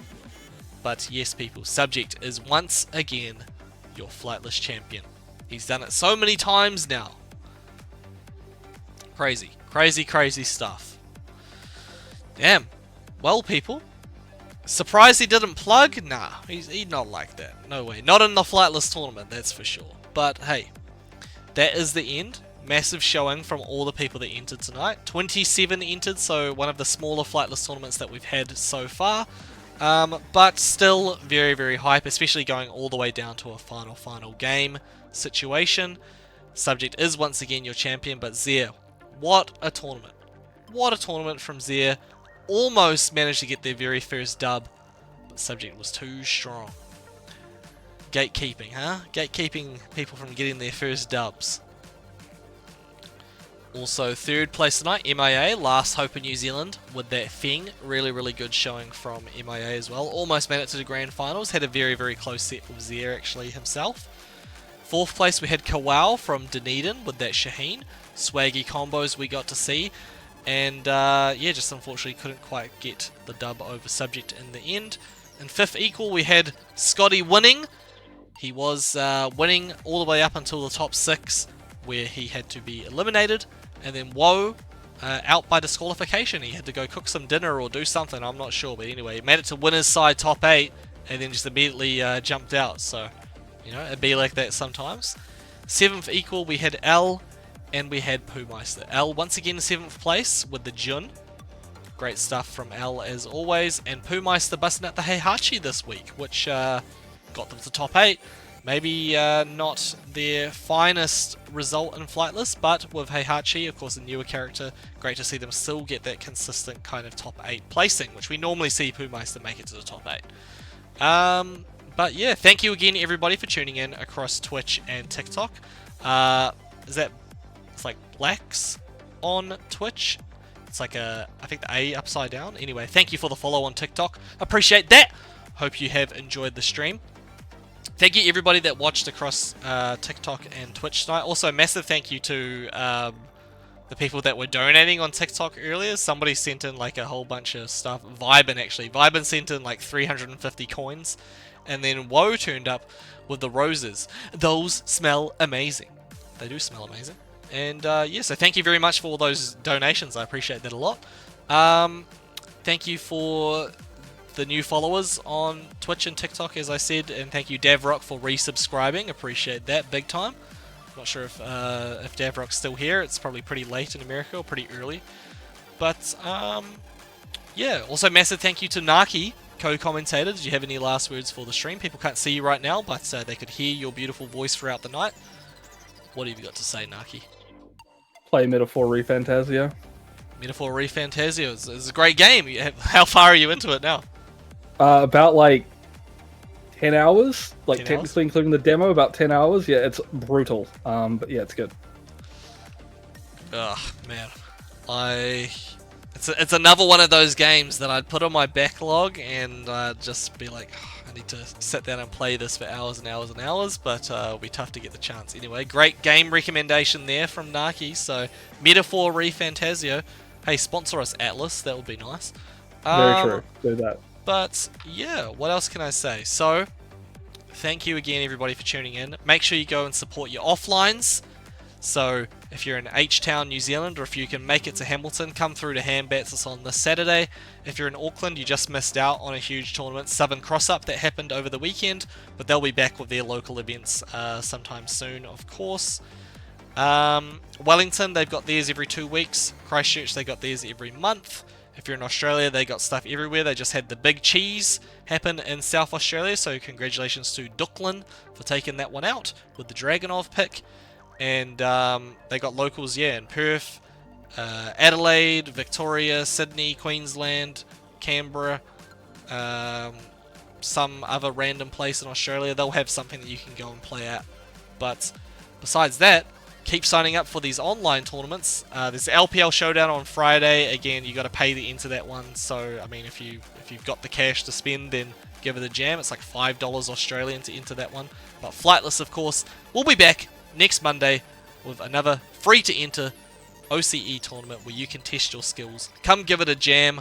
I would love to see more new people come through and play. But it's now 11:35 PM in New Zealand.